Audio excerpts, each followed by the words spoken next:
Sometimes in history, there's this magic moment. Somebody appears on the scene and everything changes. I am with you. We've never seen anything like this. I will fight for you. This was a man who's met his destiny.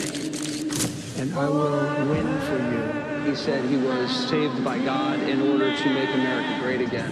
His victory was the greatest comeback of all time. You're watching history, so buckle up. I don't think the American people have ever seen this before. A government that has moved this quickly and a president that has done so much when it comes to the border and energy and major investments from other countries. It's like warp speed. 47's on a hot streak, bringing head-snapping change to Washington, overwhelming the system with a volcanic eruption of action. Trump has a mandate from the people, and he's using it, and they're just getting started.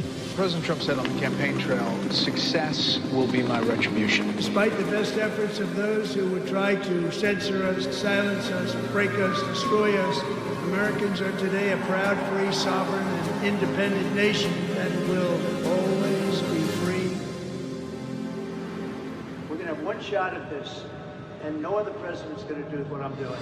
America's back. Common sense is back. He is keeping his promise to you, the American people. Inflation is down. Growth is up. The numbers don't lie. The economy is soaring. Lowest gas prices in 4 years. And record tariff revenue. The USA is on a roll, culminating in the signing of the One Big Beautiful Bill on July 4th. The Trump economic golden age is full steam ahead. America is back, thanks to the courage of President Trump, thanks to the leadership of his amazing cabinet, and thanks, of course, to our brave men and women in the United States military. This is a message to the rest of the world. The days of ripping off America and Americans are officially over. Between the attacks on Iran's nuke site and the Maduro operation, the U.S. military recruitment at an all-time high. This president will go down in history as a peacemaking president. Peace through strength. America's in charge. And he's just got one filter, and that is America first. Whatever they're doing, it's working. Zero illegal crossing, drug cartels frustrated, less crime. We have the most secure border in the history of this nation. If you think we're doing good now, you just wait till this coming year. The president isn't taking his foot off the gas in 2026. It's a new year. The stock markets are already making new record highs. The Trump archives are a series of near impossible feats. As for the next year, the American people have so much to look forward to. The president will continue to build off of his historic accomplishments. 2025 is setting the table, but the banquet's going to be in 2026. This is the golden age coming. He says, make America great again because every American is invited. My fellow Americans, get ready for an incredible future because the golden age of America has only just begun.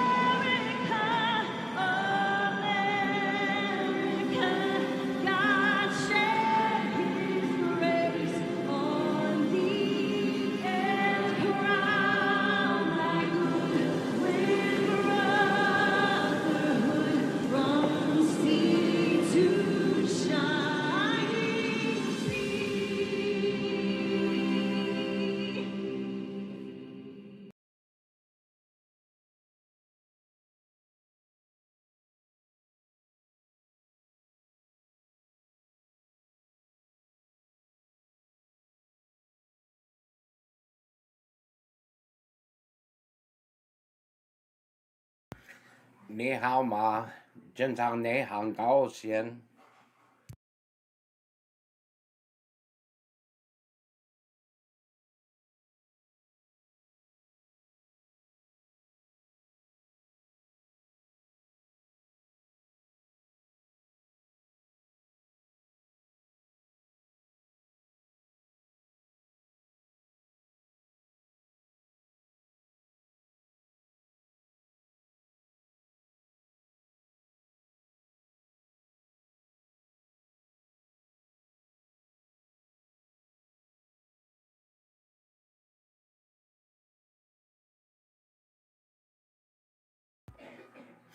I think this thing kicks off in about an hour, but there's been a lot of four-character EAMs that have been going out. And if history is anything, seems like something always happens during these meetings with Xi and Trump. First time was, I believe, during the meeting, halfway through the lunch or whatever the hell they were doing, he ordered 52 Tomahawk cruise missiles to be launched against the Taliban. And wasn't the second time when they were down in Mar-a-Lago, I think, is when the Maduro raid happened. So,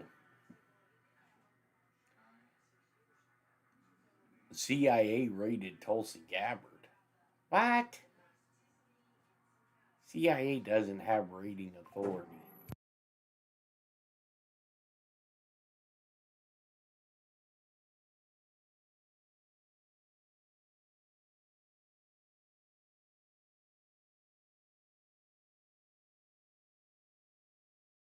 Yeah, CIA doesn't have any U.S. authority to do shit.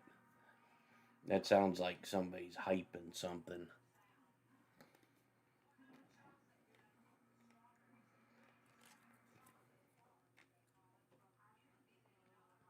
Where am I looking this up at? Don't say Telegram.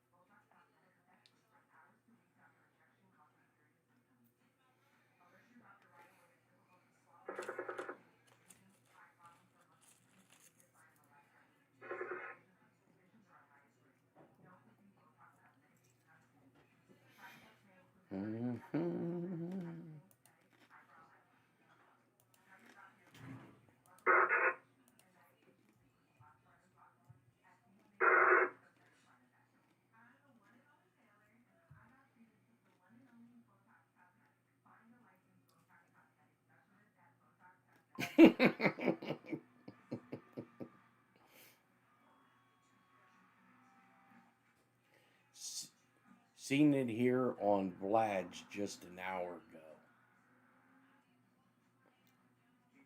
ago. CIA rated camo shorts.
What's on Google?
Mm-hmm.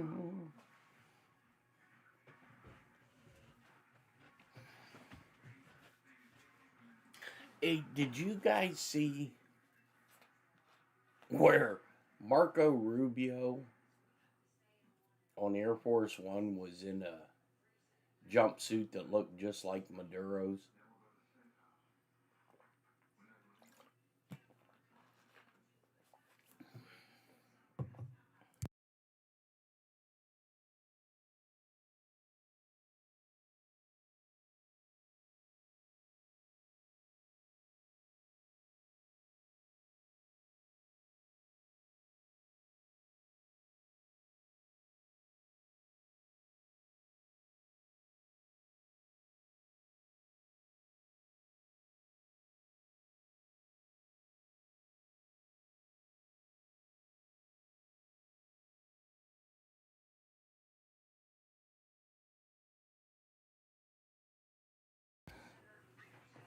Yeah, so, yeah, the tracksuit. See, to me, that's a sign of something to come. Something's going to happen. Yeah, I just did a search for CIA Tulsi Gabbard raid. There is nothing.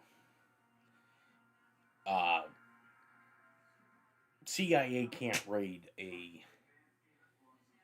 They may call it if a raid took place. They could pass it off as CIA, but CIA cannot do any legally, we'll say, can't do anything inside the U.S.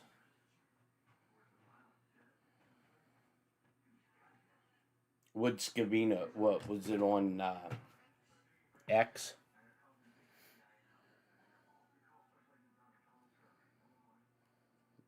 Oh my God, worst case scenario. That's pretty funny.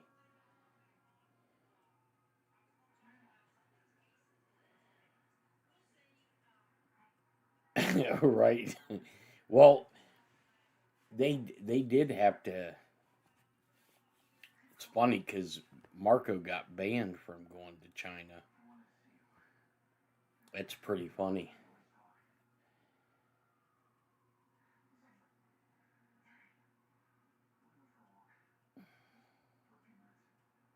Yeah, CIA. Nah. Yeah, that's some crazy horse shit. Let's see. Let's look up Scavino.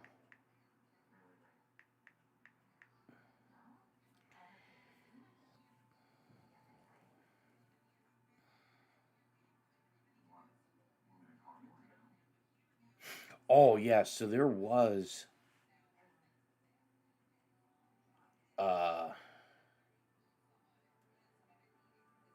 so the Secret Service,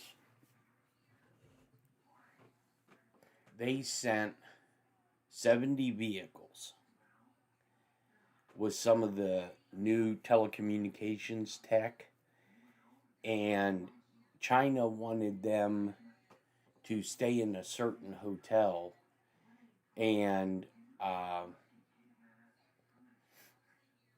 the Secret Service, U.S. government, whoever, rented out the entire hotel next to the U.S. Embassy.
You say Fox is now putting it out?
I'm making some phone calls to see what this is all about.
I do find it funny too that Trump just got the 17th Federal Reserve Chairman.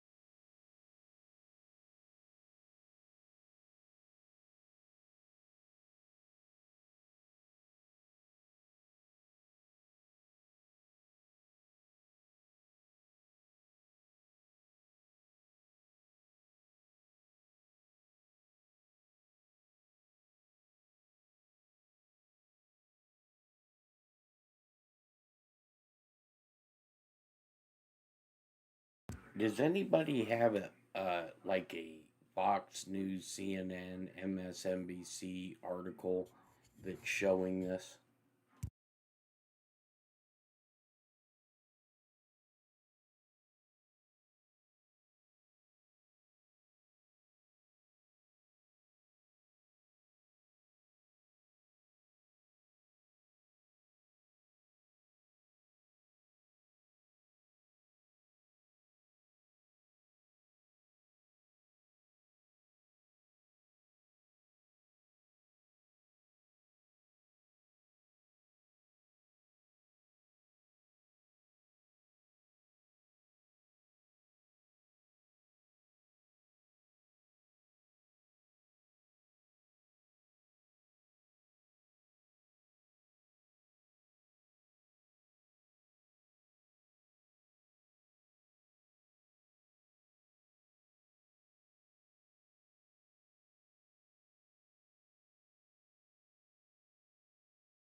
So you're saying Jesse Waters reported that the CIA raided Goddard's house? Okay.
Hmm. That's interesting. For classified documents. So has this happened like within the last few hours?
Okay, I just watched it. Wow, that's fucked up.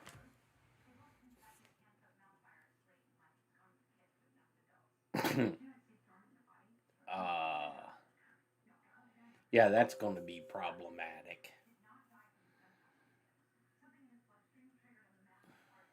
That's going to be real problematic.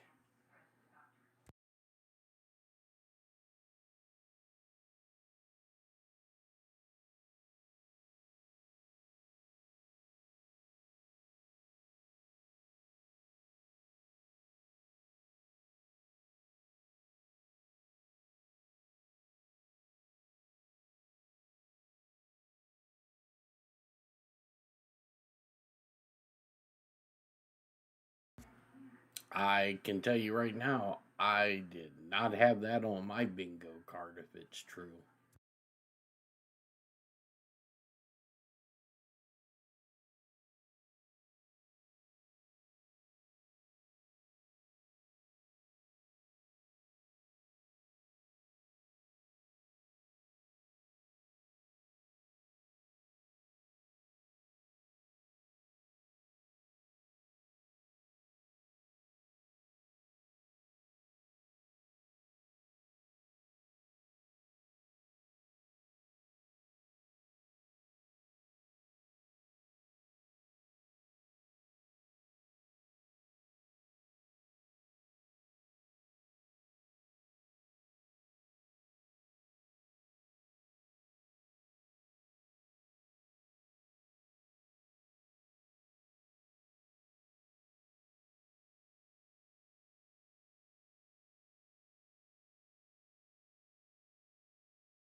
I'm just thinking, holy shit.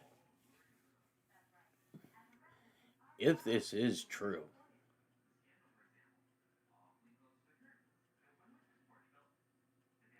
that that's just that's nuts. Way beyond nuts.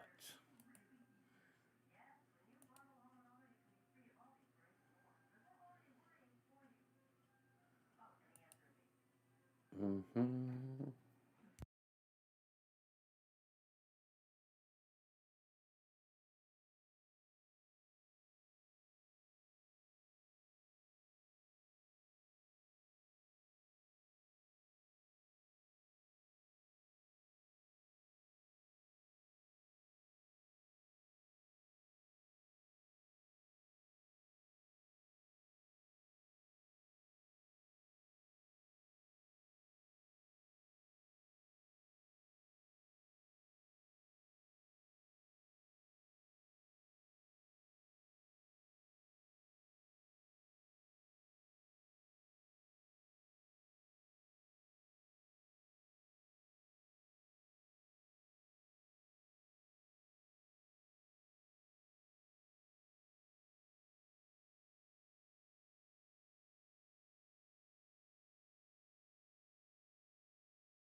Yeah, it's almost 9 o'clock in Beijing. So I think this meeting starts at 9:15.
Yeah, I'm here. I'm telling you, with this meeting about ready to begin and all these EAMs going off,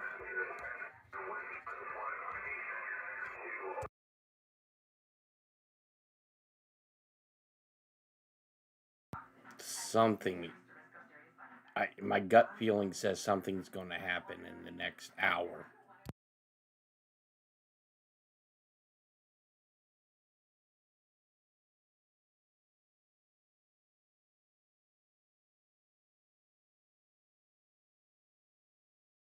I'm getting that same feeling I did right before the correspondence dinner.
I'm Matthew Alvarez. Thanks so much for joining us. Of course, a number of events going on this week, and specifically, we interviewed a number of great American patriots. Let's start with this one right now. Mr. President, good afternoon. Good afternoon, Mr. President. What are your expectations for your...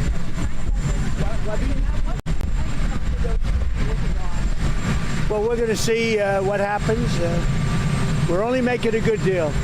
We have their military's gone, it's wiped out, and we're only going to make a good deal, and we'll see what happens. But I believe that one way or the other, it's going to be very good for the American people, and I think actually very good for the Iranian people. Are you reconsidering the Pakistanis as mediators? No, they're great. Well, I think they're great. I think the Pakistanis have been great. The Field Marshal and the Prime Minister of Pakistan have been absolutely great. Mr. President, what is your message to President Xi as it relates to the Iran war? Well, I think number one, we're going to have a long talk about it. I think he's been relatively good, to be honest with you. You look at the blockade, no problem. They get a lot of their oil from that area. We've had no problem, and he's been a friend of mine. He's been somebody that we get along with. And I think you're going to see that good things are going to happen. This is going to be a very exciting trip. A lot of good things are going to happen. Mr. President, do you think he needs to intervene at all with the Iranians? I don't think he does. Can help in any way? No, I don't think we need any help with Iran. We'll win it one way or the other. We'll win it peacefully or otherwise. Their Navy's gone. Their Air Force is gone. Every single element of their war machine is gone. They've killed a lot of people. They've killed 42,000 people at least over the last month and a half. We win. Mr. President, no matter how you cut it. Mr. President, what do you believe, Mr. Kurdi, sir? Mr. President, do you believe your visit to China will impact of international economy and price of oil? It's going to be a positive. We're going to have a very good meeting. I spoke with President Xi. We both look forward to the meeting. It's going to be great. Mr. President, what is going to be your red line to end the ceasefire for you? What will it take to pull the plug? Well, we're going to see, and we'll be thinking about it on the flight, and we'll be thinking about it for the next little while. But we've beaten their military very soundly. That's over with. The blockade is very effective. It's been 100% effective. And one way or the other, it's going to work out very well. It's going to work out very well. I think you're going to have so much oil, you're going to have a gusher of oil like you've never had before. So when oil goes up a little bit, I thought it would go up much more. If you go back 3-4 months ago, when we were contemplating, we assumed oil would go much higher. Yesterday it was at $99. And if you think about it, I would have taken that all day long because it's very simple. Iran cannot have a nuclear weapon. They will not have a nuclear weapon. They know that. They've agreed to that. And then that's not what they said to me when it came to pay. We don't play games. They're not going to have a nuclear weapon. Mr. President, you promised to bring inflation down. It's now at its highest level in 3 years. Are your policies not working? No, my policies are working incredibly. If you go back to just before the war, for the last 3 months, inflation was at 1.7%. Now, we had a choice. Let these lunatics have a nuclear weapon. If you want to do that, then you're a stupid person, and you happen to be. I mean, I know you very well. Anybody that wants them to have a nuclear weapon is a stupid person. So we said we're going to take the greatest stock market in history, and we're going to go down a little bit, and actually that turned out to be incorrect because our stock market is now at the highest point in history, which frankly surprised a lot of people. It's a very simple message. Iran cannot have a nuclear weapon, and they won't have a nuclear weapon, and that's 100%. Their Navy is gone, their Air Force is gone, their anti-aircraft is gone, their radar is gone, their leaders are gone. They're all gone. Iran will not have a nuclear weapon. Are you ready to extend a waiver on sanctioned Russian oil to ease the global crude prices? We're going to do whatever is necessary, and as soon as this war is over, which will not be long, You're going to see oil prices drop, and you're going to see a stock market, which is already at the highest point in history, go through the roof. You're going to see the golden age of America, frankly, and you're seeing it now. So as soon as this is, don't forget, you have hundreds of ships that are loaded up with oil that want to come out. As soon as they come out, we're going to have a gusher of oil, and you're going to have inflation that goes way down. Now, with all of this, inflation is much lower than it was under Biden. Biden had the highest inflation in the history of our country.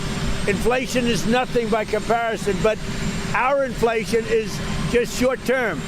Because if you go from just before the war, we were for the last 3 months 1.7%.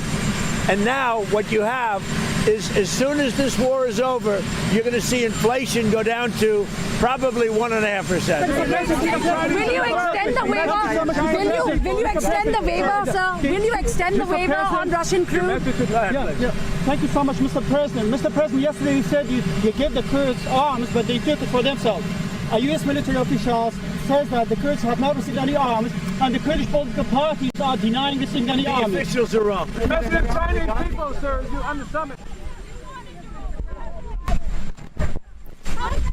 Your ballroom. You wanted Jerome Powell fired for cost overruns. How's that different than your ballroom and the reflection? So what happened is we have a ballroom that's under budget. It's going up right here. I've doubled the size of it because we obviously need that.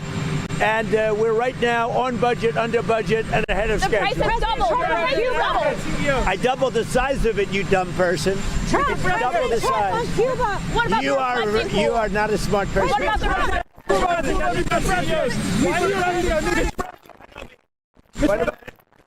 over here, and based on a lot of things that have happened over the last year, we doubled the size of the ballroom. So we're going to have a ballroom that's appropriate for the White House. We doubled the size. The ballroom now is ahead of schedule, and it's a little bit under budget, depending on the finishes that we use. The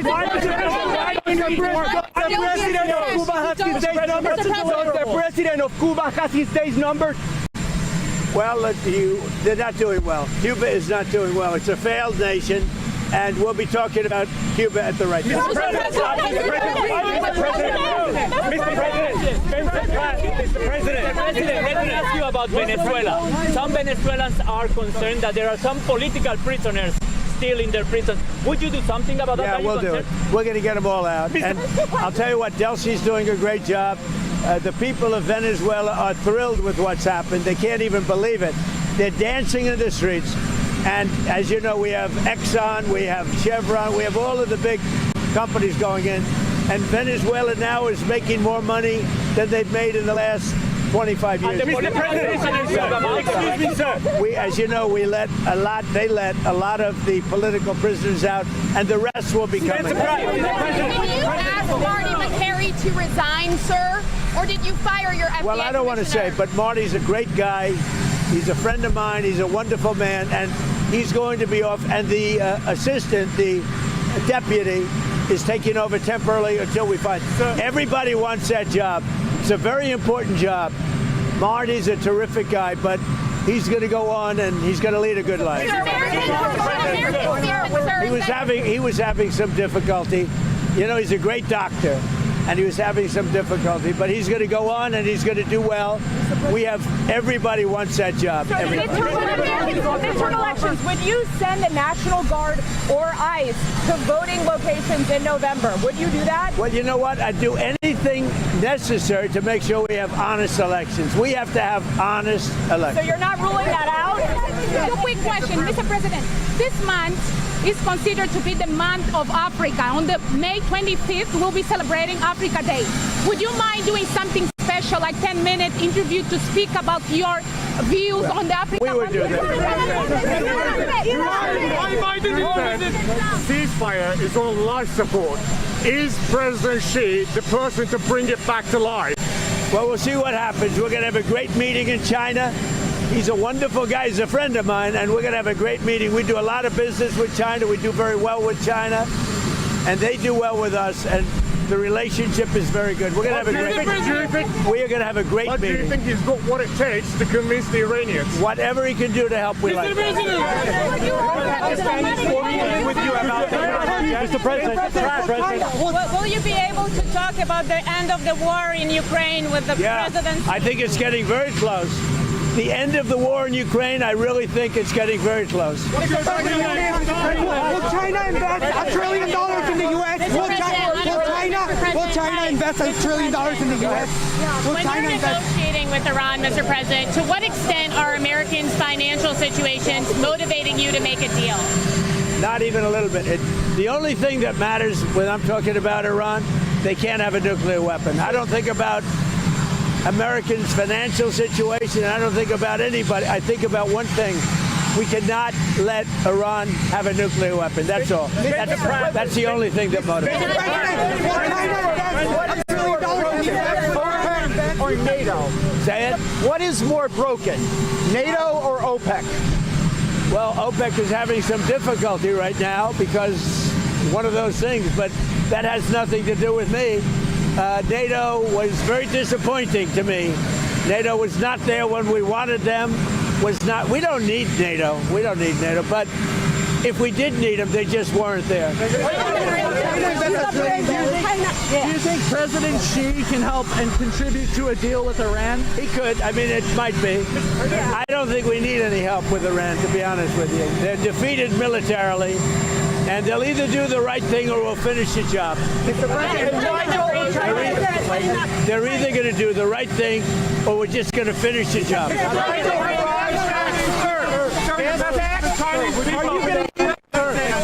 The message, sir, to the Chinese people as you embark on this summit? That we're going to have a great relationship for many, many decades to come.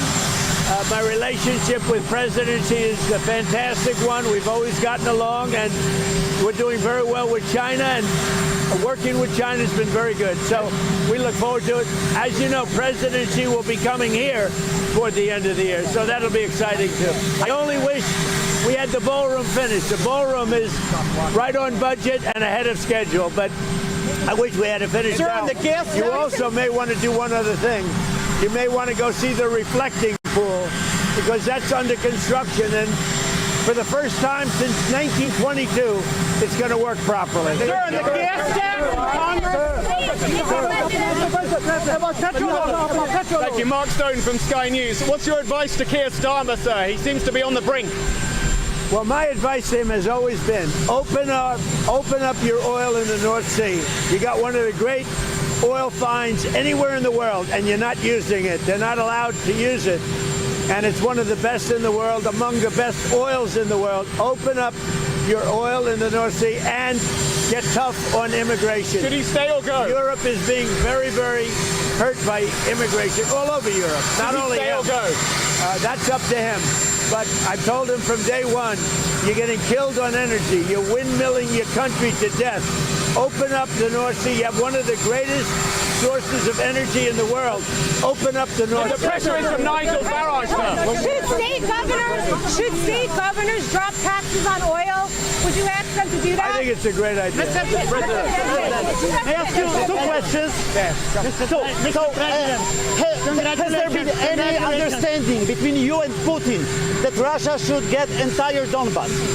No.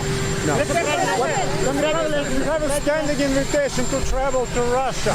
Do you think it might happen this year? Good. I mean, look, I will do whatever is necessary. That war, I've settled 8 wars. That war is getting closer. Believe it or not, it's getting closer.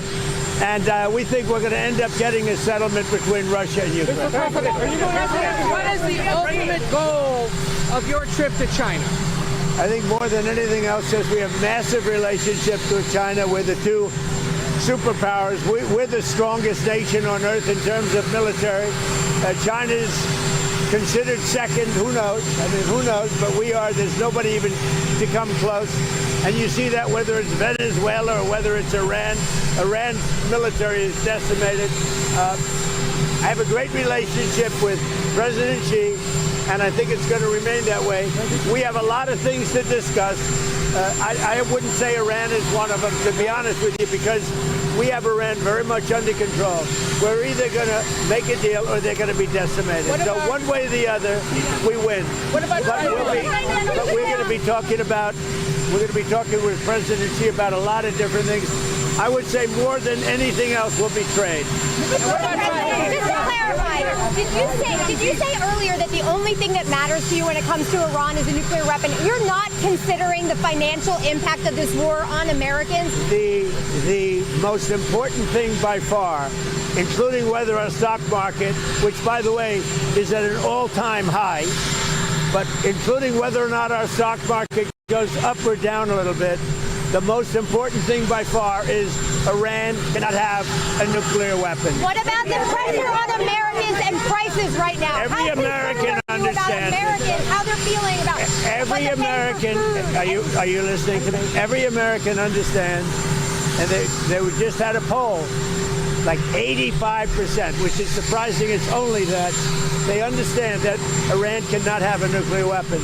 If Iran has a nuclear weapon, the whole world would be in trouble because they happen to be crazy. They're not going to have a nuclear weapon.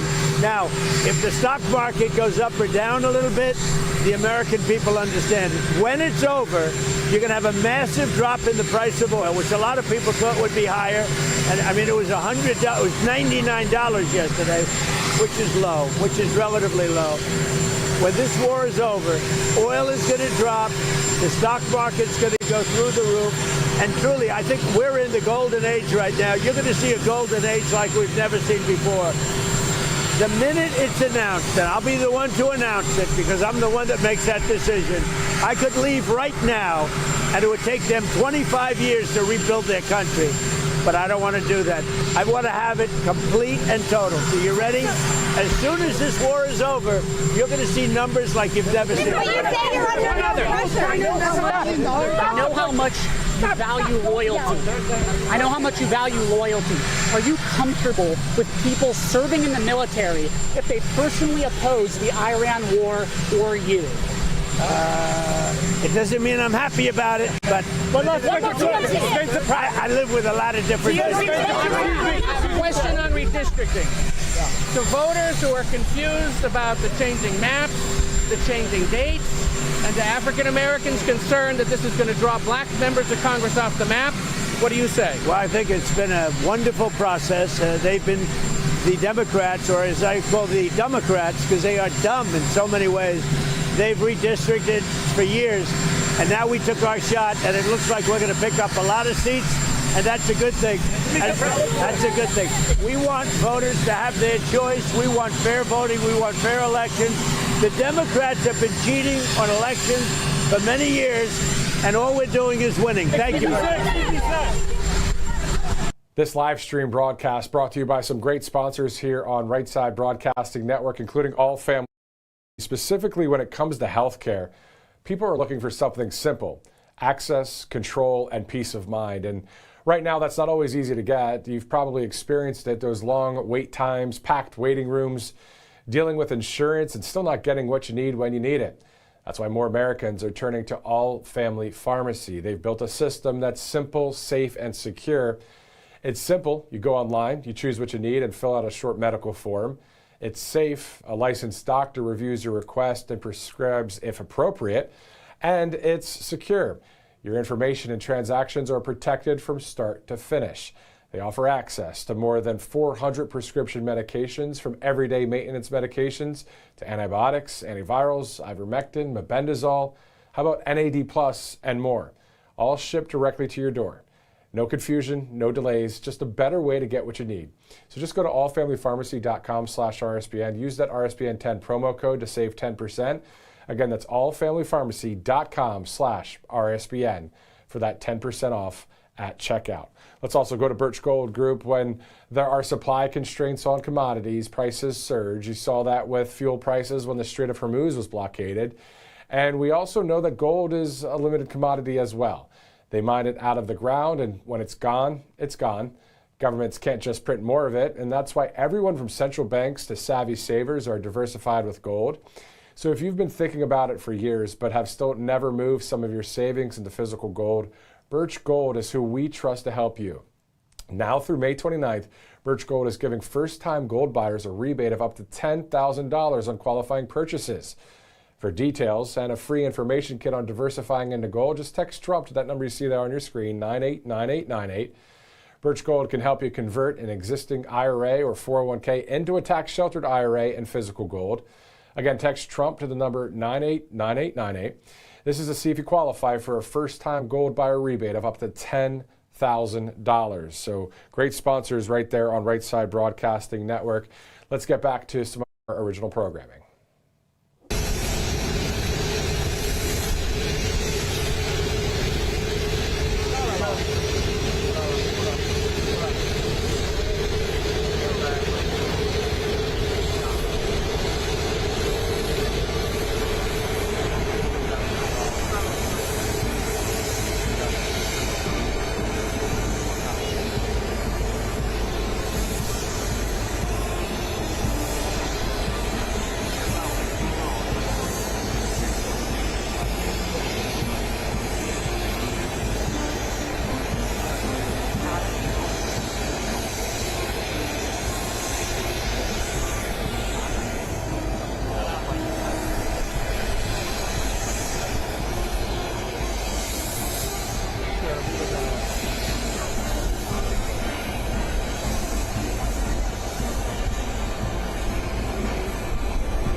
Welcome to Right Side Broadcasting Network, your trusted news outlet.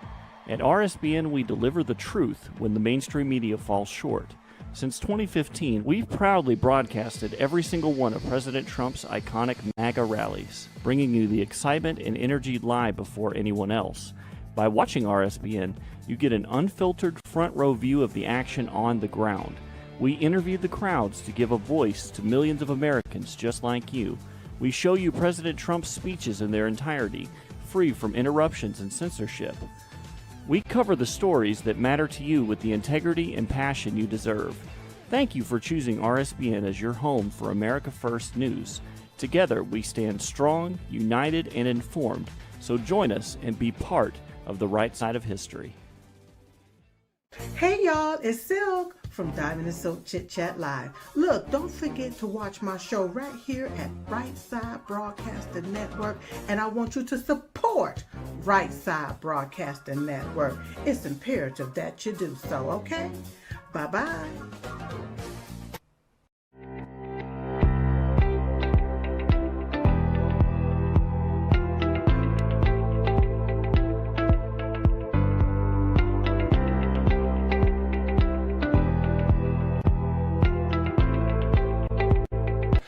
Joining us now is the owner of All Family Pharmacy, Michael Kunzler. Thank you so much for joining us once again, Michael.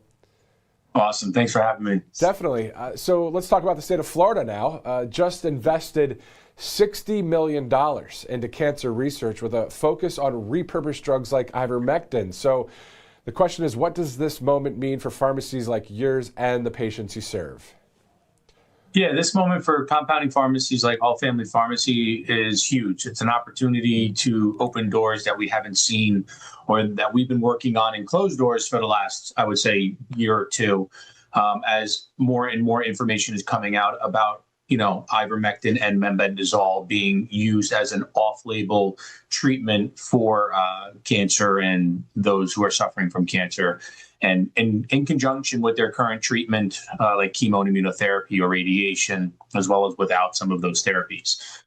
So we're hoping it's right around the corner now. We're told it's about 2 months out from the facility and everything being built. We're actually looking at bringing a pharmacy close to the facility, hopefully, so that we could supply directly to the fund to itself, where I use for cancer, because we are one of the bigger pharmacies that does massive compounding of ivermectin and mebendazole for those who are trying that off-label treatment. We've been doing it since day one, and we're going to continue to do it as long as the patients are interested in trying that right to try, as well as it's becoming a safe and effective route prescribed by the patient's physicians or by our physicians. And this is while mainstream medicine was dismissing the whole thing with ivermectin. So do you feel like the medical freedom movement has been vindicated? What role did independent pharmacies play in keeping that option alive for patients?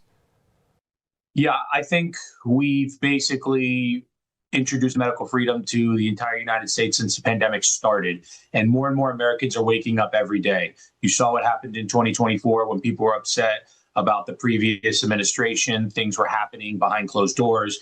People were being forced to be vaccinated. Now we're having the ability to make free choices. Having a vaccine, in my eyes, is up to the individual. Do you want to get vaccinated? Do you not want to get vaccinated? Personally, prefer not to, with all the new data that we have. But I believe it's every American's choice to make that decision. We should never be forced to do it. Here in the state of Florida, we need to win the governor's race again so we can continue being free. We don't have to be forced to be vaccinated, be force-fed medications that we may or may not want. These are things that we should make freely as an American. And I think since the pandemic has started, Americans have opened their eyes to pharmacies like All Family Pharmacy and providing them medical freedom, having the ability to choose medications and the discretion of a physician as well as a pharmacist guiding them in the right direction, prescribing it appropriately so that we don't hurt them, we only help them. And I think that is going to be the future moving forward. More people are waking up. And then on top of that, when I was preparing for this interview just a few minutes ago, can you walk us through what peptide therapy actually is? I hear that it's exploding right now, and why someone watching at home might want to have this conversation with their doctor. Peptide therapy, never heard of it. The peptides is the biggest thing right now. It is the next big boom when it comes to medications out there. The greatest part about it is they're natural amino acids derived from the human body. I've gone over this on so many different interviews.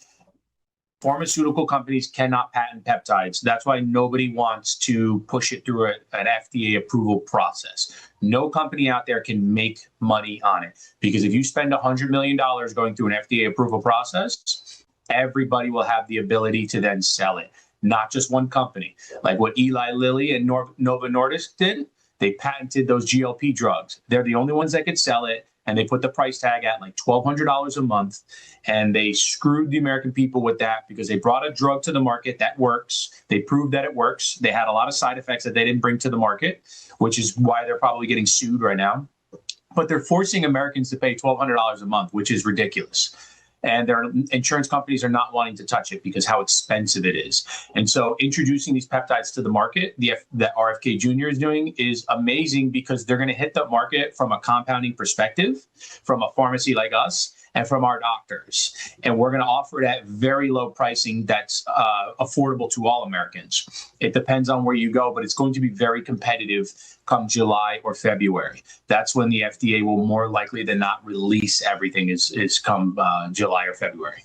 And on top of that, another thing that we're seeing out there in some of the headlines is biohacking going mainstream. Now, when you hear the word biohacking or say the word biohacking, it doesn't sound very, I don't know, on the up and up, but it's okay. It looks like people have been using this, the elite athletes, Silicon Valley insiders. So what are the most exciting things coming out of compounding pharmacy right now that people simply can't get at a CVS or a Walgreens when it comes to biohacking? Yeah, we've talked about it multiple times, NAD+, methylene blue, Samorlin, glutathione, the FDA-approved peptides that are out there, as well as some will even do non-FDA-approved peptides. Those we're hacking the body to remind itself of what it used to be capable of doing. All we're doing is we're telling the body in a signal to recreate this signal on how you used to do it. So growth hormones. We used to sleep like babies when we were young, right? When you're a teenager, early 20s, nothing would wake you up in the middle of the night. Now you wake up 3-4 times throughout the course of the night. When we do these growth hormones through peptides, they're natural signals that tell the pituitary gland to produce these growth hormones, and we go into a deep sleep like REM, and so that you fall asleep and you stay asleep. These are ways we can biohack our body to act like we're younger again, so we can get the sleep and our body can provide the hormones we need on a daily basis to continue our metabolism, our muscle growth, our muscle preservation, and even just absorbing just simple vitamins and minerals and supplements that we need daily to keep our immune system high. What would you like to say to Floridians, America as a whole, when it comes to the fight for medical freedom right now? I mean, we see Big Pharma, the insurance companies, and federal regulators, they're putting that enormous pressure on compounding pharmacies and access to medications like ivermectin and certain peptides. So what's the president usually does a State of the Union address. What is the medical freedom address from your perspective as an owner of an independent American pharmacy, such as All Family Pharmacy? Anytime you see one of these bills that are trying to get passed through, anything, whether it's on a state or federal level, we have to go against them. Big Pharma is trying to push, and they're starting with the GLP-1 and 2s. They're trying to take away the ability for a compounding pharmacy like ourselves to purchase the pure powder form of a drug so that we can recreate it and make it for the public, make it for the common American individual at a cheaper and lower price. And they're trying to take that away so that we are forced to go to Big Pharma and pay high pricing for those drugs. There are tons of bills out there being pushed, tons and tons of them. And it's getting ridiculous because it will destroy American pharmacies. If you take out the independent pharmacies, there's only going to be corporate chains left. What does that mean? Go to CVS and Walmart and Walgreens and Rite Aid and all the ones throughout the course of America and see what's going on at the corporate pharmacies. You stand in long lines. You have one pharmacist dealing with 800 patients a day. There, you can't even get a phone call in. You can't even get your prescription to go through from your doctor. It's just a constant battle. You take out private pharmacies, independent pharmacies like ourselves and all the ones out there, which is the backbone of the American healthcare system when it comes to the pharmaceuticals, you're going to destroy this. You're going to make people wait even longer for their drugs. They're going to have to pay more money for their drugs because there is no competition. And then you're going to be standing next to somebody who more likely than not has the flu or COVID or whatever next pandemic they have planned for us. And they're going to have to be, getting tested and vaccinated. And it's not going to be fun for you every month to go do that. Well, that's perfectly said. I mean, that's exactly what we like about All Family Pharmacy is that there is a quick access, but you don't just get a drug by just requesting one. You have to fill out that short form, but also get it approved by a U.S. physician there and prescribed and then shipped to your door. So, Michael Kunzler, thanks for breaking that down for us. The owner of All Family Pharmacy. Thank you again for joining us here on Right Side. Awesome. Thank you. This live stream brought to you by some great sponsors, including Kalshi.com/RSBN. Of course, 3 ways to get to Kalshi. Download that. You can go to Kalshi.com/RSBN, or of course, as you see, the QR code on your screen. So, Kalshi.com/RSBN, a ton of political trending topics that people are putting money on the line for, and also checking out the polls. Everything from the LA mayoral race to the gubernatorial race in the Golden State out there in California, to down in the Lone Star State into Texas when it comes to that Republican primary that will be on May 26th. So if you don't want to look at politics on Kalshi, there's a ton of other topics to check out. So just go to Kalshi.com/RSBN.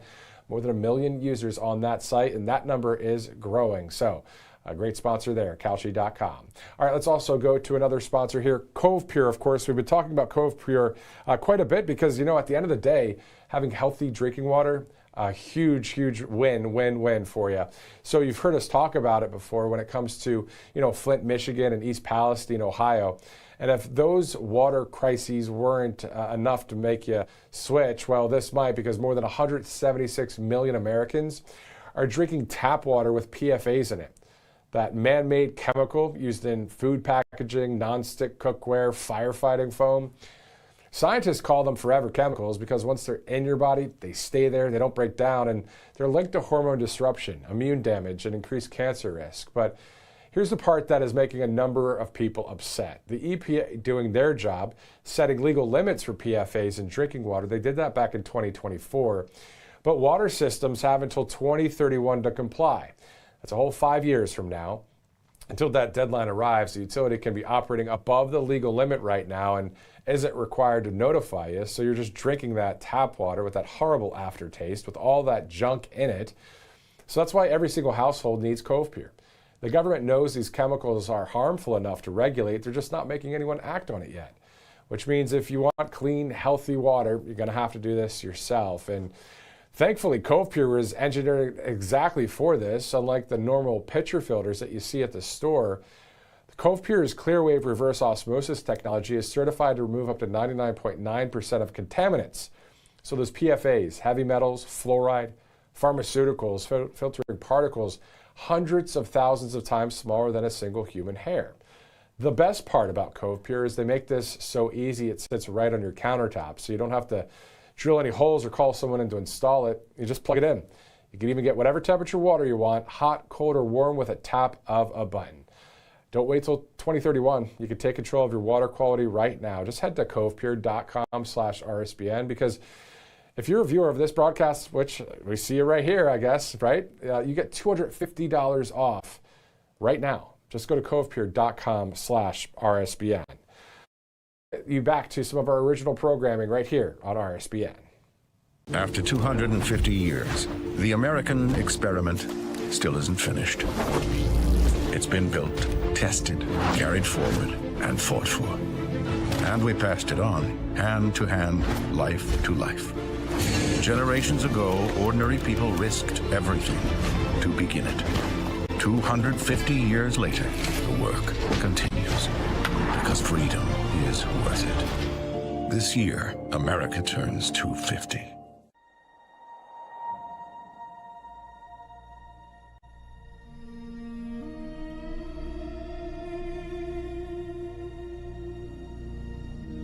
Our nation was conceived by men and women who believed in the power of God, who believed in the providences of God, and in prayer. We pray that we would fulfill the true meaning of our creed, that we hold these truths to be self-evident. But look what God has done. We praise him and give him glory. Our Father and our God, thou hast said, blessed is the nation whose God is the Lord. Faith in God is the value that most shaped America. And it's people of faith who have been the bedrock, the driving force behind our nation. We are celebrating what God has done in this great nation called America.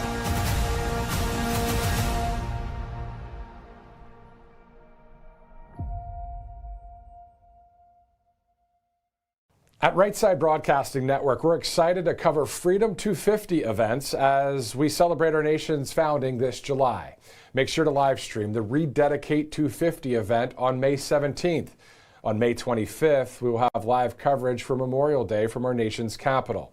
And we'll also have live coverage for Salute to America, the major July 4th celebration from Washington, D.C. Thanks so much for being a loyal viewer of Right Side Broadcasting Network, and we'll see you soon. And joining us now is Ambassador Carla Sands. Thank you so much for joining us, Ambassador. Matthew, thanks for having me today on another great day in America. Yeah, definitely. I mean, we're getting ready for America 250. A lot coming up this summer, but a lot coming up in the fall as well with the midterms. What's your kind of analysis on that right now? Well, it is the midterms. It's an election year, Matthew, and we need to have big results from the Congress and Senate before we go to the polls. The number one thing on my mind, Matthew, is the Save America Act. President Trump is asking the Senate to please pass this. Now, is it possible to pass this if J.D. Vance gets involved and we do the filibuster? Then can the leadership in the Senate, can they find the votes? I don't know, but I think there's something that your viewers can do. We need to get the momentum going again. We had the momentum and then they went on a long recess. But if you'll take a few hours of your day, go with a few friends if you want. It could be a bipartisan group if you want. Go and visit your senators, Republican or Democrat. If you have the time, go to their office. They have an office near you. Every senator has offices throughout the state, in every state in the U.S. So if you can go to their office, if you can't go to their office, you don't have the time, you're not able to, pick up the phone and call their switchboard. If you go online, you can find their local numbers. It's in your area code or close to it, or their office in the Senate building down in D.C. Call there and they'll put you through to their office. And just respectfully tell them how important it is that we secure our elections and make sure that we show ID, that we're actually U.S. citizens to vote in U.S. elections, and we secure the elections that way. If we do that, I think we will win the Senate for sure, and we'll probably hold the House, which is a miracle in an election after a sitting president is elected. They normally lose the House, but we can keep the House and not have impeachment clown show for the next 2 years, which is what it'll be. And it'll really be a drag on the agenda as we saw in the first Trump administration. So if you want President Trump's agenda of more wealth for our country, more safety for our country, he's going to lower those gas prices. He's just got to finish up this Iran war, which is just one of the things on his list, is making us more safe, because we can't have Iranian missiles coming into our territory, potentially nuclear armed Iranian missiles. And they are a threat. They said death to America every single day from Iran, from the podium and the pulpit, because it was a mullah regime, and it still is. So President Trump's taking care of our business, not doing what's popular or easy, but what's doing the hard things that needed to be done for decades.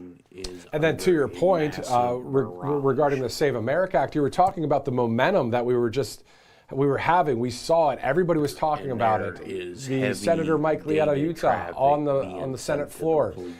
And so I agree with you 100% there. And then to your point, when it comes to Iran, as we see the developments there, we're seeing the Strait of Hormuz. You don't mess with that blockade, by the way. And it seems that some of the commercial vessels the other day were trying to. But yeah, when President Trump makes a decision, you better respect it, definitely. Now, also, I know that you wrote in an op-ed in the Daily Caller about the Somalia fraud is only a drop in the bucket. Now, were you talking about Minnesota specifically here? Could you tell us about that? Yeah, no, I'm not, Matthew. I'm talking about our whole country. So just briefly, yes, Somali fraud is terrible and it's hurting our country. But the number one thing is the competition for American working young people and middle career people being replaced by foreign workers that work for less, either on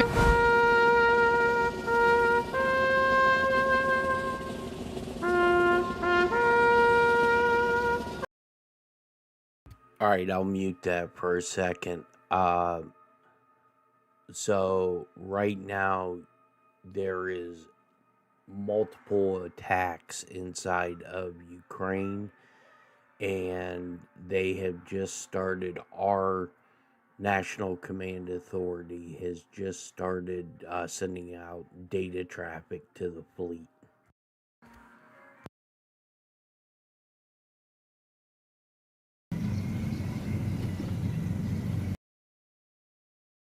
Do you guys want this meeting in full screen?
No, it's not muted. It's just low right now on there.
Can you guys hear it now?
imagine the things that he's got. Yeah, there it is, Hawk. Jonathan Turley. I follow him because of Pootie.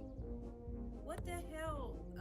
Jeff, come up here and talk to us about things. UKR is getting drilled huge by Russia right now. I definitely sent you the link, man.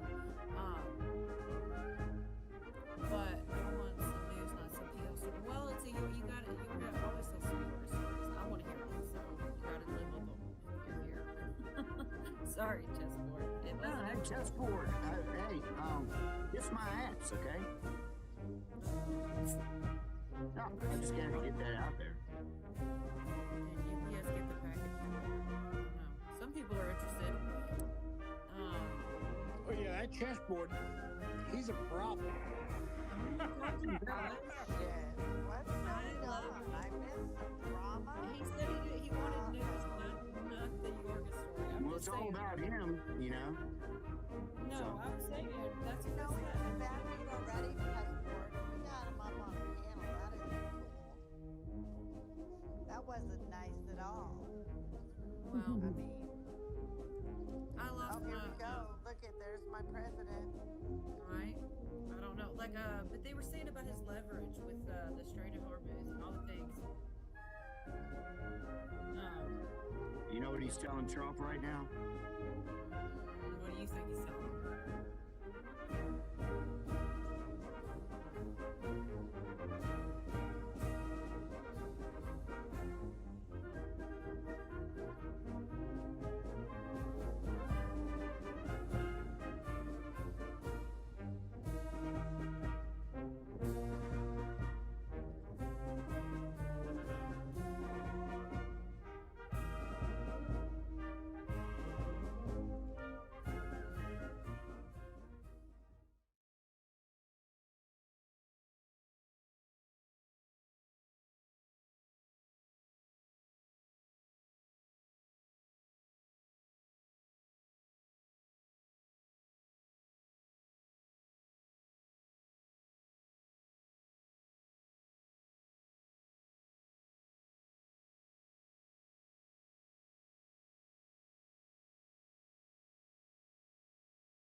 I don't know if that's it.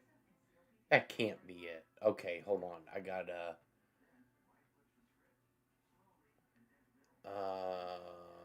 let's see. I think I may have... Find your part. Get set. Go. Shop Grainger.com for the product. I have one of... Grainger, for the ones who get it done. The AP. Hold on 1 second.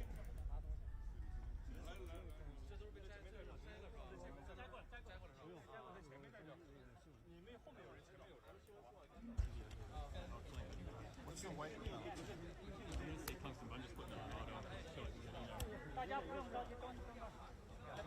Wait for you. Guys, don't rush. You still have to wait outside. Okay. They will only stop after you guys arrive. Okay, don't rush. Okay, one by one. One by one. Two by two. They will only stop after you guys arrive.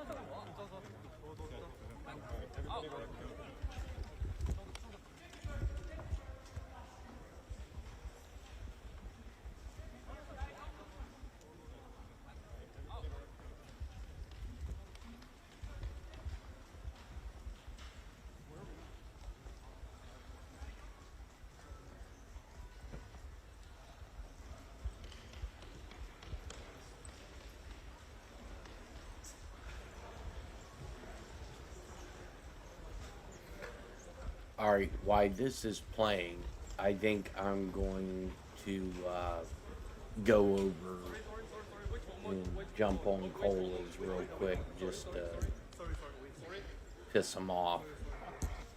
Mark, yeah, that way.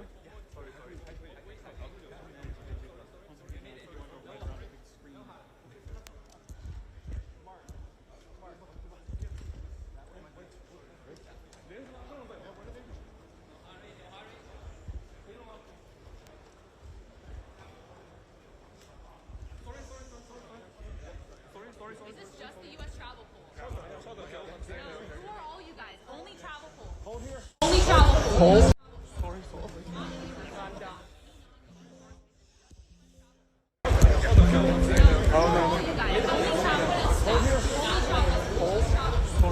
还有人呢？李志，那。White House pool。应该在里边，不用找了，应该在里边，应该在里边。啊，哦，行。花一个，花一个。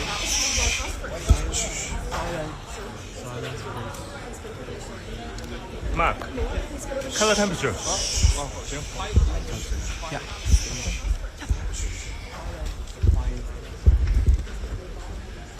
Mark, color temperature.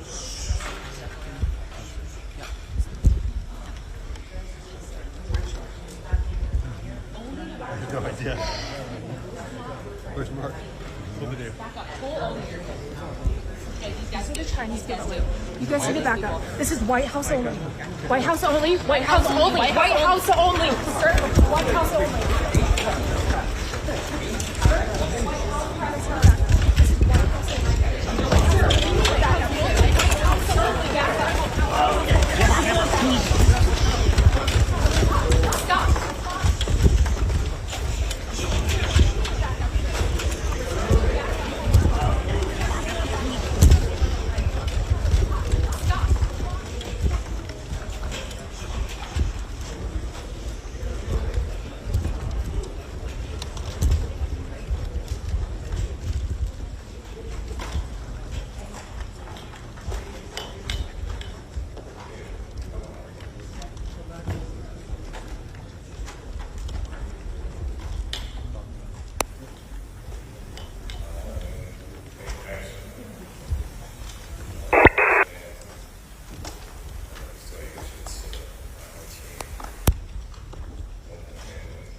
我先做一个致辞，然后请总统先生再做一个致辞。我先尊敬的特朗普总统先生，然后请很高兴啊，总统先生同你在北京见面，这是你时隔9年尊敬的特朗普再次访华，很高兴啊，我们同你在北京会面。现在可以说是举世瞩目。我们当前100年会面变局加速演进，现在可以说是国际形势是变乱交织。Hey, Ohio dentists, do you know what you'd actually make if you owned a dental clinic instead of working as an associate? Most dentists don't. You're producing, you're hitting the number. 能不能携手应对全球挑战？为世界注入更多的稳定性。所谓的修昔底德现象，能不能着眼两国人民的福祉和人类前途命运，共同开创两国关系的美好未来？应对全球挑战，这些为世界注入更多，可以说是历史之问、世界之问、人民之问的福祉和人类前途，也是我同您作为大国领导人需要共同书写的。时代答卷，这些今年是美国独立250周年，世界之问，人民之问。我向你和美国人民表示祝贺。作为大国领导人，需要共同。我始终认为，时代答卷，中美之间的共同利益大于分歧。250周年，中美各自成功是彼此的机遇。美国人民表示，中美关系稳定是世界的利好。我始终认为，双方合则两利，斗则俱伤，大于分歧，应当做伙伴而不是对手。中美各自成功，相互成就，共同繁荣，走出一条新时代大国正确相处之道。双方合则两利，斗则俱伤。我期待着同总统先生就事关两国和世界的重大问题交换意见，走出一条新时代，共同为中美关系这艘大船领好航，掌好舵。我期待让2026年就事关两国和世界的成为中美关系继往开来的历史性、共同为中美关系标志性年份。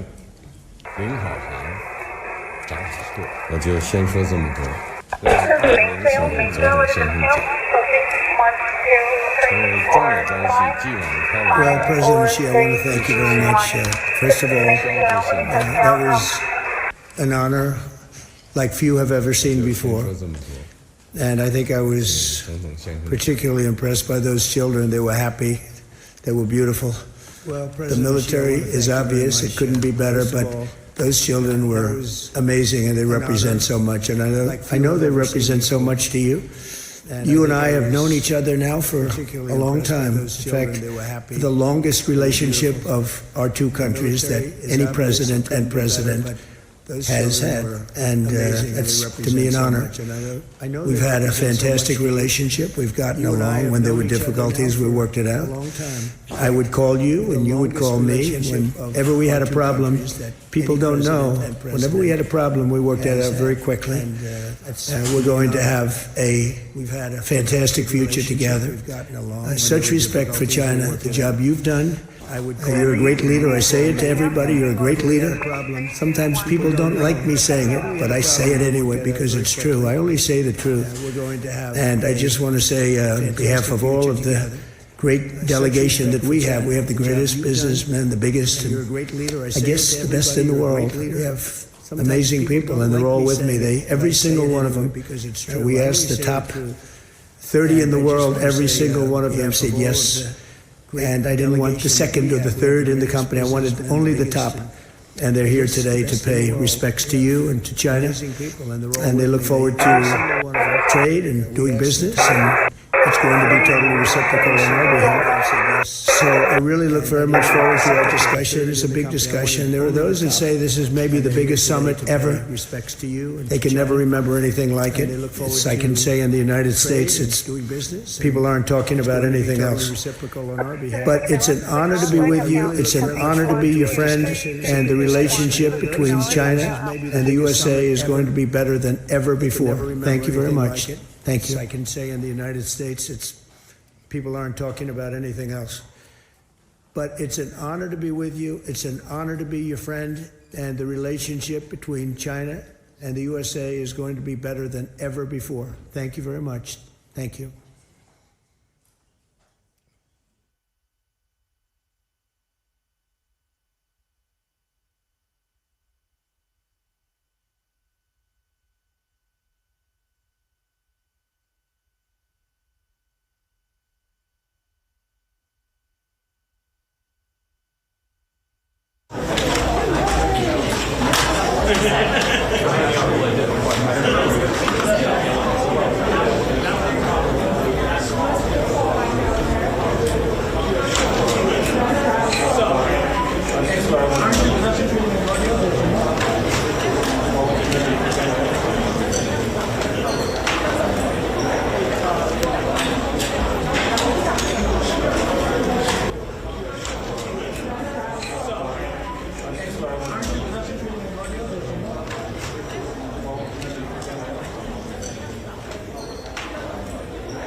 StoreSupply.com is your one-stop shop for all your business needs. Whether you're starting out or stocking up, StoreSupply.com has the lowest prices guaranteed on everything from shopping bags to display cases and more. Plus, we offer super fast shipping.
All right, guys, I'm trying to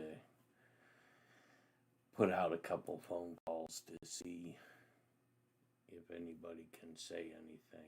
But I did see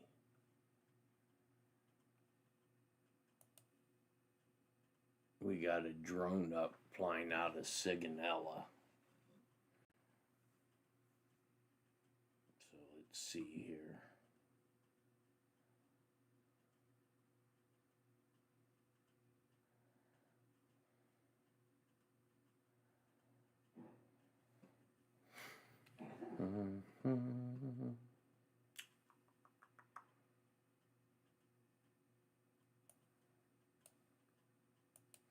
I'm more interested to see what's in the Chinese airspace.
I don't know what to make of this.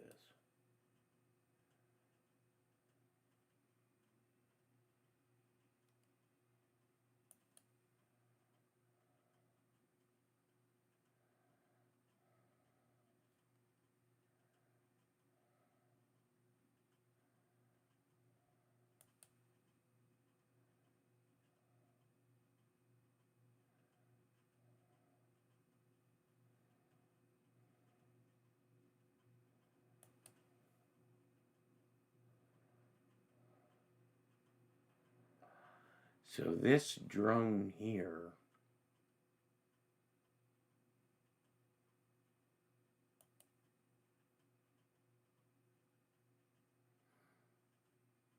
they're looking up this way.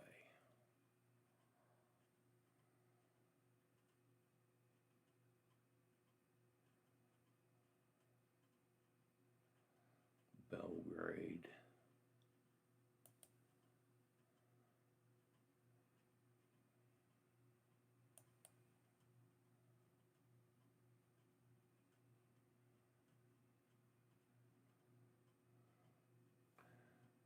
Is this Greece? Yeah.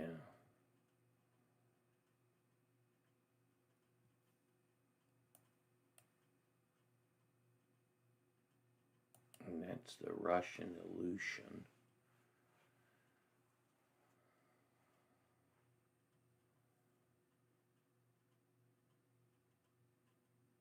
I wonder if they're going to Iran.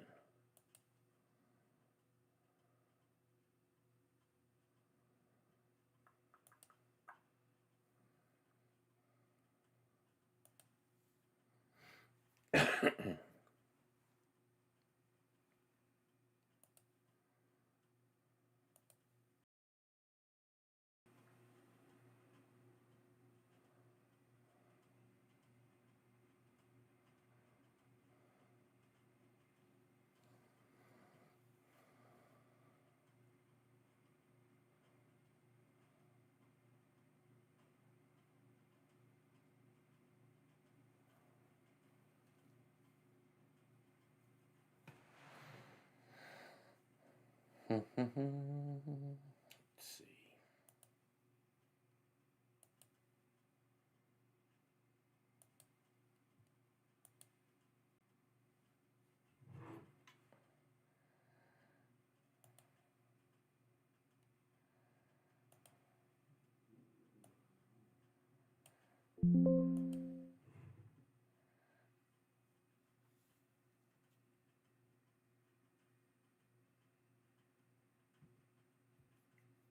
Rolled a 17 and lost.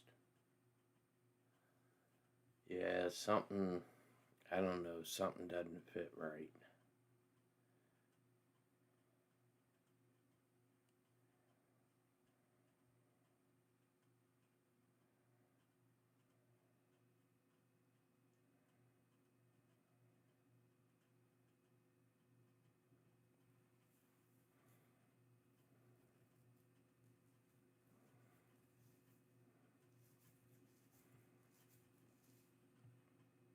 Let me see if they put any live streams back up.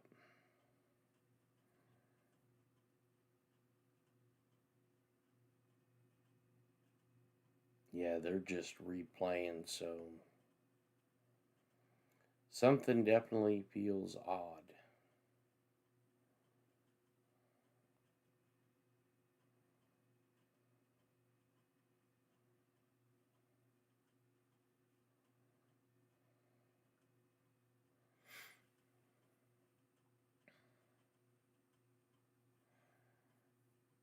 What did Luna and Apollo Luna say on Benny Johnson's? Because here's the thing, and I text two people in D.C. and I said, why is everybody reporting that the CIA raided her office? CIA can't operate in the United States. And the one, he just said, interesting. That's not like a normal response you would give to a question like that.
Yeah, see, like I'm saying, this story doesn't make sense because the CIA cannot operate under their charter. They can't operate in the United States.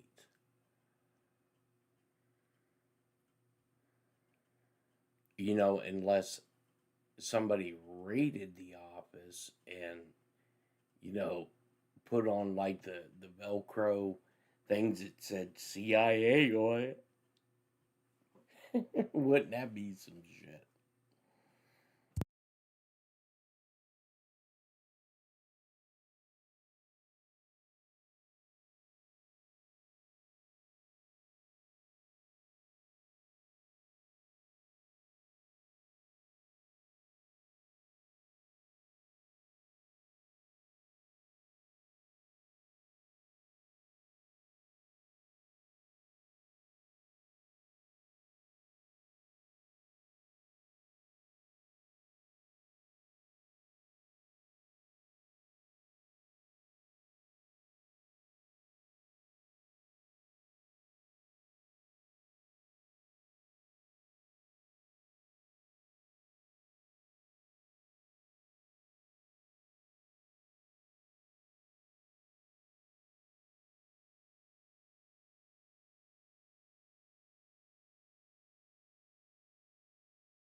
everybody will like, but it would be nice to have some different recipes to try that fit that brief of quick, tasty, and nutritious as well.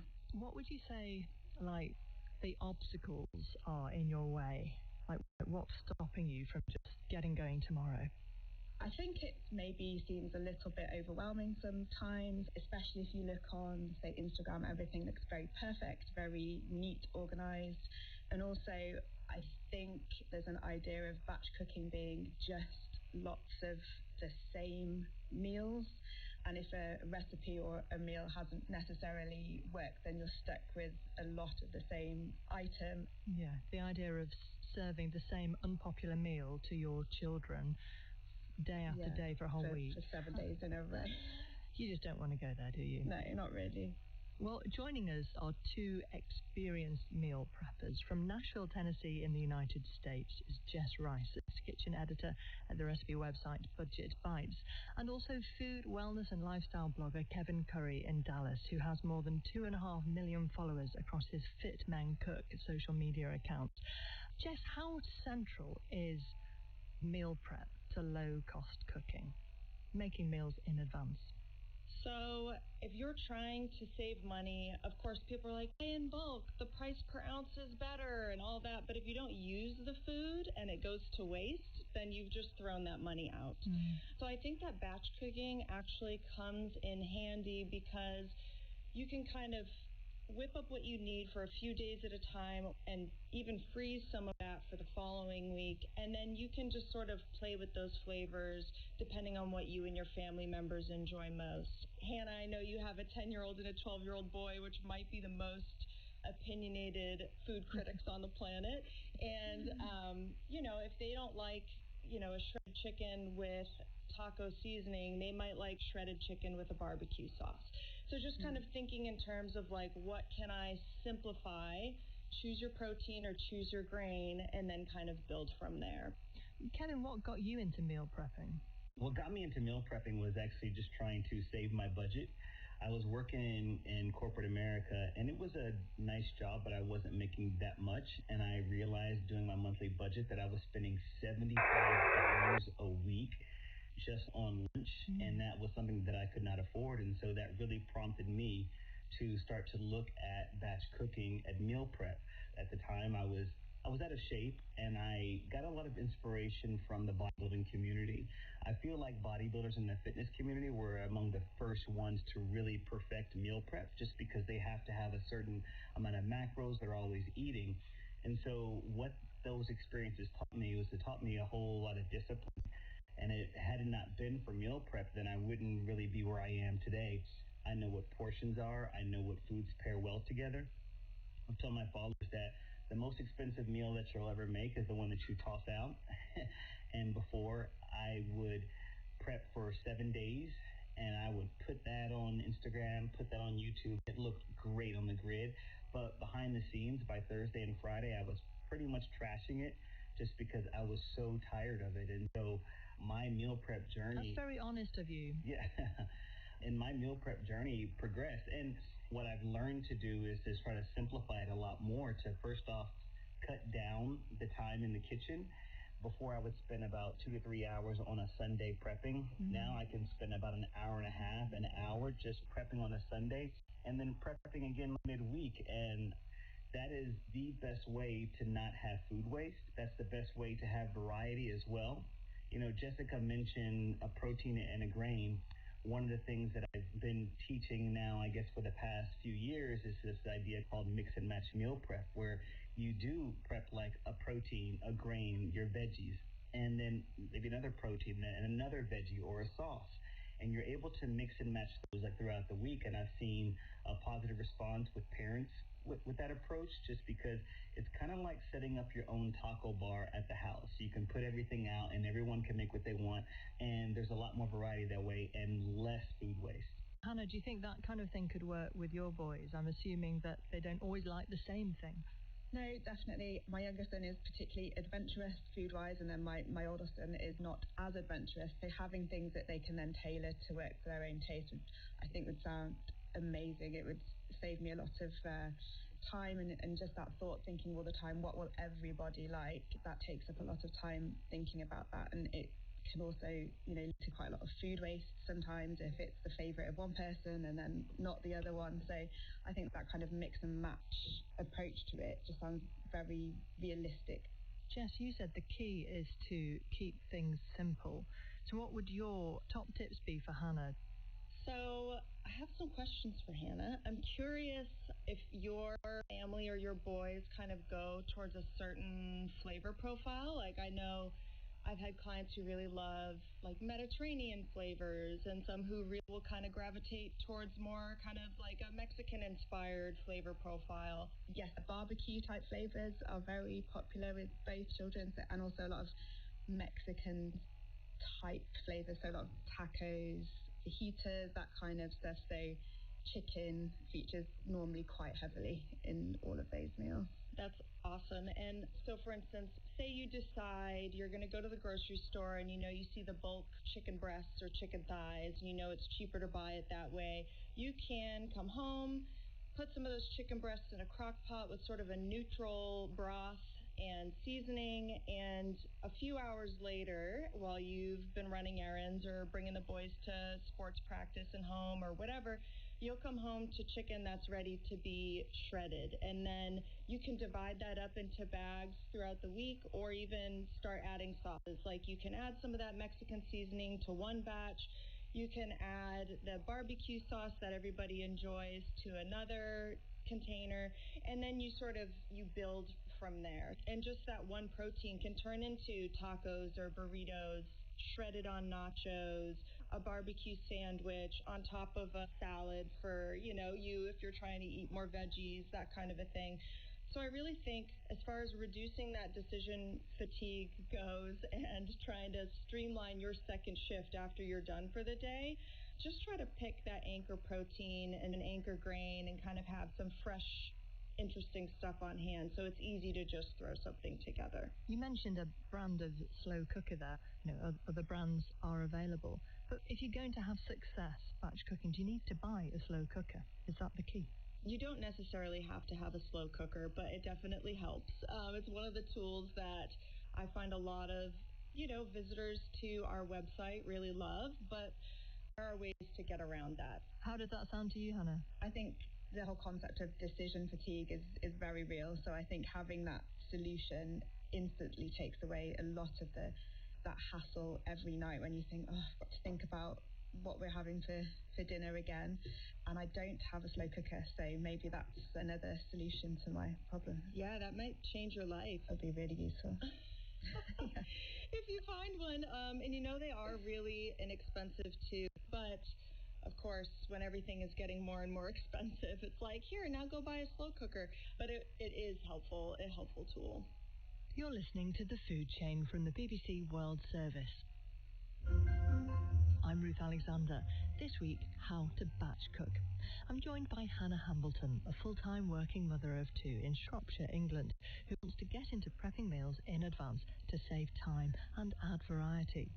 Advising her is Jess Rice from US recipe website Budget Bites and blogger Kevin Curry of Fit Men Cook. Also joining us now is Natalie Stanton from the Safety Expert website. Natalie trains chefs in food safety. So, what are the main things to bear in mind to ensure you are meal prepping safely? First of all, obviously, wash your hands and keep raw meat and fish away from everything else. Okay, this has been such an interesting discussion so far. So if we're going to cook food to then cool it down and have it another day, we need to make sure the food is thoroughly cooked through. We've got pieces of chicken, cutting into the thickest part, making sure that there's no pink, the juices are running clear. If people do have a thermometer at home, like a digital probe thermometer, then they can use that. In the UK, we would look for core temperature of 70 degrees centigrade for 2 minutes or 75 degrees centigrade for 30 seconds. And how cool should food be before it goes in the fridge or freezer? Yeah, so we definitely don't want to be putting hot food into a fridge or a freezer because it raises the temperature of all of the other food that's in the unit. In food safety, we talk about the danger zone, which is between 8 degrees centigrade and 63 degrees centigrade. That's where bacteria can grow really, really quickly. So foods that should be kept refrigerated, we call them high-risk foods. We need to minimize the amount of time they're within the danger zone. So in terms of cooling food, we want to minimize the time the food is at room temperature. We say maximum 2 hours. So the quicker, the better. And depending on the food, there's different ways. People might be thinking, well, how can we do this quickly? So you can increase the surface area of the food, so spread it out onto like a thin tray. If it's something like cooked rice or pasta that's plain, you could run it under clean running water. That will cool it down really quickly. But maximum 2 hours, and then into the fridge or the freezer. You mentioned rice there, and rice dishes are very popular with the meal preppers of social media, I've noticed. But is it safe to cook a batch of rice in advance and then eat it over several days? So in the world of food safety, we would consider rice to be a high-risk food because rice is associated with a bacteria called Bacillus cereus, and that particular bacteria in cooked rice has the ability to form what's called spores, which can mean the bacteria can survive heat. So if the rice is in the danger zone for too long, so over the hour and a half, 2 hours, there's potentially going to be enough time for the bacteria to form these spores. Let's say you then put the rice into the fridge, and the next day you want to reheat it. Even if you blast the rice in the microwave, there's a very high chance that you will not kill the bacteria because they're protected by the spores. So it can be done safely, but what it means is once you've cooked the rice, cool it as quickly as possible, then put it into the fridge. And we would say, food safety-wise, use cooked rice within 24 hours. And when it comes to reheating it, reheat it until it's steaming hot all the way through. So with rice, be careful. Yes. I mean, to be honest, I would say with rice as well, if you can, just cook it fresh. I know this could be challenging, obviously, with meal prep and people trying to save time. But if everything else is prepped and it's just the rice you're cooking fresh, maybe that could be possible. But say you've gone to the shops and there's meat in the refrigerators there that's reduced because it's very short shelf life, perhaps needs to be cooked that day. Is it okay to freeze that on the day of purchase and then defrost it and cook it at a later date? And could you then refreeze that meat once cooked? Yes. So, and definitely, like, this is so important in terms of food waste as well. So, yes, you can freeze that raw meat up until midnight on the day of the use-by date. And then when you want to use it, take it out of the freezer, thoroughly defrost it. Once it's defrosted, then you want to use it within 24 hours. So that's not when you take it out of the freezer, it's from once it's defrosted, use it within 24 hours. And then let's say you cook this chicken, that was raw, that you've frozen, that you've then defrosted, you cook it. You can then freeze that cooked chicken. Thank you very much, Natalie. There is a lot to think about, isn't there? Jess and Kevin, so once you've done all your batch cooking and your fridge or your freezer is stacked full of meals, how on earth do you know what is what? What systems do you have? I love listening to Natalie talk as a former restaurant owner and line cook. I'm still really big on labeling. The same labeling that we would have used in a restaurant is something that I personally do at home, not just for the food safety side of things, but also so my husband knows what it is. So in the United States, we have painter's tape, like blue tape, you know, that you would line. We use that a lot. It just comes off really easy. Or like, as also known as masking tape or decorator's tape. That Right. kind of like papery tape that just, you can, if you're painting a wall, you can put it on your carpet or your floor and it just comes off really easily. Yeah, I have one of those in my knife roll that I take to work, but I also have one in my home kitchen that I'm staring at right now. And, you know, I try to keep it neat. I write my in date, I write what the food is, I write my out date, and that kind of helps me and my husband rotate things in the fridge. You really have to kind of stay on top of what's in there. And, you know, here in the States, we all love to make turkey stock after Thanksgiving, and you put it in your freezer and you're like, what is that? You know, like months later. So you need to know what it is and when it should be used up by. Can I add just one more thing for you, Hannah? Definitely. That I like to go to the store at the end of the week. Oftentimes they have bargain purchases for protein. And what I'll do is I'll freeze those right away whenever I get home. But one thing that I've seen a lot of families do is season up the chicken, and they'll do it in different ways, and they'll put them in those freezer-safe Ziploc bags and then freeze those. Perhaps that's like a month's worth of chicken breast that's already prepped. It's already technically marinating in the freezer, and they'll just take it out, defrost in the fridge the night before that you're going to use it. I've seen that as a time saver and also as a budget saver. Top tip, thank you. Hannah, I wonder how you're feeling now. We've had so much great information and tips. I hope we haven't added to the overwhelm. Do you think you are ready to dive in and batch cook? Yes, I think there's been some really good tips, and it's all about being organised ahead of the cooking, if that makes sense. So I think if you can start with getting those basics in place, so freezer space, the labelling, it makes it all a lot more realistic and a lot more manageable. Well, best of luck, and we will catch up with you and hear how it goes. So you have to do it now. And Jess and Kevin, what one final tip would you give Hannah or anyone else listening who would like to get ahead with their meals? My tips are go shopping at home first.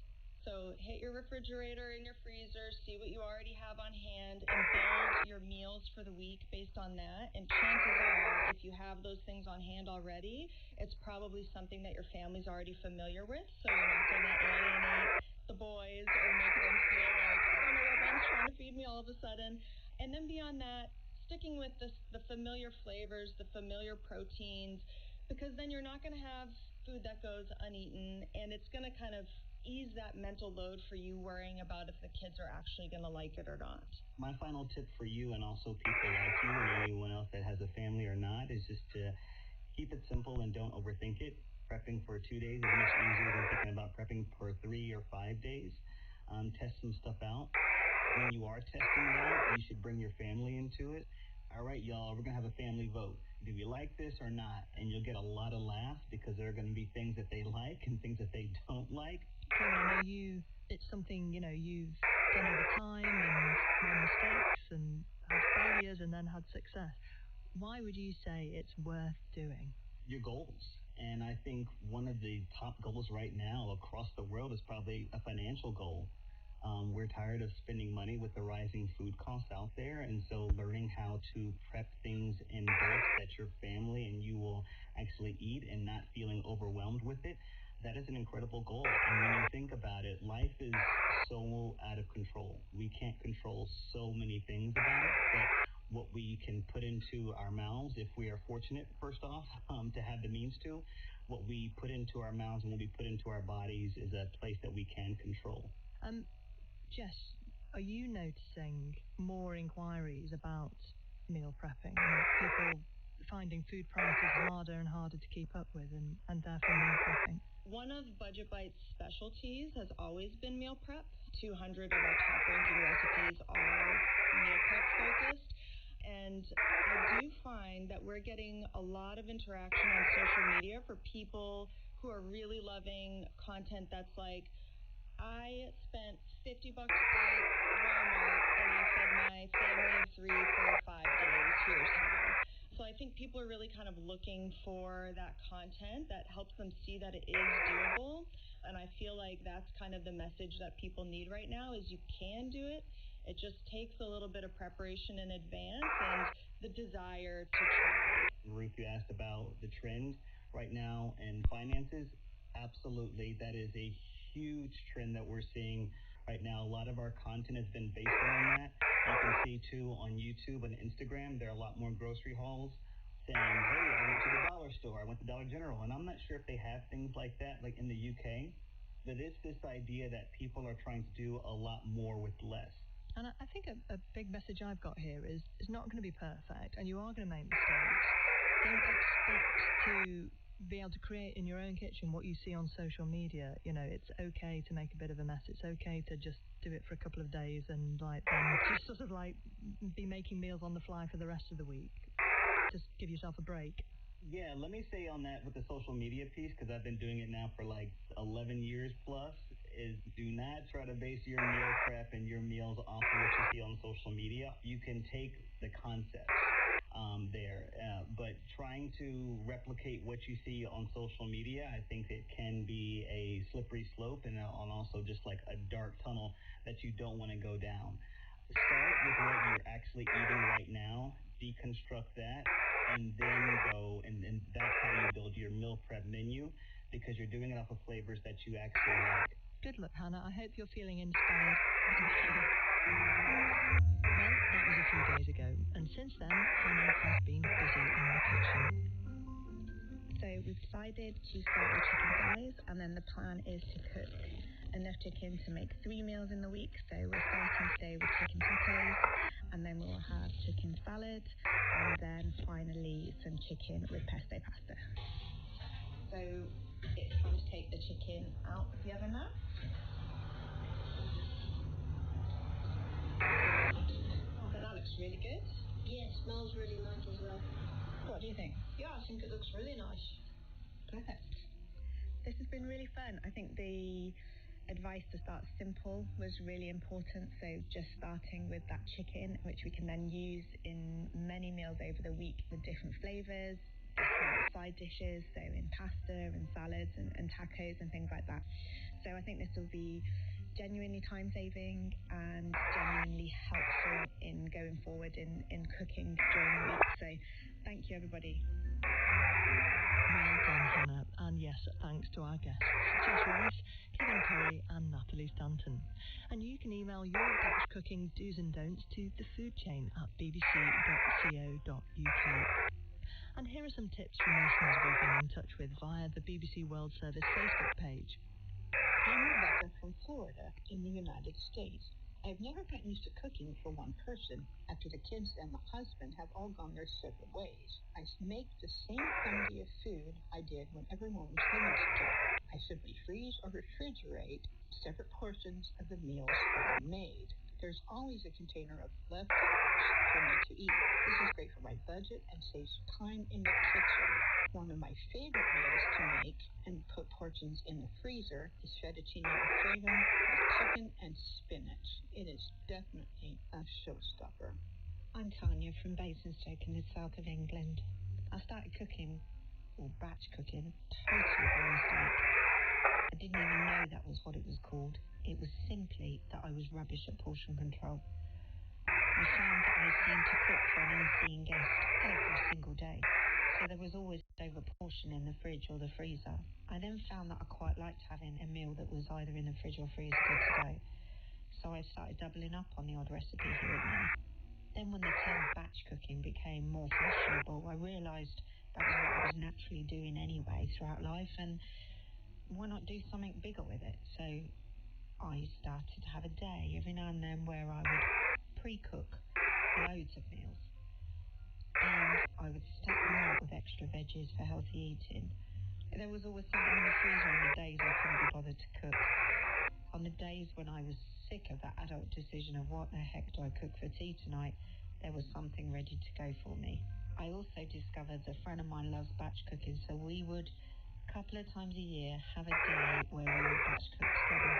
We'd both get really organised, do our big shop, me online, her in the supermarket, and then we would gather around one of our houses and cook and cook and chat and cook and laugh and put the world to rights while we were preparing our healthy dishes. The added bonus was at the end of the day we would swap over a few portions, so each of us got to try something new. We did everything from curries to stews to making our own burgers and cooking our own chips, and you name it, we tried it. But it meant that there was always a healthy meal in the fridge ready to go, or in the freezer ready to cook. Batch cooking all the way for me. Thanks, Tanya. I'm definitely feeling inspired to batch cook. For now, from me and producer Lexi O'Connor and editor Sarah Wadeson, thanks for listening, and join us again next week.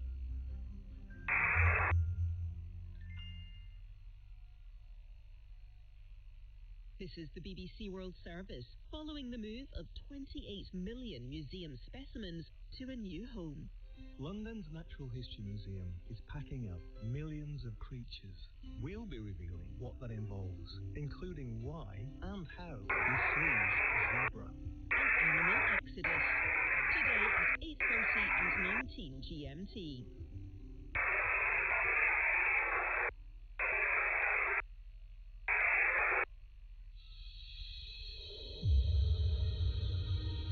You're listening to BBC Radio 4. BBC Radio 4. On BBC Sounds, on FM, on DAB digital radio, and on your smart speaker. Play BBC Radio 4.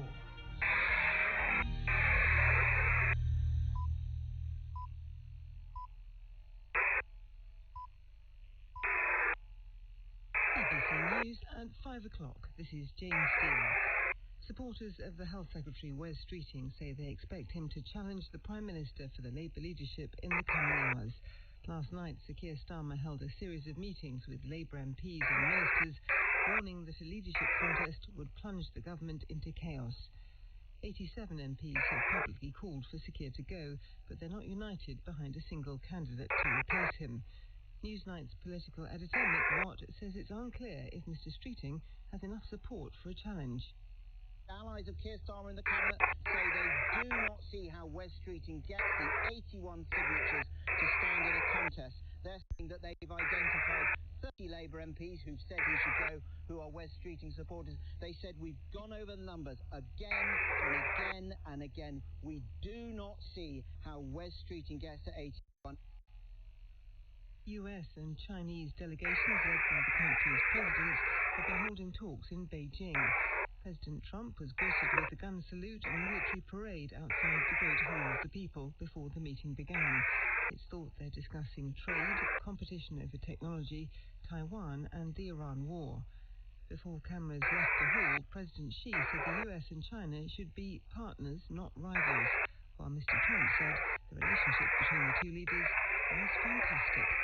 You're a great leader. I say it to everybody. You're a great leader. Sometimes people don't like me saying it, but I say it anyway because it's true. I only say the truth. It's an honor to be with you. It's an honor to be your friend. And the relationship between China and the USA is going to be better than ever before.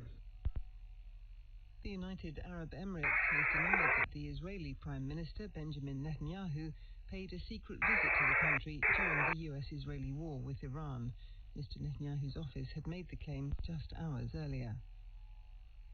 Air passengers in Europe have been warned that flights will inevitably become more expensive because of the impact of the Iran war on the price of jet fuel. The head of the International Air Transport Association, Willie Walsh, said companies have been offering discounts in order to entice reluctant travellers, but that can't last forever. There's just no way that the airlines can absorb the additional costs that they're experiencing. There may be instances where airlines will discount to stimulate some traffic flow, but over time it's inevitable that the high price of oil will be reflected in higher ticket prices. He also suggested there could be jet fuel shortages over the summer, but ruled out widespread cancellations of flights. The second semi-final of the Eurovision Song Contest takes place in Vienna this evening. The UK entry, Look Mum, No Computer, automatically qualifies for the final on Saturday. 15 other acts will compete for 10 places in the final. BBC News, it's 3 minutes past 5. BBC Radio 4's 6:30 comedies are here every weekday, including the return of two favourites. OMG. On Tuesdays, the show that looks at online reviews. The new series of One Person Found This Helpful with me, Frank Stone. This book has helped me through some tough times. Not only has my mental health improved, but I can now open bottles without using my hands. And on Wednesdays, Ian Smith is Stressed, a comedy show all about stress and my unique tips for relaxation. I was supposed to read The Hungry Caterpillar to my dad today. I got confused. We'll watch The Human Centipede. new 6:30 comedies for Tuesday and Wednesday nights on Radio 4 and BBC Sounds. Good morning and welcome to BBC Radio 4 on Thursday the 14th of May. We start at Westminster at a very peculiar state opening yesterday in Parliament. Hello there, this is Alicia McCarthy at Westminster. Yesterday, Parliament put on its finery and welcomed the King for the State Open.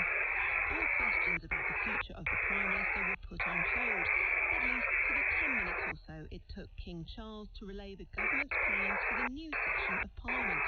My ministers will take decisions that protect the energy, defence and economic security of the United Kingdom for the long term. They will defend the British values of decency, tolerance and respect for difference under our common flag. And they will harness the potential of the pride felt across this country for its communities. After announcing 37 pieces of legislation, Charles, along with Queen Camilla, left the peers resplendent in their red gowns and ermine and the splendour of the House of Lords chamber. And a few minutes later, they were back in the Irish state coach for the short trip to Buckingham Palace, and the royal standard was lowered from the top of Victoria Tower. So, with the royal regalia packed away, it was time to get down to business and begin several days of debate government's plans in areas including policing and education, asylum and energy. But with fevered speculation all over Westminster about the Prime Minister's future, the Conservative leader Kemi Badenoch turned straight to the uncertainty swirling around Sir Keir Starmer. This King's speech is taking place against the most extraordinary backdrop. We knew the carriages were booked, the horses were ready, the King was coming, but would we have a Prime Minister? She reckoned now Keir Starmer was, to use a well-worn political phrase, in office but not in power. Everyone is trying to pretend it's all right. It's not all right. In the past 48 hours, nearly 100 Labour MPs have called for the Prime Minister to resign. 4 ministers have quit. It is clear his authority has gone, and that he will not be able to deliver what little there is in this King's speech. This is a government less than 2 years in office, which has already run out of ideas and run out of road. The Conservative leader accused Labour of trying to tackle the problems of the past instead of dealing with the current challenges facing the UK. And she argued what plans the government had amounted to a load of re-announced policies, one of which in particular had caught her eye. Scraping NHS inward, something the Prime Minister announced 14 months ago. But then I suppose the Health Secretary has been a bit distracted lately, hasn't he?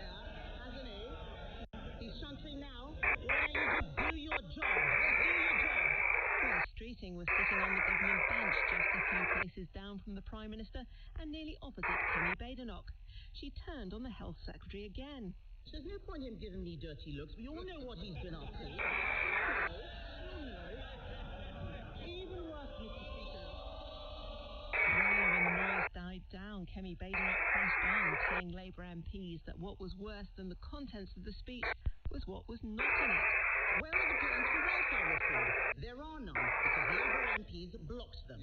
Where is the plan to make savings? There isn't one, because Labour don't know how to make savings. They only know how to spend money, other people's money.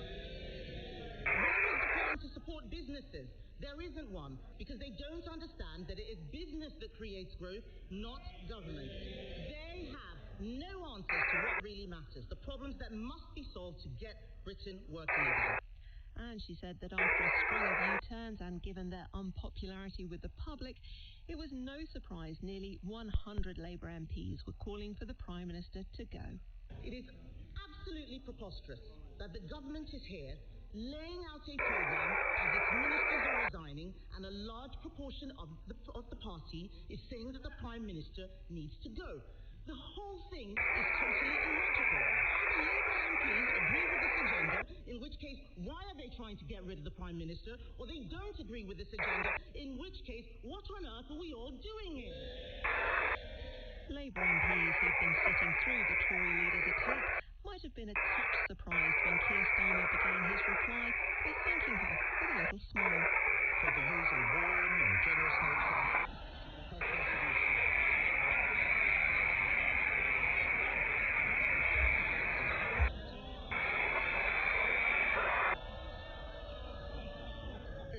difficult days, her input is always a ray of sunshine. I particularly getting tips from her on how to win friends. This is what you've heard from Mr. Speaker. He previously called us orcs and goons. Mr. Speaker, I'm a gooner, and so, as usual, she is less than half right. But the Prime Minister accepted they did have one thing in common. Our parties both had tough results in the local elections last year. The difference is, she hasn't noticed.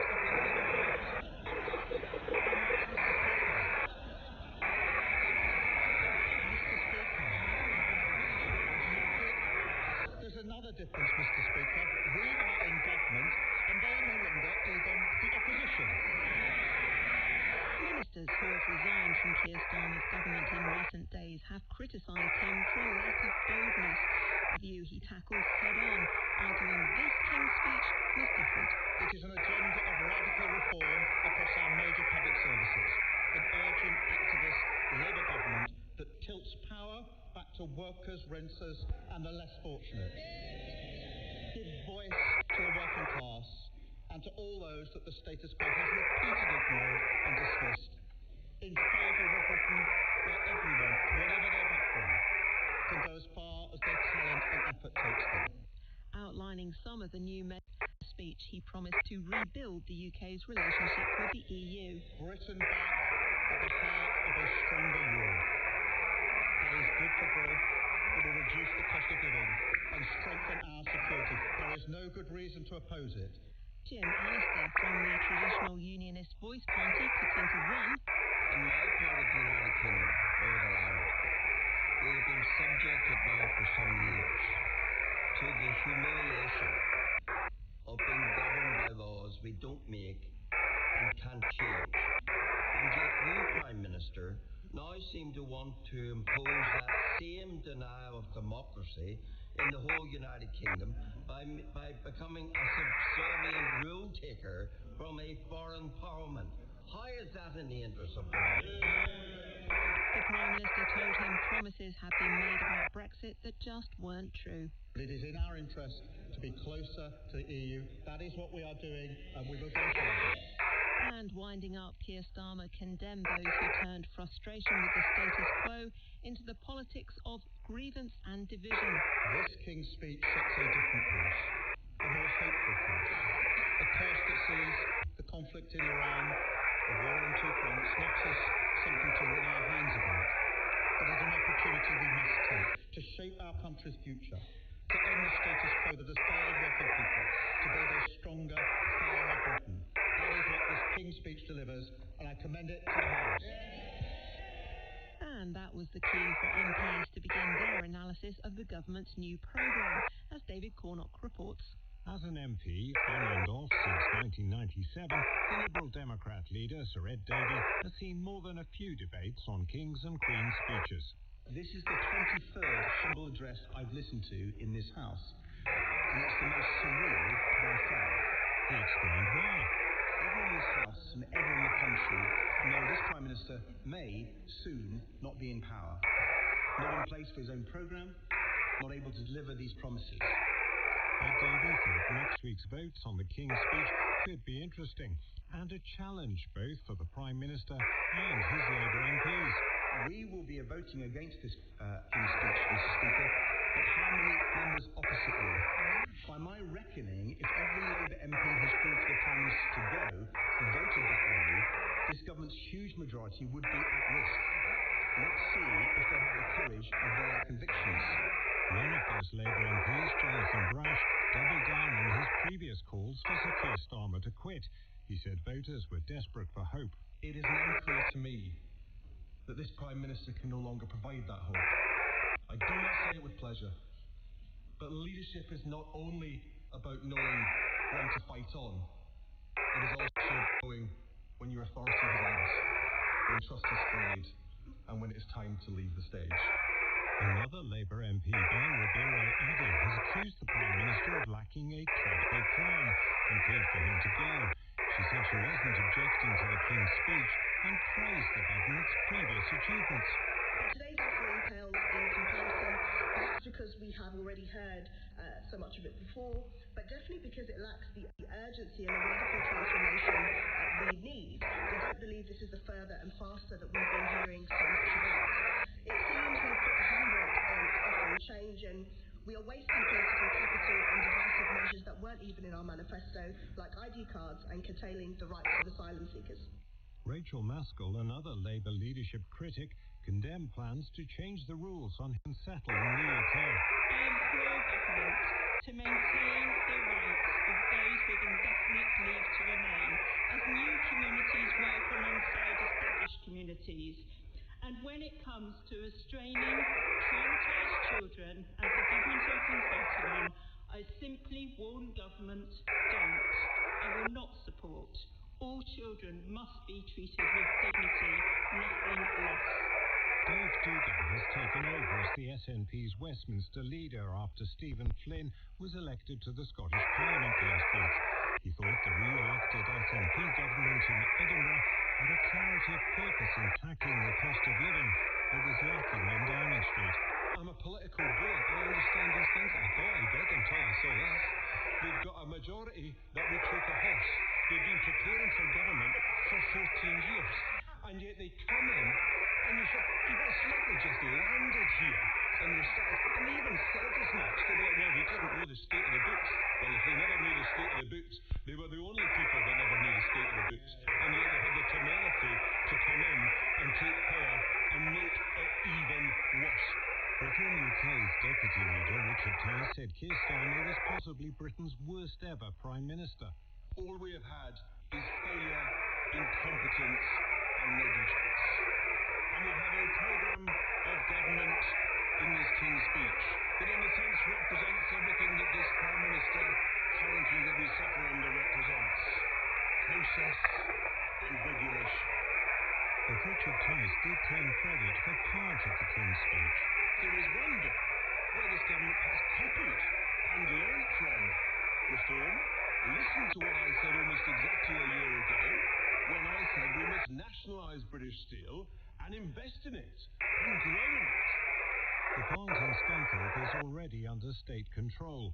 The Conservative Sir Geoffrey Clifton Brown also welcomed the prospect of public ownership. That plant is costing the taxpayer £1 million a day, and therefore modernisation and future private and public investment under a government-owned company needs to be implemented.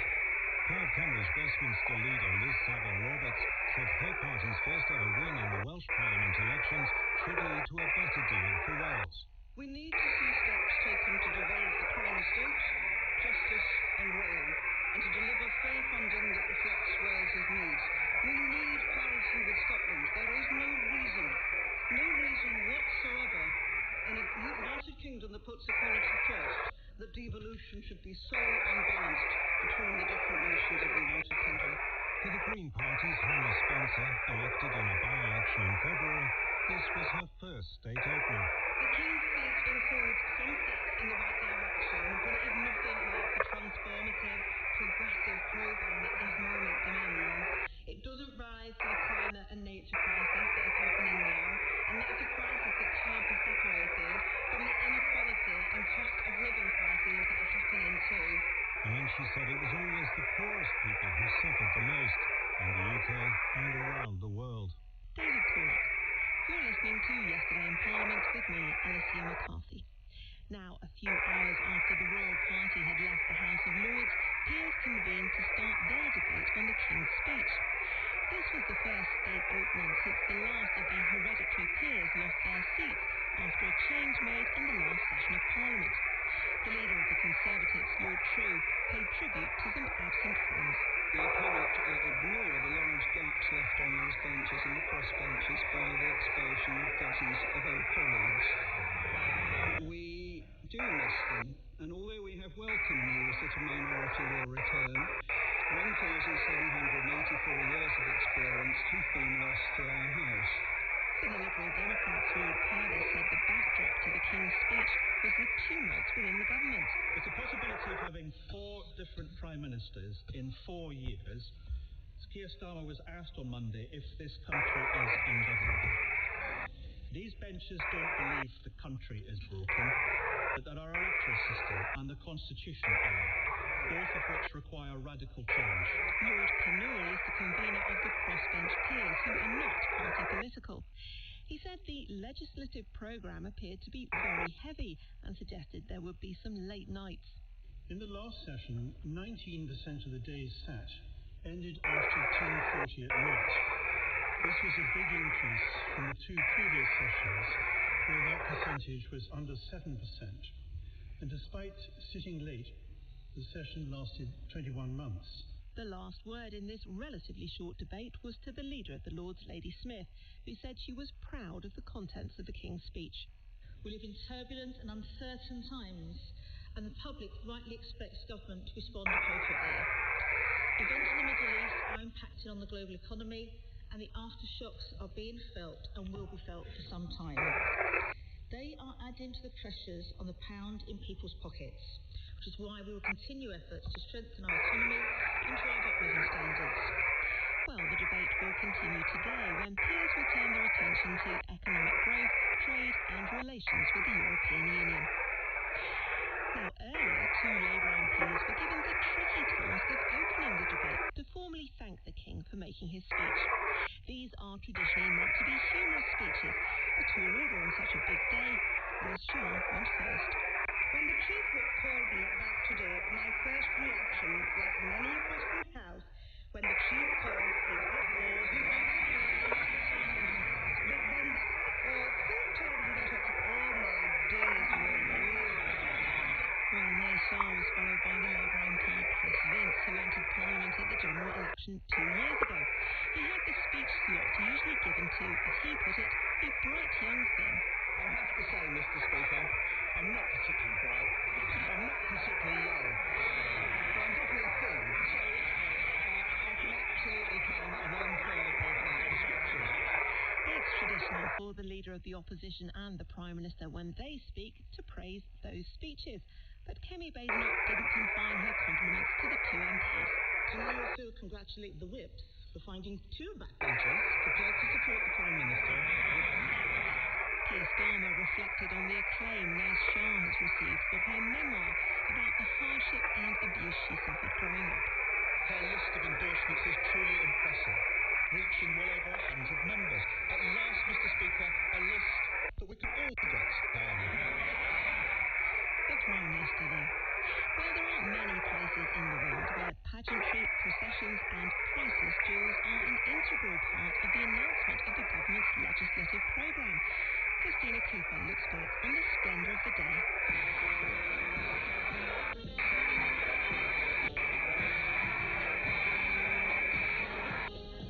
A military band outside Buckingham Palace entertaining the crowds who'd braved the rain to watch King Charles set out for Westminster. The King's procession is one of several traditions and ceremonies that make up the state opening of Parliament. This colourful spectacle marks the start of a new parliamentary year and gives the government a chance to set out its stall with a new set of bills in the King's speech.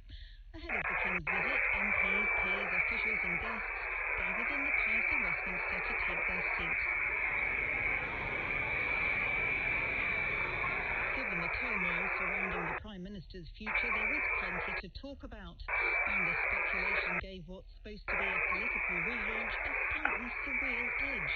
Despite disruptions, Westminster kept the show on the road, observing centuries-old rituals that began before the role of Prime Minister was invented. So it was business as usual for the Yeomen of the Guard, the royal bodyguards, as they searched Parliament for traitors, a tradition that started after the Gunpowder Plot of 1605. With the coast clear, King Charles left Buckingham Palace.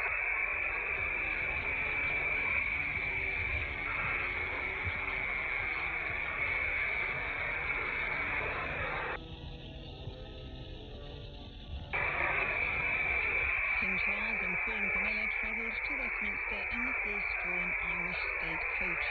As they approached their destination, Westminster Abbey added to the sense of occasion.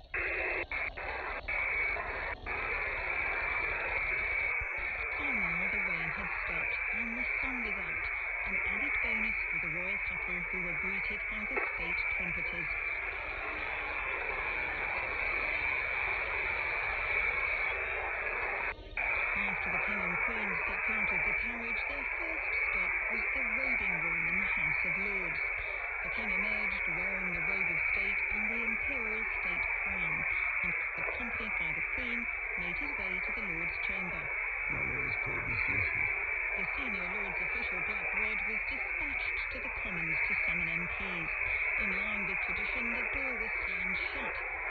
gesture designed to signify the Commons' independence.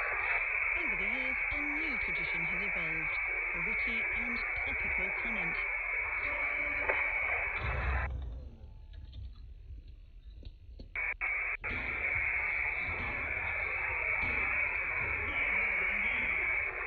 A reference to Andy Burnham, the Labour Mayor of Manchester and leadership contender who's reportedly keen to become an MP again.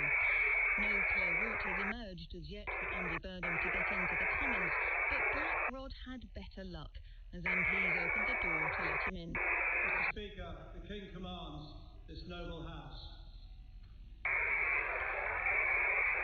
to attend His Majesty immediately in the House of Peers. It's a convention for the Prime Minister and the Leader of the Opposition to walk together to the Lords. Keir Starmer and Kemi Badenoch appeared to be chatting amiably, but given their losses in last week's elections, perhaps they stuck to discussing the changeable weather. With MPs assembled, King Charles got down to reading the speech, written for him by the government. An increasingly dangerous and volatile world threatens the United Kingdom, with the conflict in the Middle East only the most recent example. Every element of the nation's energy, defense, and economic security will be tested. My government will respond to this world with strength and aim to create a country that is fair for all. He went on to say that ministers would defend British values of decency, tolerance and respect for difference, and would take urgent action to tackle anti-Semitism and ensure all communities felt safe. The speech touched on numerous aspects of government policy, including the NHS, education, energy, immigration and housing, and it ended in the traditional way, noting that the list wasn't exhaustive. My Lords and members of the House of Commons, other measures will be laid before you. I pray that the blessing of Almighty God may rest upon your counsels. Words that brought to an end the pageantry and the monarch's duties. King Charles and the Queen left the chamber to return to Buckingham Palace, while MPs and peers dispersed for a break and to prepare for the resumption of politics during the afternoon. Christina Cooper there, bringing to an end a rather unusual Wednesday. But, of course, there's still a bit more of this week to go, and with me is our parliamentary correspondent, Susan Hume.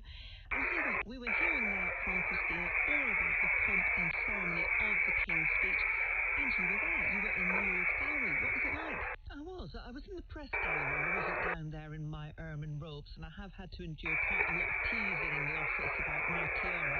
I did not wear a tiara. They're still not worn in the press gallery, I assure you, though I did notice some ladies were wearing them. Yeah, I've been covering the state openings of Parliament for years and years, but I've never actually got a ticket for the press gallery and been in to watch it, so I thought I would this year.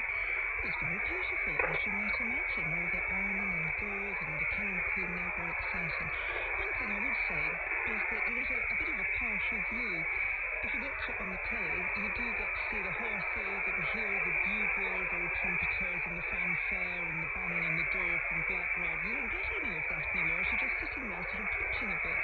Quite a lot of us were watching it on television on some of the screens that were around there. So it was great, but it was a bit of a partial experience as well. And you do look very squished in. You do look like you're quite kind of packed in there. Well, I have to say, there were a lot of gentlemen of the press there, and they're a bit bigger than me, and they were wearing scratchy jackets, so I was feeling a bit squished in there. Of course, it was a really strange occasion for another reason as well, which is we have this huge business going on in the background about a leadership challenge. So we're all sitting there listening to the King reading out this speech, thinking, yes, I wonder if the Prime Minister who's in charge of this King's speech, whose programme for government it is, will be Prime Minister to see those bills become law. Okay, well, we've had the King's speech. It has happened. They've packed away the crown jewels and they've sent the horses back to the stables. But that doesn't really mean that it's all over, because what happens now is that we have several days of debate on what was in that speech. So it continues in both the House of Commons and the House of Lords. And the way they break it up is that they have a different theme for every day. So today the House of Lords is going to be talking about economic growth, trade and the European Union. The Commons, meanwhile, is going to be talking about work, or getting Britain working again, as the government likes to call it. carry on with their debates every day from now until Thursday. The Commons will go on until Wednesday, and at the end of the debate in the Commons there will be a vote. Now, normally MPs don't rebel on the King's speech because if for any reason it didn't get through, that would be seen as akin to a vote of confidence, and the whole thing would frankly drop to pieces. So we're not expecting government to lose, but these are indeed strange times, and that debate will continue.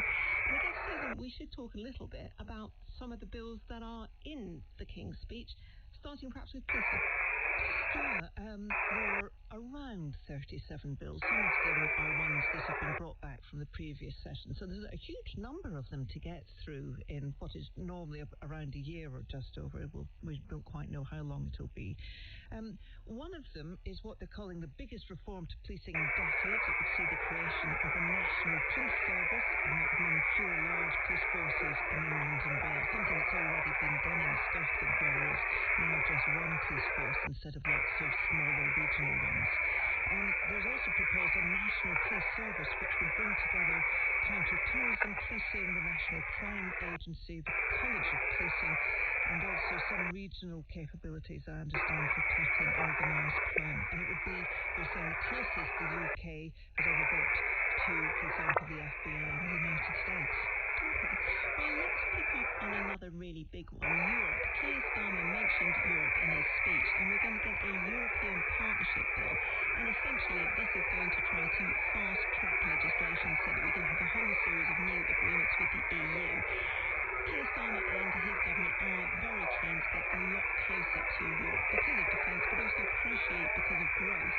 And Keir Starmer reckons it's a way to boost economic growth here in the UK, which is a way to afford all the things he wants to spend money on, like, say, the NHS, and of course defence, which is, coincidentally, another area where he wants to cooperate more with Europe. So those are just two of the bills that we're going to be talking about. That debate goes on for several more days, as I mentioned, and Susan will be with you in this slot tomorrow with the best bits of all of that. But for now, you've been listening to Yesterday in Parliament with me, Alicia McCarthy. The studio manager was Jack Wolfman, and our editor was Mandy Baker. From all of us for now, goodbye. The shipping bulletin is on its way in a couple of minutes, but first let's get the general weather forecast. Here's Chris Fox. Thanks a lot, Jane. And yesterday we had lots of showers, thunderstorms, hailstorms around. It's a repeat performance today in many respects, with low pressure still in charge of our weather, a cool northwesterly airflow, so a chilly start to the day, and showers and thunderstorms will become increasingly widespread as the day goes by. And that said, we've already got plenty of showers in across a good part of the country already. Now, for England and Wales, first of all, we've got showers affecting Wales, around Merseyside, southwest England. Showers running down eastern coastal counties of England as well. Inland, yes, there is something a little bit drier at the moment across parts of northwest England, the Midlands, and many southern counties of England getting off to a dry and a bright start with some early morning sunshine. But as the day goes by and the temperatures rise, we are going to see those showers form and break out. Some of the showers turning heavy with some hail and thunder. I think the biggest downpours are likely to be across eastern England, and probably particularly for East Anglia and the southeast as we head through the latter stages of the afternoon. But no one's immune from seeing a big downpour today. It's another cool day. Temperatures for England and Wales, 12 to 14 degrees Celsius, and again it's going to be quite windy. Gusty winds around the showers, and some pretty windy conditions for Wales and Western England too, with gusts running until 30s of miles an hour today. Now for Northern Ireland, we've already got quite a lot of cloud across western counties, with some patches of fairly heavy rain working in here. A few showers will break out as the day goes by, and again it's going to be quite windy, with gusts running into the 30s of miles an hour. Cool as well, temperatures of around 10 to 13 Celsius here. In Scotland, showers for the time being are really across northern areas of the country. Should be a dry start through the central lowlands and southern Scotland too. But as the temperatures rise this afternoon, showers become widespread, some of them heavy with the hail and thunder, particularly for eastern areas of Scotland. The temperatures today, 10 to 14 degrees. Overnight, showers will gradually ease. Tomorrow, it's another day of sunshine and showers, but there'll be slightly fewer showers around, so big gaps between the showers, more sunshine, and you might get away with dry conditions. Jane. Chris, thank you. Now, the shipping forecast issued by the Met Office on behalf of the Maritime and Coast Guard Agency at 05:05 on Thursday, the 14th of May. There are warnings of gales in Viking, North Utsira, South Utsira, Fortis, Hornsey, Fisher and Farrow. General synopsis at midnight. Low, Gulf of Bothnia 988, expected eastern South Utsira 987,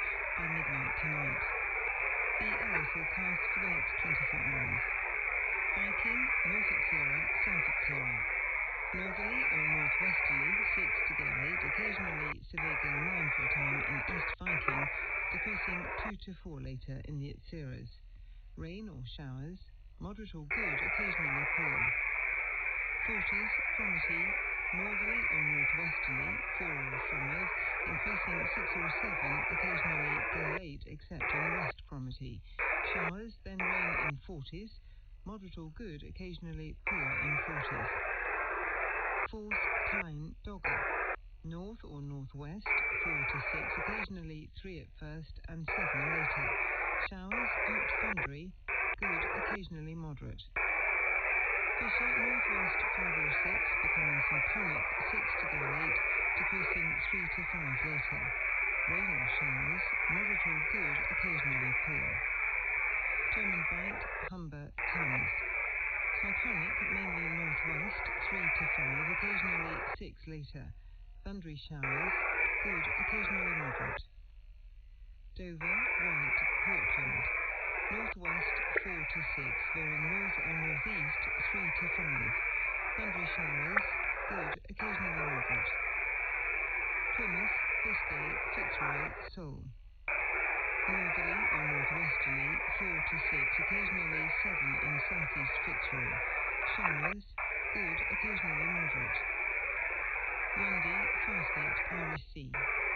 Northerly or northwesterly 4 to 6, occasionally 7 in northwest Irish Sea. Showers, part thundery, good, occasionally moderate. Shannon, Rockall. North or northwest 4 to 6, becoming variable 2 to 4 in Rockall. Rain or showers, moderate or good. Ryan, Hebrides. North or northwest 5 or 6, occasionally 7 at first, then decreasing 4 at times. Showers, good, occasionally moderate. Bailey, northerly 3 to 5, becoming variable 3 or less in west. Rain or showers, good, occasionally moderate. Ferrol, northerly 5 to 7, occasionally gale 8 in east. Showers, moderate or good. Faroes, northerly 5 or 6, occasionally 7 in east and 4 in west. Showers, good. Southeast Iceland, northerly 4 or 5 in east, but variable 2 to 4 in west. Showers, good, occasionally moderate. Now the weather reports from postal stations for 04AA. Tarry automatic, north by west, 5. 5 miles, 1007, falling slowly. Stornoway, northwest by north, 3. 9 miles, 1006, falling slowly. Lerwick, north 3, 22 miles, 1000, falling slowly. Lucas, west 2, more than 38 miles, 1003, falling slowly. Bridlington, west-northwest 2, 1000, rising slowly. Sandetti light vessel automatic, west-northwest 5, 11 miles, 1000. Greenwich light vessel automatic, northwest by west 5, 11 miles, 1002. Jersey, northwest 4, recent rain 13 miles, 1005, falling more slowly. China light vessel automatic, northwest 6, 1004. Scilly automatic, northwest 6, recent rain 9 miles, 1010, falling slowly. Valencia, north by east 4, slight showers 3 miles, 1014, now rising. Ronaldsway, northwest 4, recent rain 14 miles, 1004, falling slowly. Melon Head, north by west 6, 7 miles, 1008, steady. Now here's the weather forecast for the inshore waters of Great Britain and Northern Ireland, valid for the following 24 hours and issued by the Met Office at 05W on Thursday the 14th of May. The general situation, the United Kingdom will continue to lie in an unseasonably cool and showery north-northwesterly airflow during the next 24 hours. The wind will be strong and blustery at times, especially later in the day in the northeast.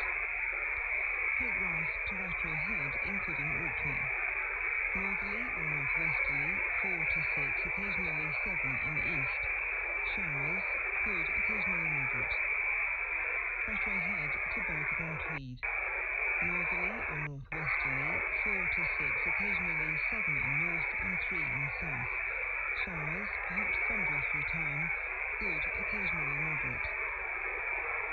upon Tweed to Whitby.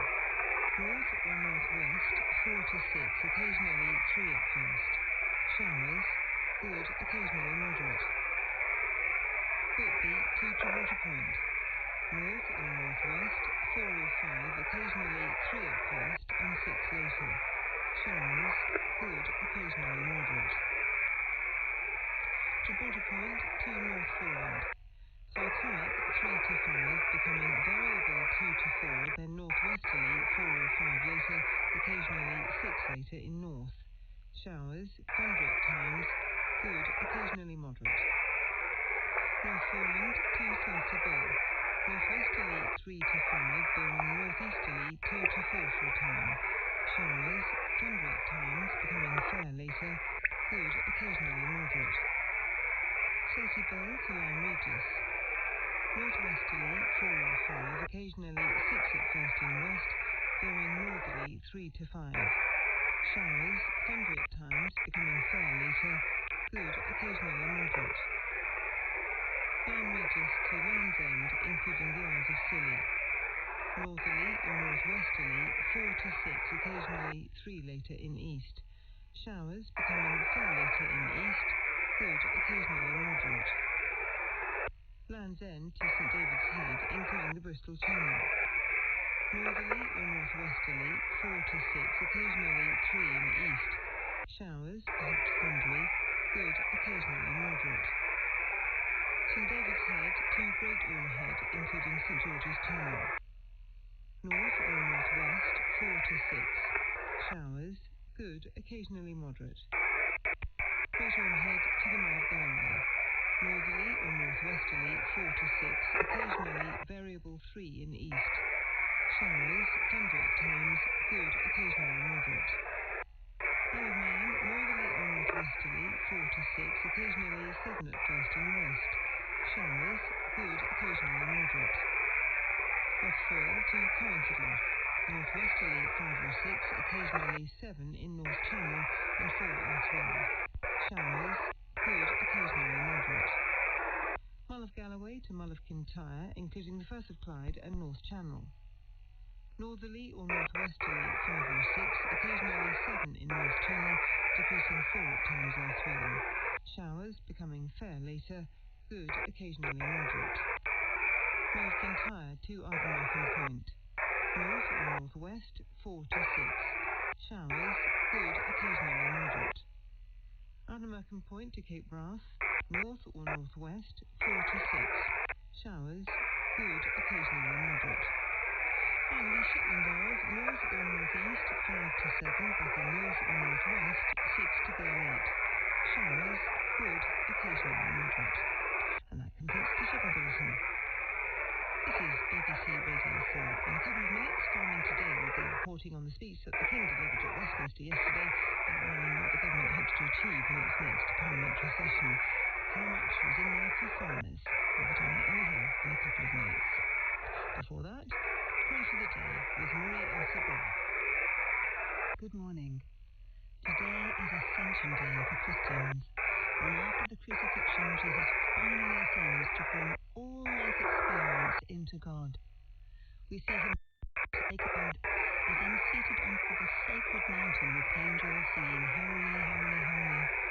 It's a boundless mystery to me. Every year I find it intriguing. Recently, I interviewed Chris Bonington about his ascent to the southwest face of Everest in 1985. He'd led groundbreaking expeditions before, but never got to the top. And he said that the view was less impactful than the feeling of the highest point in the world. It was a type of love, he said, tapping his chest, more than light itself. Later he talked about the invasion of new technology. The 1980s Tenzing Hillary Airport changed the length of walk to the area. And in the 1990s, helicopters became capable of transporting food or people to base camp or even further up. He was not only concerned about the integrity of the same climb across history, but in that vast whiteness, there was a strong etiquette amongst the climbers of not interfering with the majestic silence. You had to respect it, he said. His Sherpa Ptemba from Nepal, with whom he shared a tent, made offerings as they went up. He believed that the mountain could feel every soul and every move within it. And Chris said that to him, in the long days of navigating crevice, ice and storms, this approach to the sacred mountain made more sense. Holy God, may I make offerings as I walk with you and respect your majestic silence. Amen. Prayer for the day with Marie Elsa Bragg. Now at 6:15, Farming Today with Anna Hill.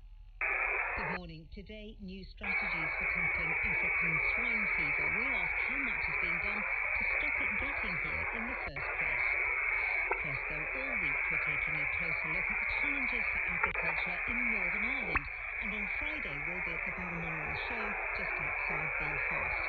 Farming is one of the most dangerous jobs you can do, but if you're working alone and have pressure to keep on working, the consequences of injuries, especially if they're minor, can get ignored, and that can lead to serious problems like sepsis. A new campaign is being launched at the Balmoral Show today, supported by Sepsis UK to raise awareness. Marshall Wiley, a farmer from Cookstown, told Louise Cullen about his frightening experience of contracting sepsis from just a small scratch. First thing I done was wash my 2 hands and kept washing them. And I put an iodine over the touch, rubbed it in, and then put a patch over it. Never thought anything more of it. The Thursday night, Friday morning, I was up and down as like something was here, as like a flu. If something was not right, very typical thing. It's a flu, nothing wrong with it. Went on ahead, went to work. Got down to shop, and 2 seconds later, nope, I was sick. And Karen, she says to me, she says, "There's something about you." And she took one look at me. And before she rang 999, she says, "You have sepsis." Well, a few weeks later, I come out of coma. And the doctor came to me and says, "You know something? You're a complete and utter miracle. You actually passed away and then come back." Then I looked and said, "Keep it all. My index finger and my left hand, it's pure black. My thumb on the left hand was black. My middle finger was black. And my middle finger on the right hand was black. I just had a black lips, black ears. Looked at my feet and my feet were all black. Every time I looked at my feet, I actually did feel I was going to get my feet fixed, doing up and take my feet, because that's, that's my livelihood. And I turned around and looked. I had to, I lost my legs. It was very traumatic. I had never, ever heard of sepsis. I never ever thought about it. There's many times on the farm, you get scratches, you get this, that, and all. Do you ever look at that? No.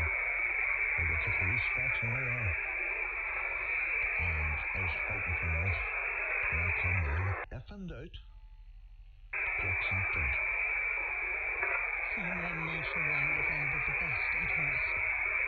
Now, political uncertainty is dominating the headlines, but yesterday the King delivered his speech outlining what the government hopes to achieve in its next parliamentary session, no matter who's at the helm.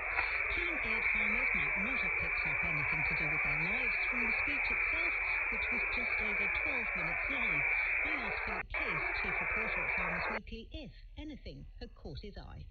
I did check the speech, and in fact the words food, farming and agriculture weren't mentioned at all. That said, farming was still quite heavily affected by some of the announcements on several policy areas. I suppose the biggest was probably the proposed Clean Water Bill, which could bring tighter regulation around nutrient runoff, slurry management and river pollution. It was also quite notable the focus on energy security and expanding renewable and nuclear energy in particular. And for farming, that means increasing competition for for land through things like solar, wind, and other infrastructure projects. And I suppose finally, the final but of course a very important issue is trade. I think the government has already signalled closer ties to the EU through a dynamic alignment or SPS agreement. And there was mention in the King's speech of a European partnership bill. That could really affect agricultural exports, border checks and future food standards. There were some things which were obviously missing, I think. Yeah, you're absolutely right. I suppose the key thing for me which was missing was that there was a lot of talk about economic defence and energy security, but there was absolutely no mention whatsoever of food security. And at a time of huge geopolitical uncertainty, this is an area that the government has been coming under increasing pressure to address. And nothing at all on public procurement of food. They've set a target to really ramp up the area, but we've had no real mention of that since the Labour government mentioned the policy. There is so much uncertainty about the leadership in the Labour Party and, of course, the Prime Minister at the moment. That adds, I suppose, to a general sense of uncertainty in the farming industry. Do you think farmers are feeling a little bit nervous? I really do, and I think that if there's one thing which I've found over the years, the one thing which farmers hate, it is that word uncertainty. And farming is a long-term business, as we know. Farmers need many years, they need policies which stretch out over many years to instill confidence in them to actually invest in their own businesses. But what we have currently at DEFRA, for example, is just a delay and a logjam of important policies which we're still waiting to see, basically. And I can name a few now. We're still waiting for the refreshed bovine TB strategy. We're also waiting for DEFRA's response to Baroness Better's independent review of farming. And there's also the fairness in the combinable crop supply chain. That was due at least by now. It should have been out already, and there's no mention of that yet. So there's very much a feeling within farming that the government is in a state of flux. It may be struggling to understand what it wants and also what relationship it actually wants with the country's farmers. And behind all this is, of course, the uncertainty over the Middle East conflict and the impact that is going to have, without a doubt, on farming going forward, and in particular as we go through into the summer and into the autumn planting season. It looks difficult, I must say. Philip Case, Chief Reporter at Farmers Weekly. The government's launched a new strategy to combat African swine fever.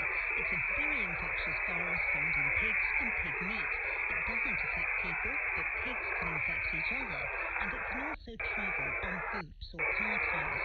If someone discards infected meat like a ham sandwich, it could be eaten by a wild boar or a pig, which then gets the disease. It's been gradually spreading across Europe. Earlier this year, in Spain, there was an outbreak involving more than 150 cases. The UK government's already banned all personal meat imports, and its new strategy will bring tighter surveillance requirements and control zones in the event of an outbreak. This, it says, will help farmers avoid blanket movement restrictions on live pigs and pork products, reducing pressures such as overcrowding and enabling day-to-day operations to continue more smoothly.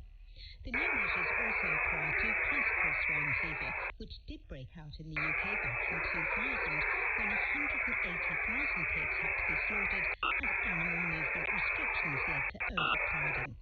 I asked the Chief Vet, Christine Middleness, what the new strategy means for farmers. So it's all about making the framework, while still effective for disease control, a bit more tailored, responsible, flexible to the actual on-the-ground situation. Are you releasing the strategy because you think the threat is imminent? So we've been at medium risk of the incursion of African swine fever actually for a few years now. Most of that is because of the slow westward spread in Europe from wild boar.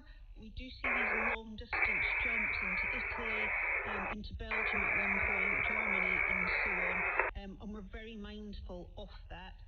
We've learned a lot from how the Europeans and the Caribbean and others have been responding to their outbreaks, so for example this flexible approach, and we've taken those learnings and put them into the new strategy.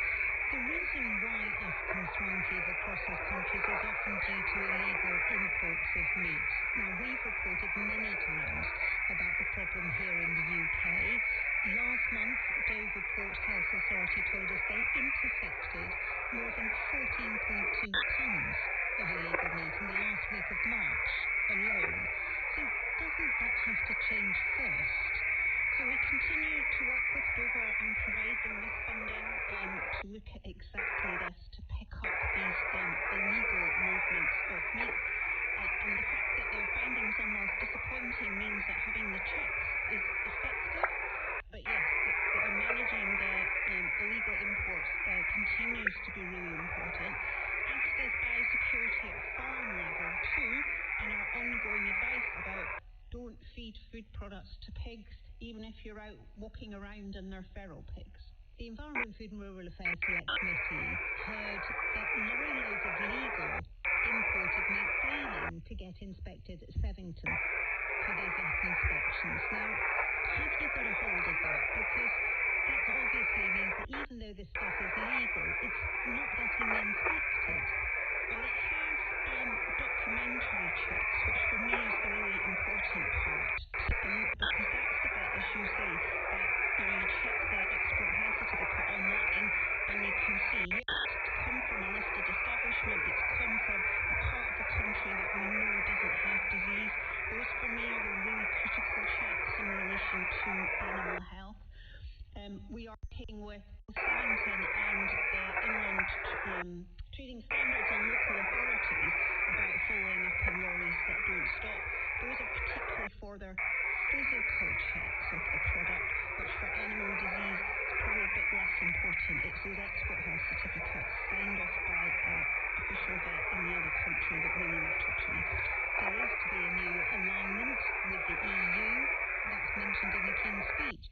That's supposed to make trade much easier, but doesn't it also mean that there's more of a threat if checks are slightly eased? Well, being back in a single market or single SPS area, so animal health area, if you like, will mean that we will have access again to the IT systems and intelligence that is within the EU, which we don't have at the moment, and that will be hugely helpful. Understanding really quickly on the ground what disease situations are and working as a member of that single market to make sure it's controlled in the country of origin. So that, if you like, for me is a kind of trade-off. You get access to that intelligence, the systems and things. These things have to be joined up though, don't they? The strategy that you're announcing to deal with the disease if it gets here, and the prevention of the disease getting here. Oh, absolutely. You've got to do prevention, detection, response, and then a really important part for us that we maybe don't talk about so much is recovery. So, you've had an outbreak, but the key is to get back to disease-free status and back to trade again, because that's what drives product through the market. So it's really important. Working, therefore, not just with the EU, but with the many third countries that we export to. Chief Vet Christine Middlemiss. And if you want to comment on anything in the programme, you can always email us. It's farming.today@bbc.co.uk. That's all for us. I'm Annie Hill. The producer was Beatrice Fenton. Farming Today is a BBC Audio Bristol production. Well, ahead of the Men's Football World Cup, here's something new on Radio 4. Football is singularly the most important cultural institution when it comes to defining English national identity. I'm David Baddiel, and in my new series, I'm exploring Englishness. Are England going to win? This is mega. We've never had this feeling before. And I'm doing so through the history of England's relationship with its men's football team. The thing about England winning the World Cup in 1966, it really did open the sluice gates to a new kind of way of England looking at itself. 60 years apart, with me, David Baddiel, on Radio 4 and BBC Sounds. Starts on Saturday morning at 10. This is BBC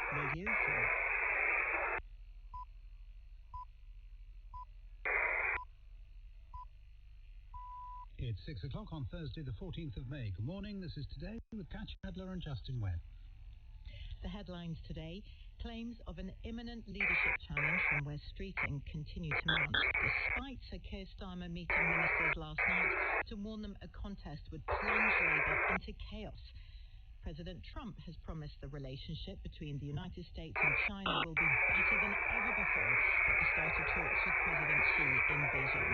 It's an honor to be with you. It's an honor to be your friend. And the relationship between China and the USA is going to be better than ever before. And also in today's programme, Prince Harry inserts himself into the row about anti-Semitism in the UK. We'll ask why. Rivals returns to our TV screens, but the death of the author Jilly Cooper won't stop the cast partying.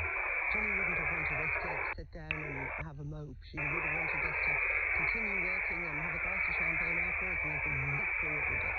And it is going to be a long night here in Southampton. There's plenty of fallout about these spying allegations as well. Well, known as the Southampton bet who punished for sin worthy of a Le Carre note. The BBC News is run this morning by Jane Steele. Allies of the Health Secretary, Wes Streeting, say they expect him to launch a bid to oust Sir Keir Starmer in the coming hours, despite the Prime Minister hosting a series of meetings last night to try to shore up his authority. Yesterday's state opening of Parliament was overshadowed by questions about Sir Keir's future after dozens of Labour MPs called on him to resign. He warned that a leadership contest would plunge the party into chaos, but speculation has only grown that a challenge could be imminent. Here's our political correspondent Harry Farley. As the Prime Minister held meetings with ministers last night, members of his cabinet were in the House of Commons tea room, warning Labour MPs a leadership election would paralyse the ability of the government to get things done for months. If Wes Streeting launches a leadership challenge today, he first needs the support of 81 Labour MPs. His opponents question whether he's reached that threshold. Another potential leadership rival, the Mayor of Greater Manchester, Andy Burnham, has pulled out of his regular BBC Radio Manchester slot this morning. The spokesperson said he had to prioritise discussions arising from last week's elections. Xi Jinping has told Donald Trump that the United States and China should be partners rather than rivals, as the two leaders held high-stakes talks in Beijing. They're expected to have discussed trade, Taiwan and the war in Iran. After he was greeted with a grand military parade, Mr. Trump insisted the relationship between the two powers would be better than ever before. The discussions have just finished. Our China correspondent Laura Becker sent this report from Beijing.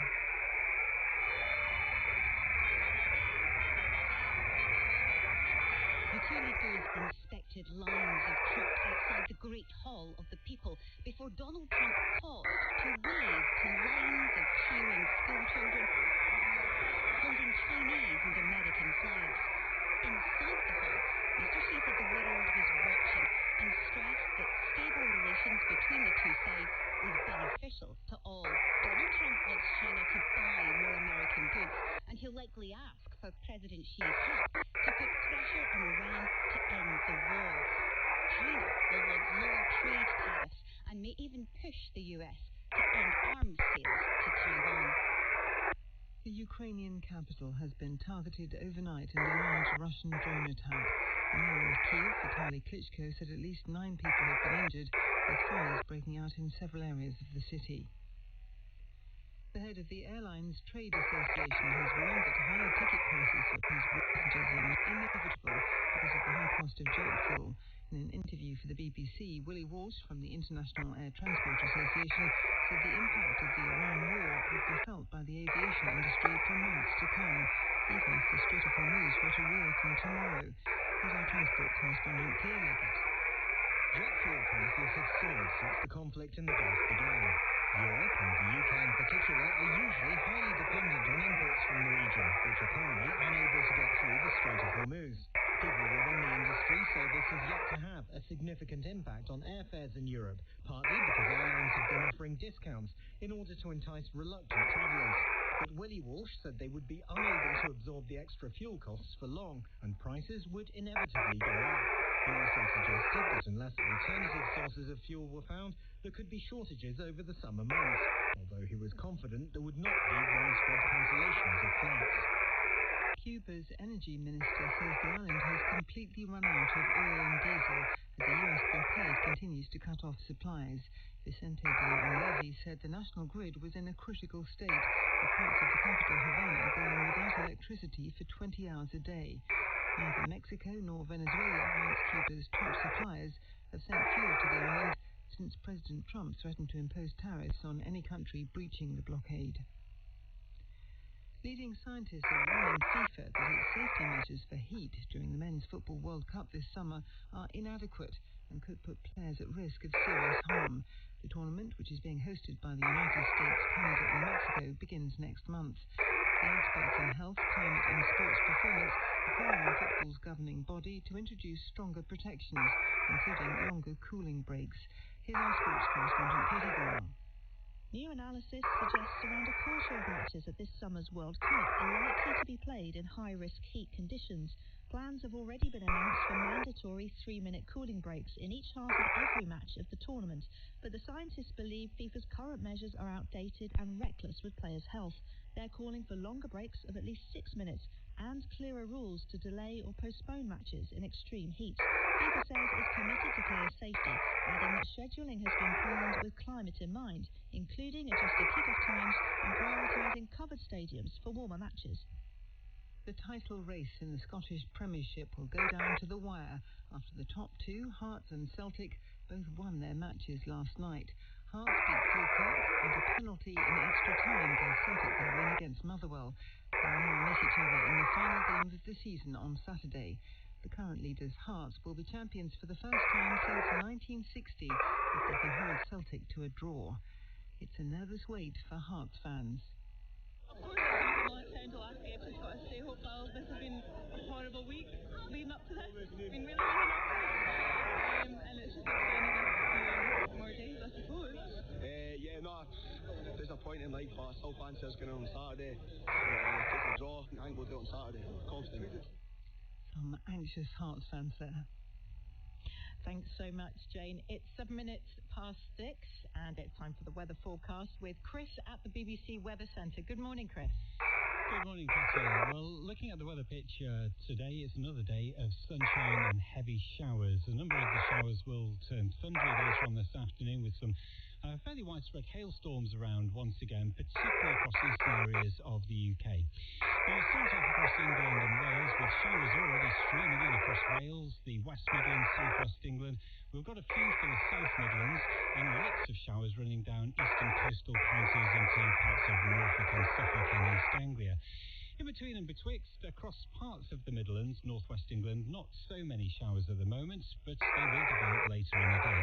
So, sunshine and showers today, a high chance of catching a downpour as we head into the afternoon. A number of the showers will turn heavy with some hail and thunder, especially across eastern counties of England, and particularly for East Anglia and the south east. So hefty downpours, tricky travelling conditions, and gusty winds, gusts into the 30s or even 40s of miles an hour with some of the storms today. Temperatures still running below average. We're looking at highs between 12 and 14 Celsius. Now, for Northern Ireland, there's going to be quite a lot of cloud for western counties. We already have lots of showers in Northern Ireland too. The weather will tend to brighten up with some sunshine coming through, and it may well be that we don't see too many in the way of showers into the afternoon. So that might be one of the drier parts of the country as we go on through the afternoon. Temperatures about 10 to 14 degrees, so it's a cool day and it will be quite windy again. In Scotland, lots of showers across northern areas, but the showers become more extensive into the afternoon with hail and thunder, particularly across eastern areas. Temperatures below average 10 to 14 degrees today. That's the latest. Right, thank you for that. 9 minutes past 6. Let us start by bringing you up to date with something that's happened in the last 10 minutes or so. So The Guardian has just published a story saying Angela Rayner has been cleared by HMRC of deliberate wrongdoing or carelessness over her tax affairs, paving the way, as The Guardian puts it, for a potential leadership bid as Keir Starmer's grip on power unravels. This is a story the paper has just published, and they have talked to Angela Rayner herself, and she indicates to them that she might run if there is a contest. She wants to play her part. She says she understands why Labour MPs are so upset, and she says, according to The Guardian, that Keir Starmer should reflect on stepping aside. So obviously plenty more of that still to come. The other papers that have not talked directly to Angela Rayner are presumably to the other potential leadership candidates as well, are all anticipating a leadership bid from Wes Streeting, and soon the Daily Mail predicts a day of anarchy ahead. Labour plunged into civil war. The Express reads, finally a move to bring down zombie Keir. The Sun chooses street fighter. The front page of the Daily Star says Downing Streeting. Get it? So Keir Starmer's allies tell the Financial Times they are sceptical, though, that the Health Secretary has the necessary backing. One of his supporters exists. Wes is a very good politician. He doesn't rely on shonky data. A minister is quoted in The Sun as saying that Sir Keir warned that Mr Streeting will destroy Labour in the country, but Downing Street denies he said that. With the Prime Minister expected to join any contest, The Times says it'll be a three-way fight for number 10, though The Guardian reports there's now a frantic scramble to find the candidate for the Labour left. According to the Daily Mirror, the left of the party is divided over who to choose. The Daily Telegraph predicts it will put forward the Energy Secretary Ed Miliband because a former Deputy Prime Minister Angela Rayner is embroiled in an as yet unresolved tax row, although you brought us up to date with that, Justin. It does quote, though, the paper, one figure on the left saying that Angela Rayner was well liked, but a complete liability. Alois van der Burnham told the iPaper that he will try to join the fight. He's found a seat, but it might not be winnable. According to the Mail, they're lobbying for an extended timetable to any leadership contest. The paper, though, says any delay could leave the UK with a lame-duck Prime Minister. A supporter of Mr Burnham, quoted in the Telegraph, admits he'll probably be squeezed out of the race. One MP backing the Greater Manchester Mayor tells The Guardian he's run out of time. Another says his best hope now is to do a deal with Sir Keir. In its leader column, the FT insists that what it terms the battle for the soul of Labour shouldn't be a drawn-out process. It warns that the UK finds itself in a moment of great peril, and it calls for Labour to remember the principle of country first and party second. It is 12 minutes past 6.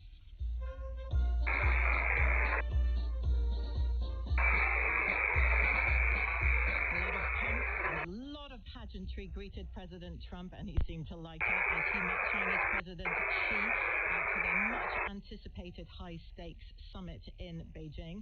Now, before talks began, President Trump spoke of the significance of the summit.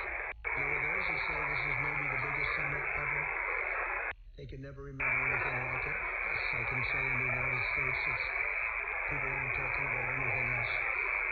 But it's an honor to be with you. It's an honor to be your friend. And the relationship between China and the USA is going to be better than ever before. Well, the world's two most powerful leaders have just finished their meeting, which lasted about 2 hours. That's double the time scheduled. Laura Bicker, our China correspondent, can tell us more. Hello, Laura. Hello. Yes, the two leaders have just actually arrived now at the Temple of Heaven. This is this 15th century sacrificial altar where emperors used to go to pray for a good harvest. And obviously, many of us are kind of wondering exactly what these two leaders have agreed in those 2 hours. But it does seem that China will buy more American goods, particularly agricultural products, from American soybeans to American beef. So that's one thing we know that is on the agenda, as well as of course, Donald Trump got the entourage of CEOs, including NVIDIA chiefs. So we're wondering whether or not America will agree to sell advanced computer chips to China so that it can fuel its robotics revolution that President Xi is pushing forward.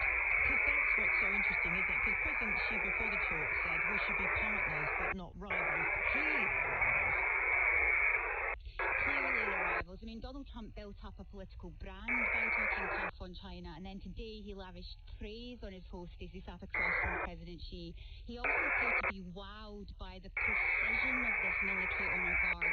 It was a real ceremonial welcome outside the Great Hall of the People. I mean, even the eyes of the troops, they carefully tracked the two leaders on the red carpet.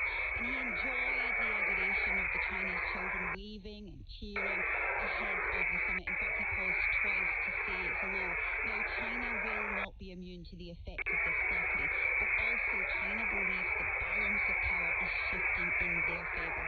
They see a war weakened Donald Trump, and I think that's where they'll push forward for their wants, their needs during this summit. Laura Bicker, thank you very much. It is 14 minutes past 6. We still don't know the identity of the 3 women who died in the Sea of Brighton. Their bodies found yesterday who's there in Brighton. What are the police saying? What more are the police saying, Lee, about this, good morning, apart from Justin. the fact that the 3 bodies were found? Huge impact here in Brighton. Police have confirmed that the bodies of 3 young women were recovered from the sea yesterday morning. It was about this time, actually, about 5:45 in the morning, when concerns were raised about someone in the water near Madeira Drive. Now, just to explain where Madeira Drive is, it's a long stretch that runs right across the seafront. I'm currently standing on Madeira Drive. I can see Brighton Pier on my right. The Coast Guard has now ended its search. What we know at the moment is that the women haven't yet been formally identified, but officers believe that they're aged between 20 and 30. At this stage, obviously, their priority is identifying who they are so that they can contact their families. For anybody who knows Brighton Beach, though, as you go into the water, it's quite steep. There's a sudden drop. Also, here during this time of the year, the current can be quite strong. And I can tell you now, it's very, very cold. It's 6 degrees, so the water would have been extremely cold when this incident happened. Police say it's still very early days in the investigation, and they are urging people not to speculate. There's been lots of speculation online, but they are trying to find out what exactly happened. One of the lines of inquiry includes whether the women may have entered the sea from the beach before getting into difficulty. In Brighton, thank you. It is 16 minutes past 6. More on the Donald Trump visit to China. We've had warm words so far, but what about the actual meeting? What impact could it have on global trade after this turbulent year of tariffs? Sean Farrington's here with more and the rest of the business news. Sean. Morning, Katya. Yeah, so NVIDIA, we've had the NVIDIA boss, Jensen Huang, who's on the trot saying he hopes that Trump and Xi will build on their wonderful relationship. And we've heard in the last 20 minutes or so that President Xi now meeting with US business leaders after those talks. You were talking to Laura about President Xi saying China's door will only open wider to American businesses. American firms have broader prospects in the country. How does that play out for those already trading between the two countries? Jacob Rothman is president and chief executive at the China-based Belong Enterprises, cooking accessories manufacturer, so exports to Lux and Walmart in America, Tesco and Sainsbury's here as well. You might be familiar with the Joseph and Joseph brands or OXO accessories that they make. Jacob, morning. Thank you for your time. Good morning. Thank you for having me on. Do these warm words that we've heard tally with what it's been like making things in China and selling them to the US in recent years? Not exactly. I mean, we've been dealing with this for essentially 9 years, and I was really happy to see both presidents communicate warmly together, and it sure is doubtful to change what's going on in the manufacturing landscape in a great way. What has been going on?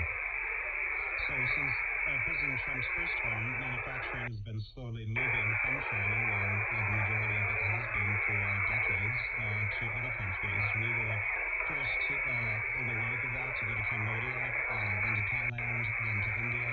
And it's been a slow sort of development of manufacturing, building resources outside of China and serving customers. Do you detect that China wants that to change? Does it want you to be making more of your stuff in China rather than those other countries around Asia? Yes, I'm sure I'd like to. We're a Chinese company.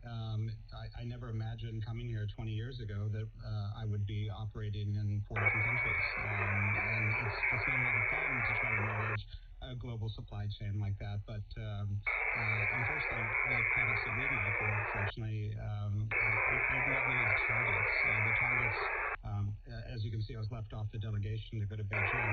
I make I don't make more important products that are AI and technology related. Well, people might see those factories in their kitchens a bit more than they actually see those semiconductors in the tech all around their homes. I just wondered, Jacob, the prices that we see on our shelves in the UK, are you expecting them to be increasing this year, and if so, by how much?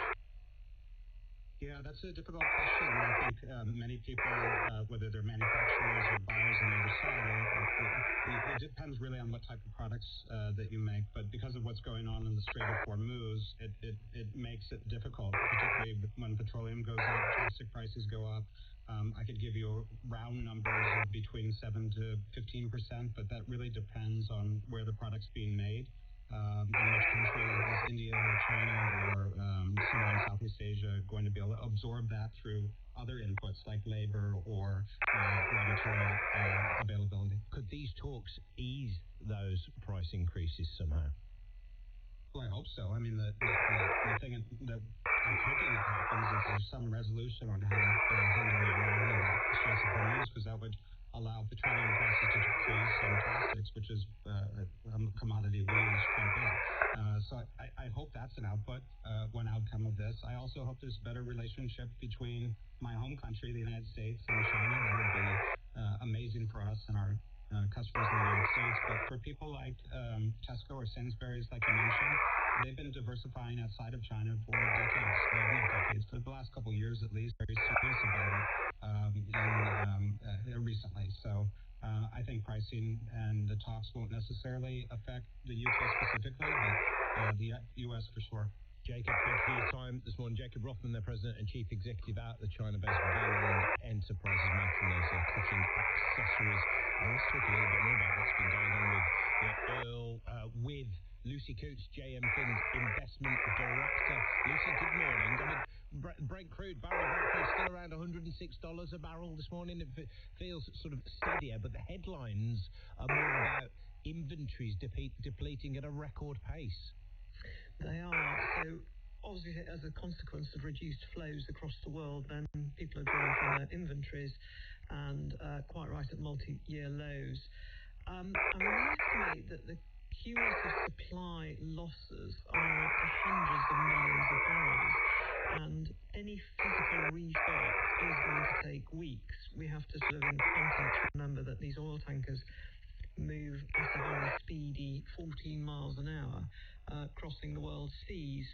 So as the Strait of Hormuz has suffered closure and many fewer ships coming through that area, then there is going to be a natural lag in that supply. So at the moment, we're in this false sense of security that the supply is still coming through. Well, America's trying to step up. Donald Trump said, just buy our oil. Can they keep that up? They can. They're very lucky. Their geography permits them to be very self-sufficient, and they have a huge strategic oil reserve. And Biden, formerly, and Trump both use it in periods of stress. And I think last month Trump drew 170 million barrels. But what you have to remember is that strategic reserve is crude oil, so it still needs to be refined. It still needs to be made, go through that production process. It's not an instant fix. Lucy, thank you. Lucy Coots there from JM Finn.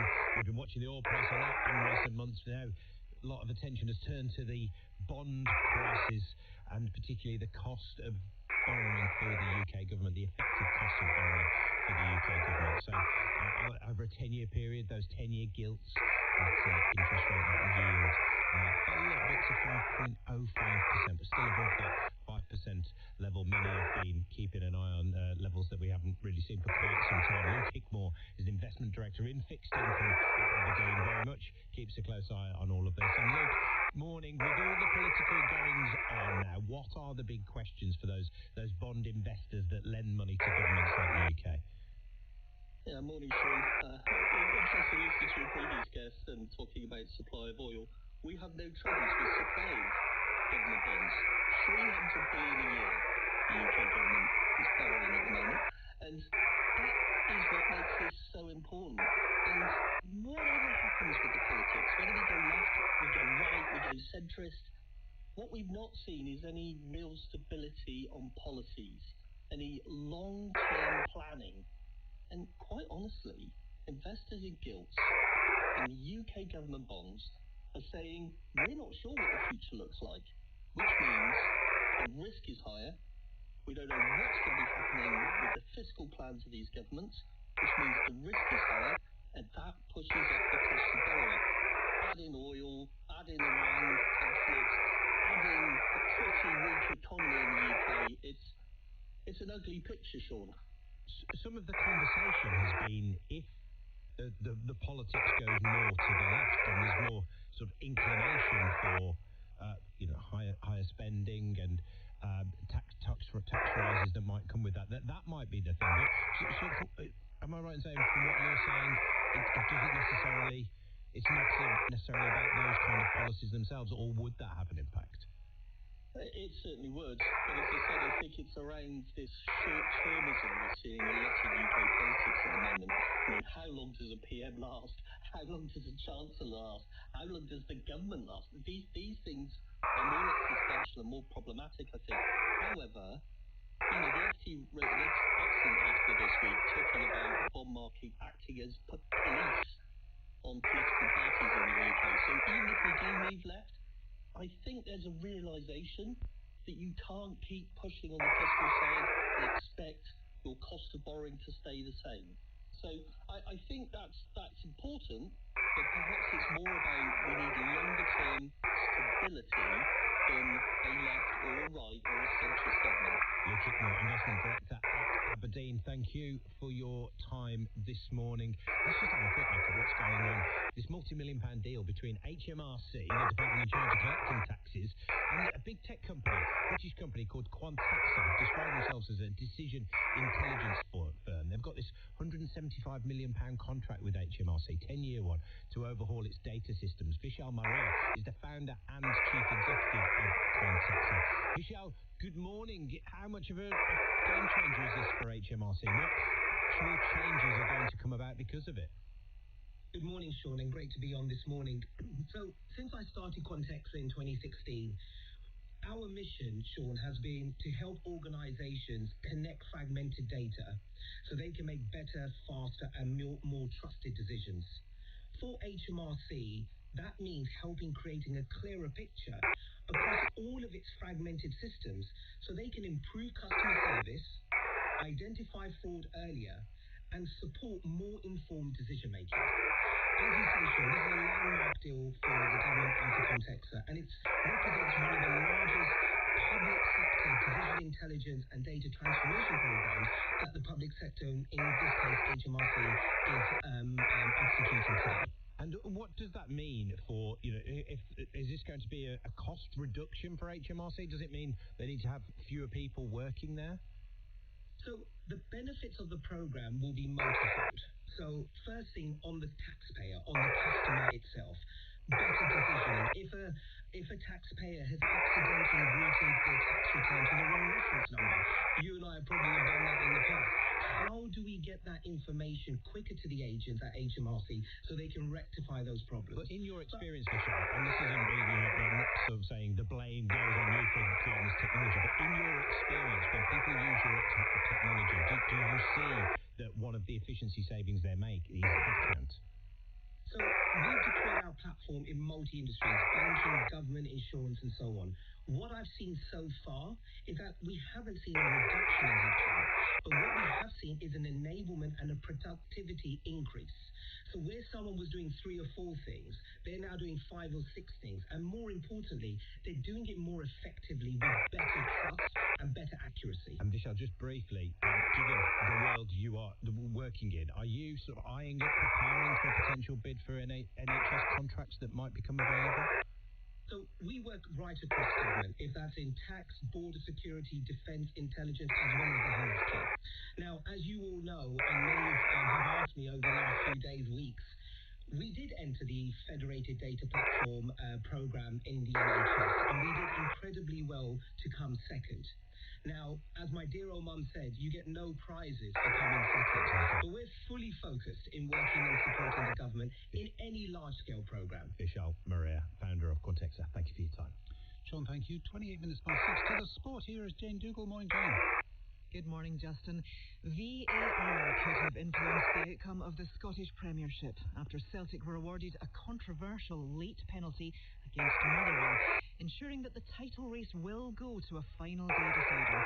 League leaders Hearts convincingly beat Falkirk 3-0 last night, but Celtic's 3-2 victory away at Motherwell came after they scored a 99th minute penalty following a contentious handball decision.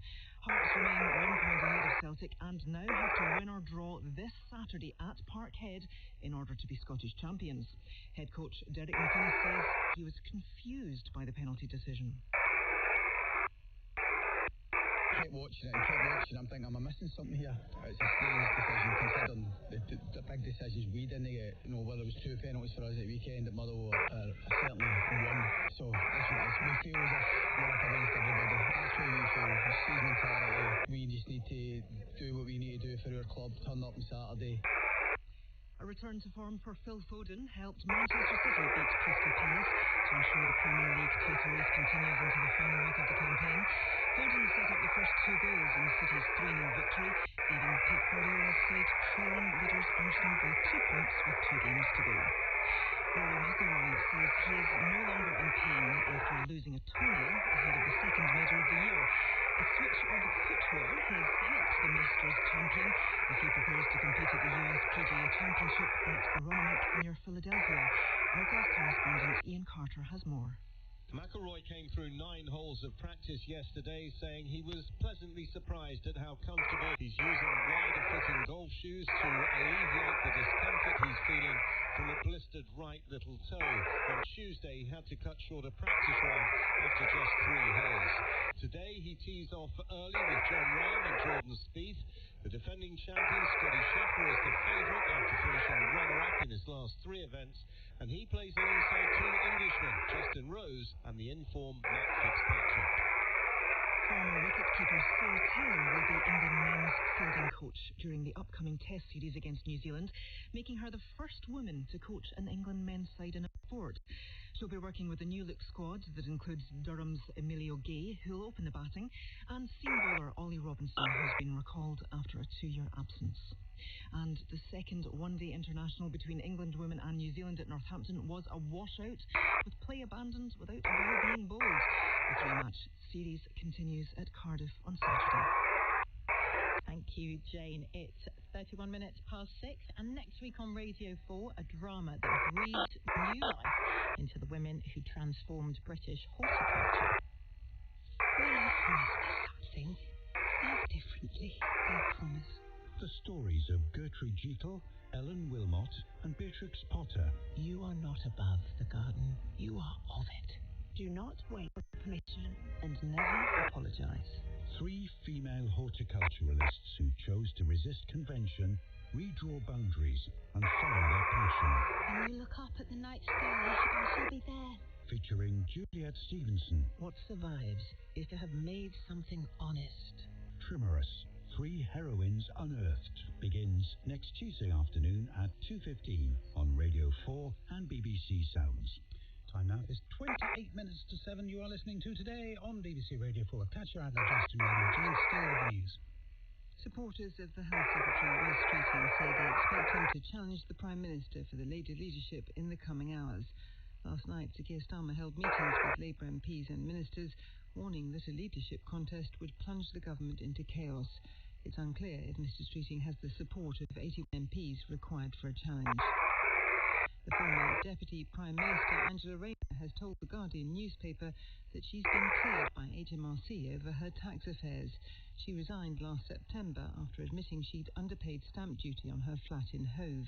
This morning, Ms Rayner has said she would not make a pact with Andy Burnham in any potential leadership challenge. President Xi Jinping has told Donald Trump that China and the US should be partners, not rivals, during their summit in Beijing. President Trump said their relationship would be better than ever before. It's thought they'd discuss trade, competition over technology, Taiwan and the Iran war. Officials in Kiev say 1 person has been killed and 16 others were injured in heavy Russian drone and missile attacks on the city overnight.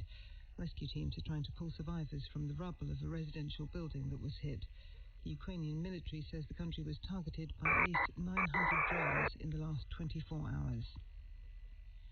Air travellers in Europe have been warned that flights will inevitably become more expensive because the Iran war has pushed up the price of jet fuel dramatically. The head of the International Air Transport Association, Willie Walsh, says at the moment companies are absorbing the additional cost, but over time ticket prices will have to go up.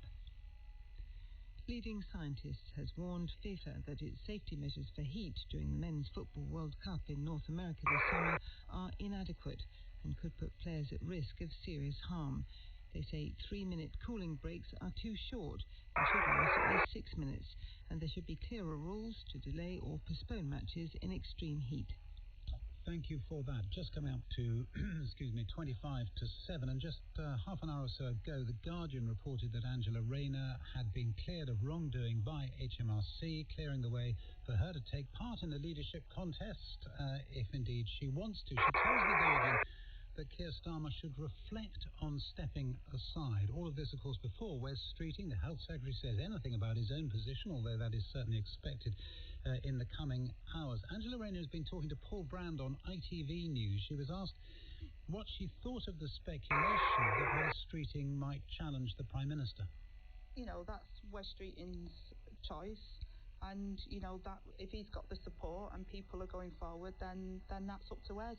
I've said that I would not trigger the Prime Minister, and I want to make sure that we bring the party together. I understand at the moment that there are these questions that are being legitimately asked. Let's talk to Henry Zeffman, our chief political correspondent, who is already in Downing Street. Henry, this is quite an important development, isn't it? It's likely to be a day development, Justin, but this is a very important one to begin with. Just on the facts, of course, because this was the thing that precipitated Angela Rayner's departure from government as Deputy Prime Minister back in September, and she, according to her interviews this morning, has paid £40,000 in unpaid stamp duty to HMRC, but has not had to pay a penalty. But then, yes, crucially, what does this mean for the Labour leadership contest, which is widely expected to be initiated by Wes Streeting, the Health Secretary, today? Well, it means that what was a major obstacle, in fact, the major obstacle in the minds of certain MPs, particularly on the soft left of the Labour Party, to an Angela Rayner candidacy, has been cleared, and cleared with incredibly fortuitous timing from her part. Meanwhile, what's happening with Wes Streeting? Because the briefing from 10 Downing Street was that he'd bottled it, and it had failed already, his attempted coup, if indeed there was going to be an attempted coup. But are we expecting that he hasn't bottled it, he's going to do something today? Look, we don't know, but I do know that it is the widespread expectation of some of his closest allies and staunchest supporters, as well as, though this is perhaps slightly less relevant, his most fervent enemies, that Wes Streeting is going to launch a challenge for the Labour leadership today. I mean, he's marched so far up the hill that it's kind of hard to see how he doesn't do so at this point. I think the more open question is whether, if when he launches that leadership bid, he has the requisite support. He needs the support of 80 fellow MPs to get to the number required to trigger a ballot of Labour Party members.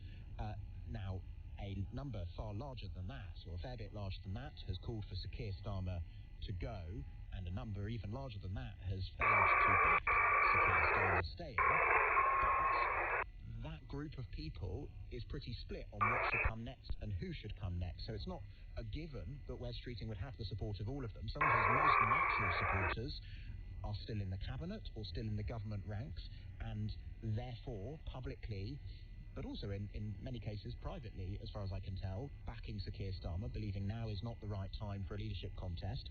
It would be fascinating to see the extent to which that might change just over the course of this morning, let alone the next few days. Yeah, and of course, plenty of those who think now at the right time are supporters of the Mayor of Greater Manchester, aren't they, and Andy Burnham, who, again, rumours that he has now found someone who's willing to step down so that he could get a parliamentary seat, a common seat. On Friday, some of Andy Burnham's closest allies told me he had a dead cert plan for a seat that would be unveiled soon.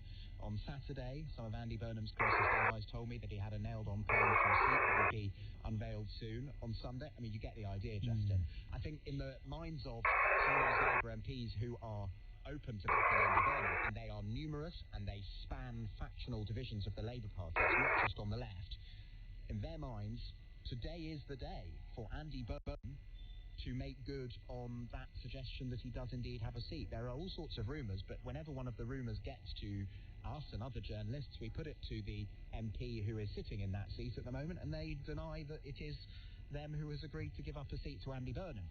Well, look, there's a few ifs here, stacked upon each other, but if Wes Streeting does initiate a Labour leadership contest today, and if Andy Burnham then does not pretty rapidly make clear that he has a way of getting into Parliament, then I think for a chunk of the Labour Party, certainly lots of people I've spoken to, the conversation is going to turn to who might be their candidate instead of Andy Burnham. And I think given the news with which we started this discussion, it seems more likely than it did yesterday that Angela Rayner will be one of the people to whom many minds will turn. All right, and it's a discussion that will carry on during the course of the programme. Obviously, Henry Zephyrin for the time being. Thank you. We'll be talking to James Murray, the Chief Secretary to the Treasury, at 8:10. It's 20 to 7, and the Health Ministry in Lebanon says that 22 people died, including 8 children, when Israel intensified strikes in the country yesterday, and that is ahead of a new round of direct negotiations between Lebanon and Israel brokered by the United States. Hugo Bashega is BBC Middle East correspondent and in Beirut for us. Hello, Hugo. Good morning.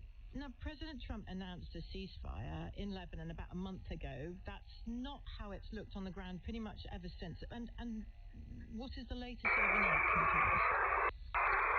Yeah, so it was a particularly violent day yesterday, as you've just mentioned, and those Israeli airstrikes continued overnight in the city of Tyre in the south. One of the targets was a residential neighborhood.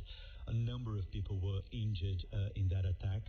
And Israel says it is targeting Hezbollah infrastructure, Hezbollah members, but what we're seeing here is that many civilians are being killed.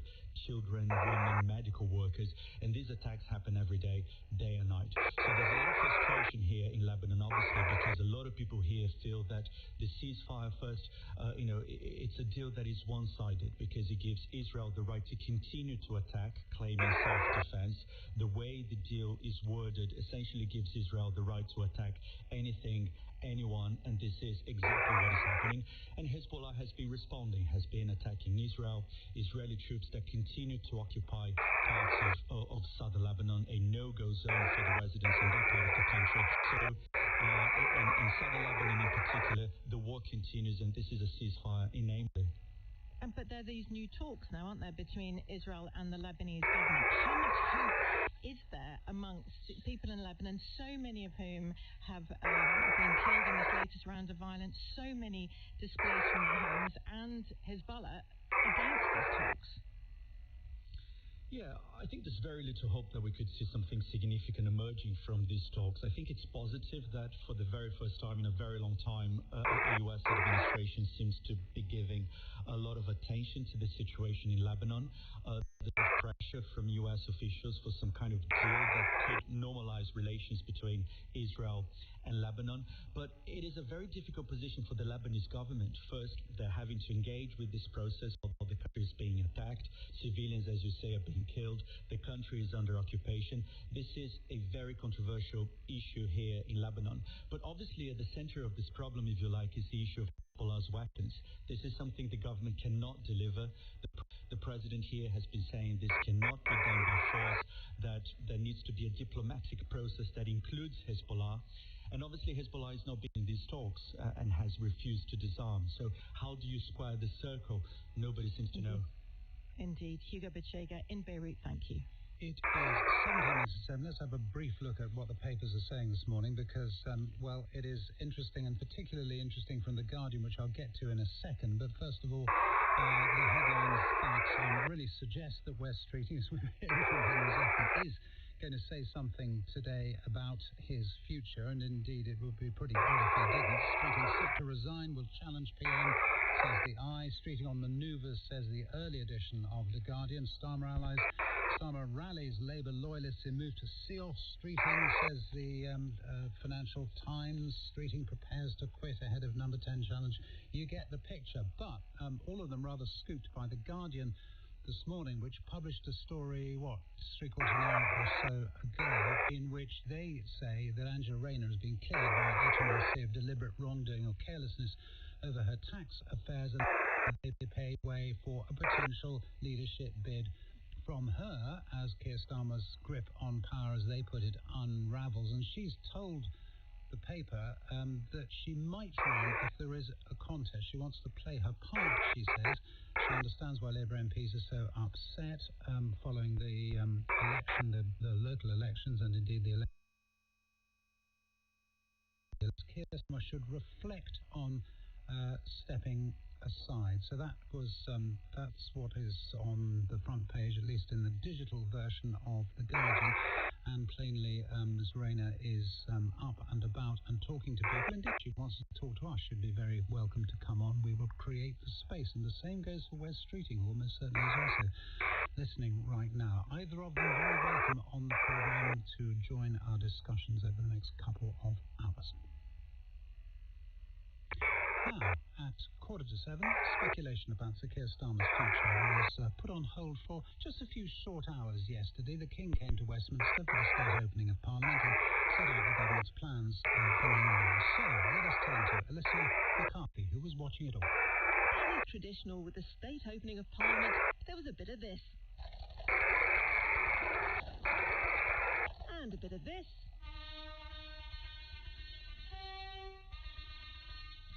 And a bit of this. But it didn't take long for the first hint that all was not quite normal in the state of Westminster.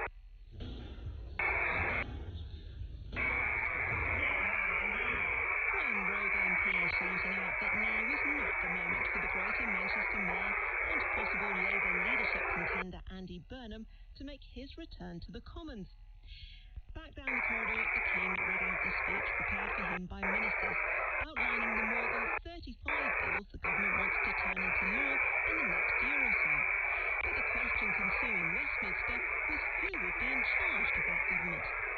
At the start of the debate on the plans, the Conservative leader turned straight to the uncertainty swirling around Sir Keir Starmer. This King's speech is taking place against the most extraordinary backdrop. We knew the carriages were booked, the horses were ready, the King was coming, but would we have a Prime Minister? Kemi Badenoch accused Labour of trying to tackle the problems of the past instead of dealing with the UK's current challenges, and argued what plans the government had amounted to a load of re-announced policies, one in Wes Streeting's department in particular had caught her eye. Scrapping NHS England, something the Prime Minister announced 14 months ago. But then I suppose the Health Secretary has been a bit distracted lately, hasn't he? He's chanting now. Why don't you just do your job? Just do your job. Where Kemi Badenoch asked whether the ideas to reform benefits or cut spending or help businesses, and she called it preposterous that the government was setting out plans for new laws as ministers were resigning and Labour MPs were saying Keir Starmer should go. Either Labour MPs agree with this agenda, in which case, why are they trying to get rid of the Prime Minister? Or they don't agree with this agenda, in which case, what on earth are we all doing here? Well, Labour MPs who'd sat through the Conservative leader's attack might have been a touch surprised when the Prime Minister began his reply by thanking her with a little smile. In difficult days, there's always a ray of sunshine. I'm particularly getting tips from her on how to win friends.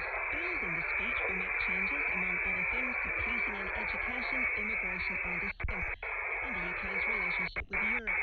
And Keir Starmer insisted this King's speech was different. It is an agenda of radical reform across our major public services. An urgent activist Labour government that tilts power back to workers, renters and the less fortunate. Give voice to the working class and to all those that the status quo has repeatedly ignored and dismissed. The Lib Dem leader, Sir Ed Davey, reckons the vote at the end of the debate on the King's speech next week could be interesting. We will be voting against this King's speech, Mr. Speaker, but how many members opposite you? By my reckoning, if every Labour MP who's called for the Prime Minister to go voted that way, this government's huge majority would be at risk. Let's see if they have the courage of their convictions. Dave Dugan has taken over as the SNP's Westminster leader after Stephen Flynn was elected to the Scottish Parliament last week. He wasn't impressed by what he'd heard. They've got a majority that would take a horse. They've been preparing for government for 14 years. And yet they come in and you say, you've slightly just landed here. Reform UK's deputy leader, Richard Tice, said Keir Starmer was possibly Britain's worst ever Prime Minister. And we have a programme of government in this King's speech that in a sense represents everything that this Prime Minister currently that we suffer under represents. process and regulation. MPs and peers will continue to debate the speech well into next week, whatever the rest of Westminster may be up to. That was Alicia McCarthy, and it's coming up to 10 minutes to 7. The Metropolitan Police has warned it's preparing for potential violence and hate speech crimes across 2 protests in London this Saturday. More than 4,000 officers will be drafted to police the event, and it's thought to be one of the largest protest deployments in decades. And that is because of fears that demonstrators at the United Kingdom event organised by the anti-Islam activist Stephen Yaxley-Lennon, better known as Tommy Robinson, as well as the annual Nakba Day pro-Palestinian protest in another part of central London, could clash if they are not kept apart. Well, Dad Babu is former Chief Superintendent of the Metropolitan Police, and he's a member of the London Policing Board. Good morning to you. Good morning, Katia. Now, yesterday, the Deputy Assistant Commissioner of the Metropolitan Police, James Harman, said this Saturday has the potential to be one of the busiest days for policing in recent years. It sounds like a bit of an understatement. You've also got tens of thousands of football fans. They're expected at Wembley Stadium on Saturday for the FA Cup final. That's going to add further pressure, surely. So what specific challenges are you looking out for there that will be facing your officers, and what specific plans have you got to manage them? Well, I think this is a huge event. We have 4,000 police officers on duty. The key thing is to ensure that the 2 demonstrations are kept apart. They have a scheduled route, and it's important to keep them on those routes. But we know from previous demonstrations there have been allegations of anti-Muslim comments and from the Tommy Robinson group, and there are comments of accusations of anti-Semitism from the pro-Palestinian. So I think the police will have their hands full on, as you said. On top of that, they have the FA Cup final, so they have 90,000 fans travelling to that event as well.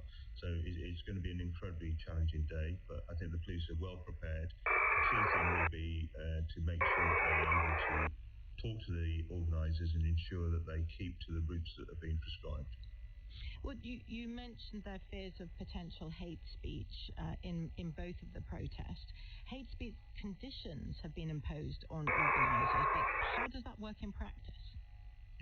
Well, in practice, when you've got potentially tens of thousands, maybe more on each demonstration, when the police have to police those particular events, they can be quite challenging to make arrests at the time. The police will have extensive facial recognition cameras out there. They'll have drones out. They'll have CCTV cameras and officers out with body-worn footage. So they will gather evidence. It may be more challenging to make the arrests at the time. So they may be able to do that. But if they don't make the arrest at the time, they'll use that evidence to subsequently review the video footage and then make arrests. Right, so and it's the first major use of facial recognition cameras as part of a policing operation, as far as I understand. Because of these fears, I mean, obviously, you really are preparing here. There have been calls for either one or both of the protests to be banned. When and under what conditions can police stop a march? Well, in the last 40 years, Katia, there's only been 2 demonstrations that have been stopped. It's when there's concerns about serious public disorder. And with all the resources that the police have, it would be very, very difficult to justify stopping a march because of serious public disorder. So the police are able to manage these demonstrations. I think the difficulty will be if we have splinter groups or you have individuals who are determined to cause violence. That would be very challenging for the police to manage. But with 4,000 police officers on duty, with all the additional resources that they have, the police are confident that they'll be able to manage these 2 demonstrations and keep everybody safe. Del Babu, former Chief Superintendent of the Metropolitan Police and current member of the London Policing Board. Thank you. 6 minutes to 7 is the time. An online forum that encourages suicide has been fined nearly £1 million. It is a first, but campaigners are calling for more. Andy Burrows is on the line, who's the CEO of the Molly Rose Foundation. Good morning to you. Good morning. And you welcome, do you, at least the fine? We welcome welcome the fine and we welcome Ofcom having finally taken the necessary action. What is deeply regrettable, though, Justin, is that it has taken 13 months to arrive at what should have been a clear-cut set of findings. Why did it take so long? It's a very good question. Now, Ofcom has said that this is the first major investigation like this that they've run, but frankly, it has felt all the way along like it has been beholden on civil society groups and on bereaved families to insist that Ofcom continue with this investigation. At one point, it looked like they were actually going to put the investigation on hold, and it really characterises this risk aversion, which is what we've seen consistently from the way that Ofcom is enforcing the Online Safety Act. But we should be really clear, this forum is nihilistic. It exists for one primary purpose, to groom vulnerable people into taking their own lives. And we know that this site has been linked to at least 164 deaths in the UK and very probably many more. Would you like to see criminal prosecutions if such prosecutions were feasible? Yes, absolutely, because the reality is that this is not a standard technology company. The normal rules just don't apply in this case. We need to see decisive action that can bring the appalling perpetrators behind this forum to account, but can also then send a very clear message to anyone who might be minded to set up pop-up sites or mirror sites that this is not something that the UK will tolerate. This is a matter of public safety, of targeting some of the most vulnerable people in this country today. Is it your understanding now, I want to be careful about drawing people's attention to it too much, but is it your understanding now that the forum is closed, will be closed? How much damage, realistically, does this Ofcom action do to it? Well, we think that fines are important because that is what can send a clear disincentive to the individuals running this forum, that if they continue to operate it, then, look, essentially they could face bankruptcy given the level of the fine. Regrettably, the forum does exist. It's why we don't name it, and we're not naming it during this interview. But it is, frankly, deeply problematic. Firstly, that it's taken so long to see this action being brought, but also we are seeing clear-cut breaches today from search engines, the like of Google and Bing. And if you search for this forum by name, it will still come up in search results. A clear-cut breach of the Act, but on that matter, Ofcom has so far declined to take action. Andy Burrows, CEO of the Molly Rose Foundation, thank you. On BBC Sounds, there are podcasts to help you look after your body and your mind, from increasing your immunity to feeling more confident, or tips on how to focus. Sorry, what were you saying? If it matters to you, it matters to us. Feel good inside and out with What's Up Docs and Complex with Kimberly Wilson. Listen on BBC Sounds. It's just gone 2 minutes to 7. Time for the weather forecast with Chris Fawkes. Let the sun shine on us, please, Chris. Yes, but the sunshine will make showers, Katia. Every day we get showers, you need a certain trigger temperature to make the clouds start to rise. And today, that trigger temperature is really low for summer. We only need temperatures to get past 8 degrees Celsius, which we'll see those temperatures nationwide today. And that's why we're going to see showers pretty much popping up absolutely anywhere. Some of them turning heavy with hail and thunder later on today. So, weather-wise this morning, we've already got lots of showers across Wales, southwest England, eastern counties of England. There are a few in the Midlands. Lots for Northern Ireland and lots across northern areas of Scotland. Those showers are there because, of course, sea temperatures are above 8 degrees, which is why the showers are already forming and moving into the coastal areas. As we go through the day, temperatures rise past the 8-degree mark. Showers break out just about anywhere. Heavy with hail and thunder, particularly so for parts of eastern Scotland and eastern coastal counties of England. And I suspect some of the heaviest downpours will be across East Anglia and the southeast come the latter part of the afternoon, but nowhere is immune from a hefty downpour. Tricky travel conditions with those showers coming down. They'll also have gusty winds, and the showers will also dump temperatures by about 5 degrees Celsius in the matter of 5 or 10 minutes, so it will turn quite cold when those showers do work through. We've got gusty winds with gusts of around 30 to 40 miles an hour today, particularly across western areas, but also from some of those beefier showers. Our temperatures remain well below average, 10 to 15 degrees Celsius. Looking at the forecast tomorrow, it is another showery day, but there'll be fewer showers around, more in the way of sunshine, so you have a slightly higher chance of staying dry and dodging the downpours tomorrow than is the case today. Chris, thank you for that. You are listening to Today on Radio 4 with Katja Adler and Justin.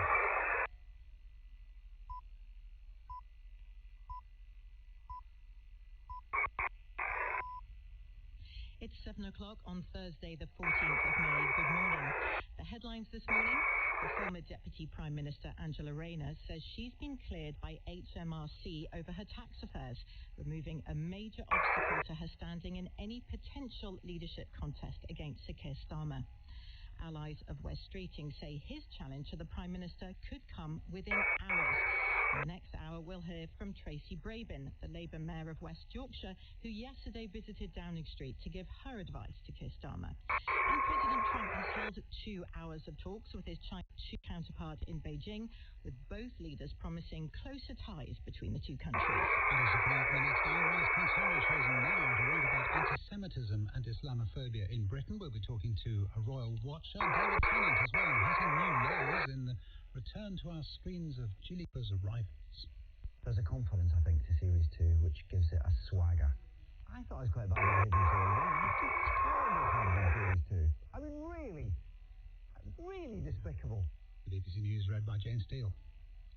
Allies of the Health Secretary, Wes Streeting, say they expect him to launch a bid to oust Sir Keir Starmer in the coming hours, despite the Prime Minister hosting a series of meetings last night to try to shore up his authority. Sir Keir warned that a leadership contest would plunge Labour into chaos. This morning, the former Deputy Prime Minister, Angela Rayner, has revealed she's been cleared of wrongdoing over her tax affairs, paving the way for her to potentially mount her own challenge. Here's our chief political correspondent, Henry Zeffman. On what could prove a day of multiple major political developments, here's the first. Angela Rayner, the former Deputy Prime Minister, has settled her tax affairs with HMRC.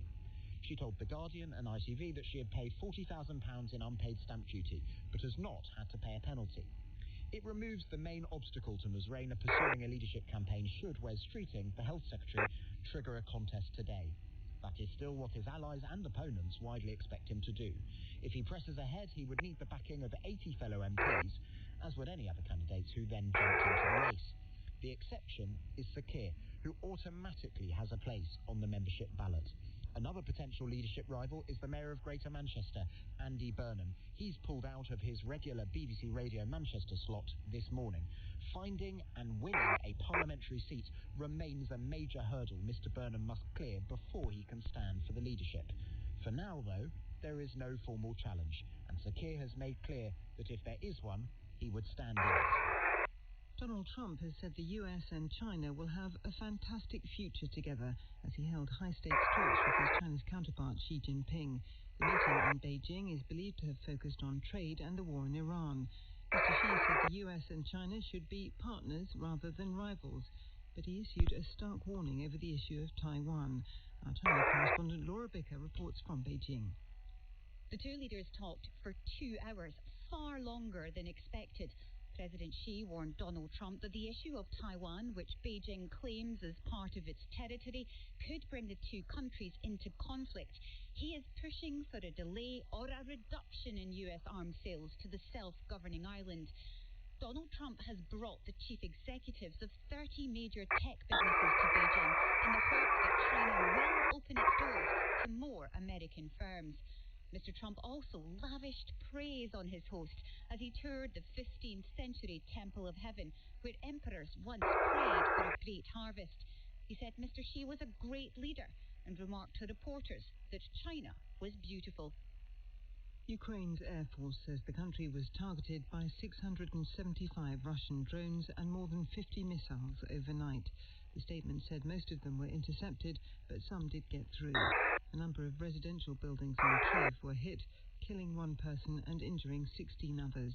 As our defence correspondent Jonathan Beale reports from Ukraine, it follows a full day of heavy attacks.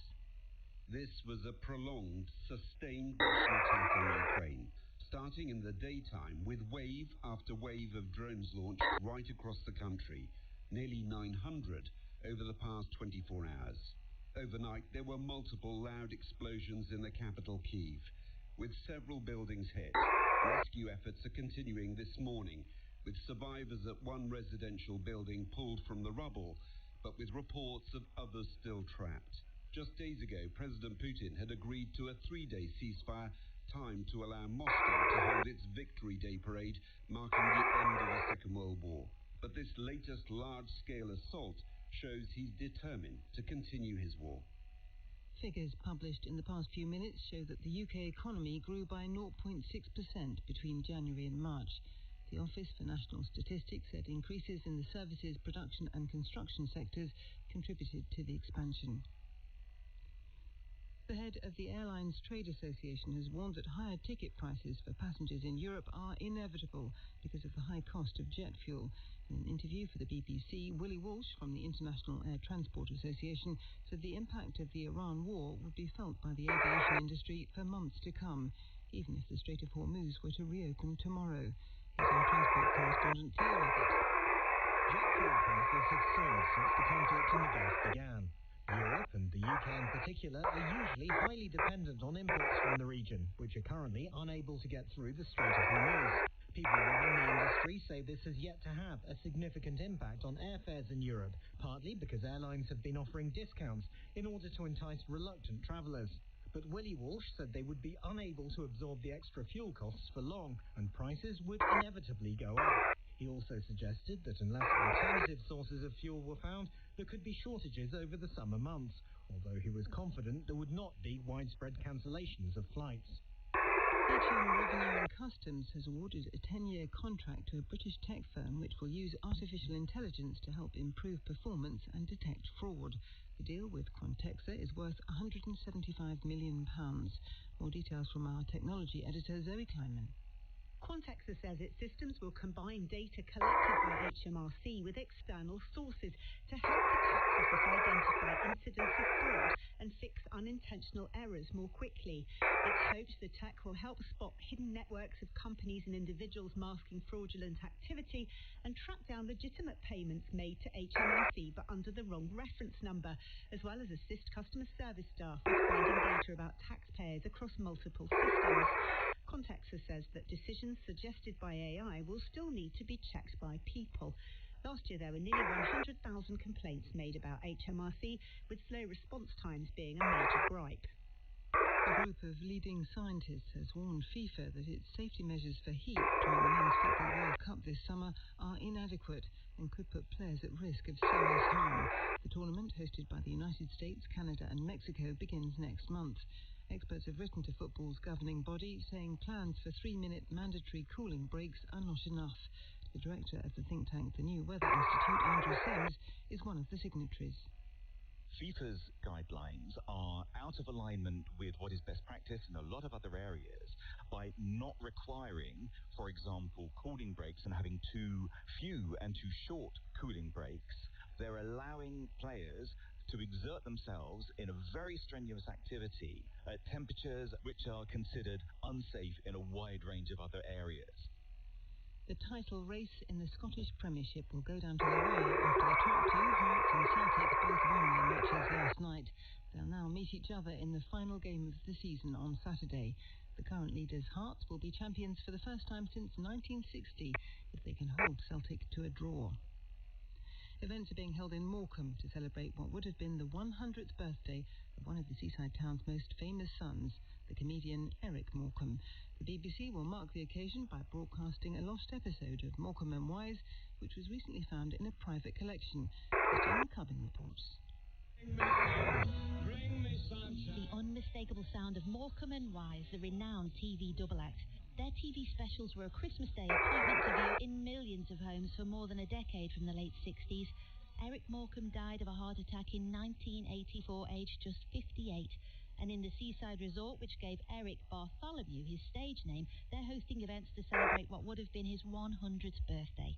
And this evening, a long-lost episode of Morecambe and Wise, last seen in 1968, will be broadcast in his honour. Good evening. Who came on then? Who came on? Read it. Oh. The episode is found in the estate of a former TV industry professional, restored by a charity and then returned to the BBC. And you can see it on BBC4 and it's available on the iPlayer this evening from 8. Jane McCubbin reporting. Thank you for that. 9 minutes past 7 is the time. Angela Rayner is in the clear. No fine and no criticism from HMRC. She just has to pay the money she owed, and that is it. This is what we learned from The Guardian an hour ago. Wes Streeting, the Health Secretary, meanwhile, saying nothing so far today, and all the expectation was, of course, that he was going to say something and indeed resign and stand against Keir Starmer. Last night, the Prime Minister himself saying to ministers and MPs that a challenge to his leadership could plunge us into chaos. Let us talk, perhaps for the first time in the programme, but not the last, to Chris Mason, our political editor, who is standing by. On Angela Rayner, first of all, Chris, and she's talked to The Guardian. She hasn't actually thrown her hat into the ring, as it were, but she hasn't exactly backed Keir Starmer either. Thanks. Morning to you, Justin. What we witnessed this morning is the startling jostle of the anticipated leadership contest in the Labour Party that is ahead. So Angela Rayner giving interviews to The Guardian and to ITV News, making it clear that she has been cleared of any deliberate wrongdoing or carelessness over her tax affairs, pointing, she says, to some ambiguity within the tax laws that she found herself on the hook for, and deciding not to challenge HMRC on that ambiguity and to pay the bill. And then, crucially, on the politics, relating that Keir Starmer should reflect on stepping aside rather than himself remaining in any leadership race once one begins, saying that she will play her part, but she's made it clear that she wasn't going to trigger the Prime Minister. In other words, effectively saying, over to you, Wes Streeting, if you've got the numbers, because if you have, there are others willing to get stuck in as well. And the big question, does he? Well, that is the big question, and certainly his rivals very late last night were suggesting that he was scrabbling around to get over that start line. Certainly the view from his supporters and his team is that his rivals would say that, wouldn't they, and stand by. His friends and supporters expect it to be imminent that he will declare. A couple of other developments to bring you up to date with this morning. So Andy Burnham, the Mayor of Greater Manchester, of course, he's not an MP. He would need to be an MP in order to stand. He has dropped out of his weekly slot with Mike Sweeney on Radio Manchester. Why? His spokesman says he has to prioritise discussions arising from last week's local elections, which is an interesting form of words to describe where we stand this morning. Oh, and an additional development, Al Carnes, the Defence Minister, he shimmied up Everest recently, as it happens. He has a long piece in the New Statesman magazine setting out his diagnosis of why Labour is in so much trouble. Yeah, which does open the door, doesn't it, to all manner of people, and possibly Ed Miliband as well is talked of, isn't it? All manner of people potentially getting into this, and yet Keir Starmer himself, as I was saying last night to people, it had plunged us into chaos, and from what we understand at the moment, fully intending to see off anyone. Yes. So the people most willing to pick up the phone last night and talk about what they were doing in their campaigning amongst Labour MPs, were supporters of the Prime Minister. So he spent a good couple of hours in his House of Commons office after he'd been in the House of Commons itself yesterday afternoon, bringing in MPs and ministers, supportive cabinet ministers of the Prime Minister, touring the tea room and making the case for Keir Starmer, principally a case grounded in the argument that said a leadership race would be totally chaotic, would paralyse the government for months on end, and would be irresponsible. That's been the Prime Minister's consistent view. But absolutely, yes, doubling down on the idea that he himself would be a candidate, and he would be automatically a candidate if somebody else cleared the threshold to trigger a race. Now, does that remain his position once a race is live? Let's see. But they are giving absolutely every indication and repeated indication that yes, he would stand. Okay, I suspect we will be talking to you again before the end of the programme. For the time being, though, Chris Mason, please.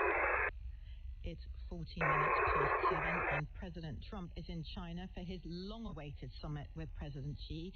In tow, he has the Secretary of State, Marco Rubio, the Secretary of Defense, Pete Hegseth, and a huge delegation of business execs, from Elon Musk to Jensen Huang, the chief executive of chip giant NVIDIA. Now, before the talks began, Donald Trump described China's president as a leader of extraordinary distinction. We're going to have a fantastic future together. Such respect for China, the job you've done. You're a great leader. I say it to everybody. You're a great leader. Sometimes people don't like me saying it, but I say it anyway because it's true. I only say the truth. He does say it, and talks between the two leaders lasted for 2 hours. That's double the time expected. And since then, the two have had a photo opportunity outside the Temple of Heaven, an ancient temple site, and the rest of the delegation stayed some paces behind, closer to the park, as they stood in front of the striking blue and gold imperial building, part of a complex of temples where emperors would pray for good harvest. Well, earlier I spoke to Gladden Papin, co-founder and deputy editor of American Affairs and a friend of Vice President J.D. Vance, and I began by asking what is at stake for the White House in this summit. I think they have a long-term goal of trying to restore American industrial dominance and restore American manufacturing capacity, at the same time trying to achieve that greater reciprocity and fairness in trade that they've been calling for the last year. So I think we'll see out of that, at least there's expectations for agreements and larger purchases by the Chinese side of American exports, hopefully some openness of the Chinese markets to American exports and other sectors as well. This is really gets to be a strategic question about the importance of particular sectors, the significance of American advanced technology, and how much of that the Americans are willing to sell to the Chinese as well. Basically, what I'm saying is there are really big strategic questions in the American-Chinese relationship. I think at this point, both sides are looking for a reciprocal and fair exchange in those, and some stability as well, particularly after the tariffs during the Trump administration. What we absolutely do know that China wants from the United States is something over Taiwan. We've heard from President Xi, if the Taiwan issue isn't handled well, the two countries, so China and the United States, will clash. There is great concern in Taiwan and in the region that Donald Trump said that he knows that President Xi wants to talk about Taiwan and he's willing to do that. Of course, the United States just a few months ago agreed a record $11 billion deal when it comes to weapons for Taiwan, so Taiwan would be able to defend itself. There's another weapons package in the offing. How much is Donald Trump willing to cede on Taiwan in order to get China's help over Iran? I'm a little bit skeptical that it will play out in that manner. I think often statements that Trump makes before negotiations are part of the setup of the negotiation itself. So these are things that he says in order to set up the negotiating situation.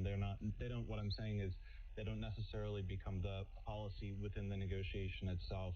The national security strategy from December, I think, is quite clear that the U.S. doesn't support any unilateral changes to the status quo in the Taiwan Strait. And of course, we will have to see what comes out of the negotiation. But I'm just saying to be mindful of these statements that occur before these quite complex negotiations, particularly in situations in which Trump makes the issues cross-cutting. I think really the fundamental issue from the American standpoint is that the strategic relationship between the United States and China has been a failure for the United States over the last 30 or 40 years. Because of that loss of manufacturing, we're entering into an era where the great powers in general, and the United States in particular, are becoming quite sensitive to what their strategic needs are.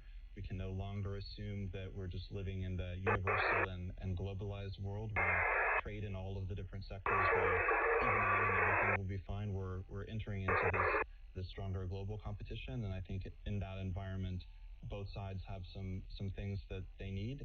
And Donald Trump obviously likes President Xi on sort of on a personal level.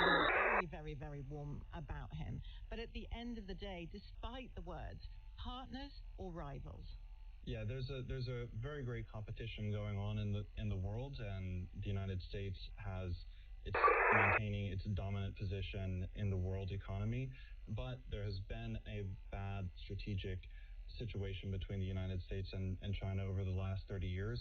And what America is trying to do is to restore that manufacturing strength and make sure that it's not exposed to supply chain risk in particular, and to other kinds of threats against its dominance on the world stage, particularly in its own backyard. So I think that this is the framework in which the competition between the United States and China is occurring. Of course, it's important to have a stable relationship in key areas, even if there is a competition. So in that sense, those are not totally mutually exclusive things. But I think this administration is trying to look at Chinese activity in the world with a clear eye and see what the United States can do in order to preserve its dominance in critical areas and to maintain and extend its manufacturing and industrial capacity. Gladden Papin, thank you so much for your time. It's 20 minutes past 7. Now, as we heard in the news, the UK economy grew by 0.6% in the first 3 months of this year.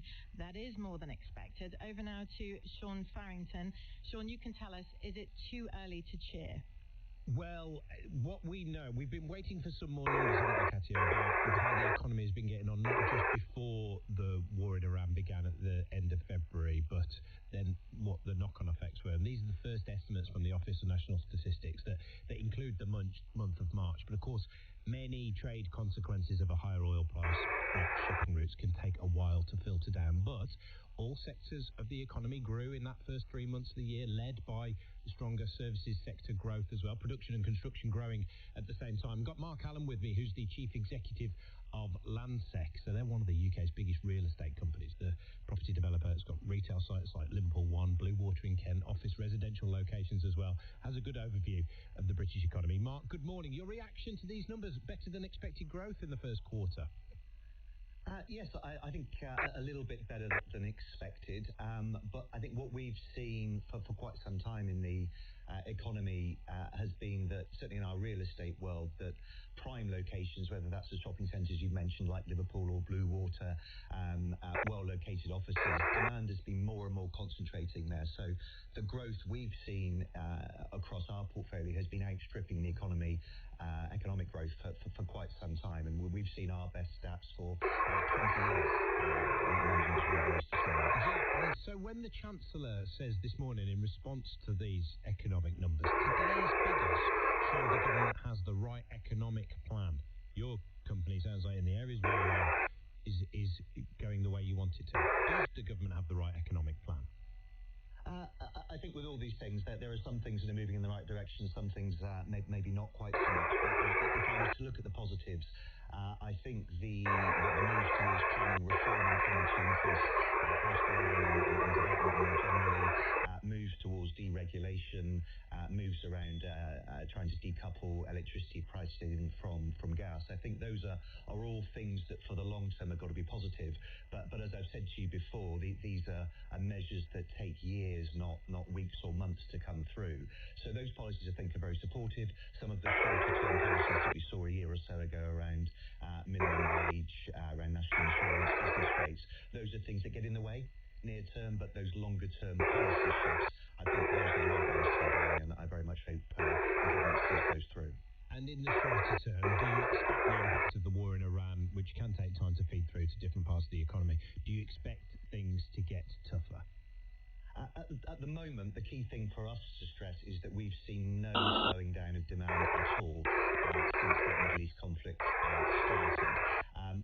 Clearly, the longer that goes on and the more that gets baked into inflation globally, the more there must be risk around what that does for the economy. And we know the UK has an economy which is a little bit more exposed to inflation, particularly energy. Thank you, Mark.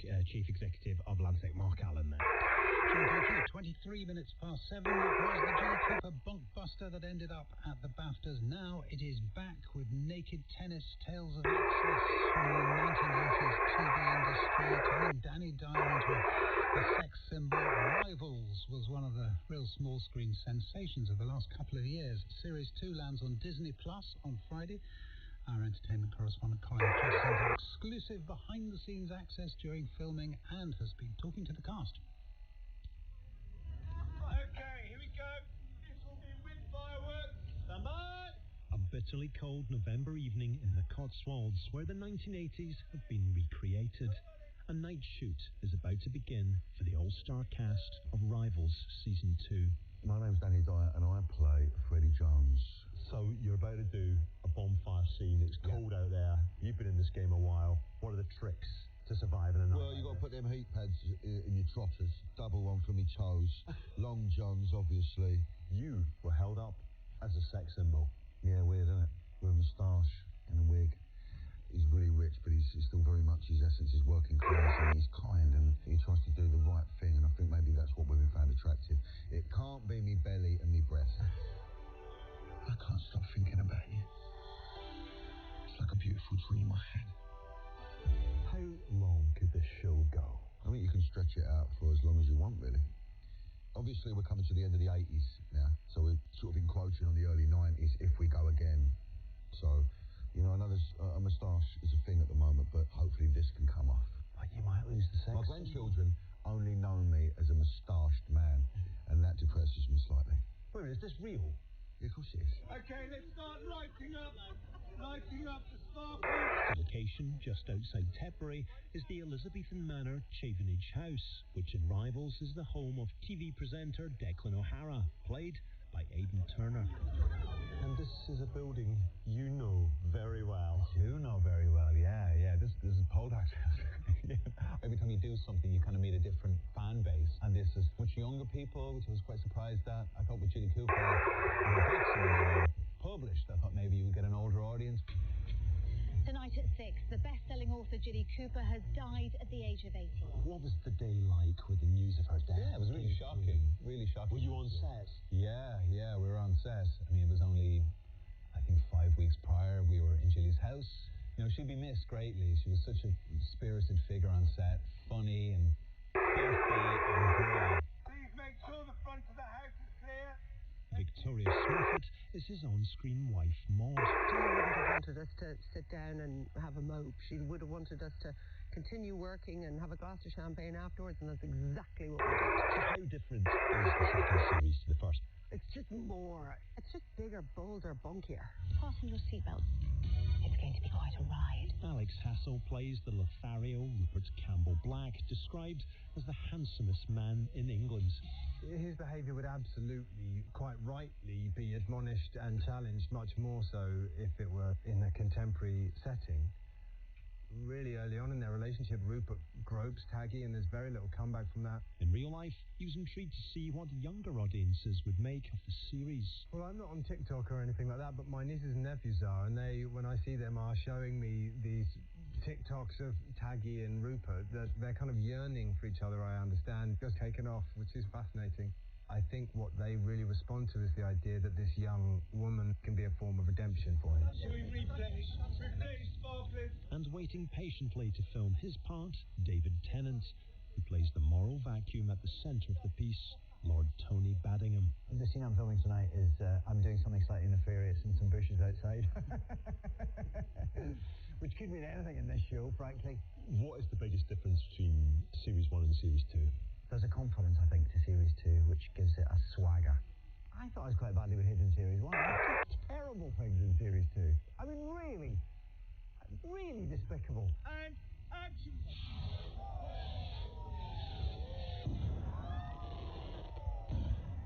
That was Colin Patterson reporting there. It's 28 minutes past 7 and time for the sports news with Jane Dougal.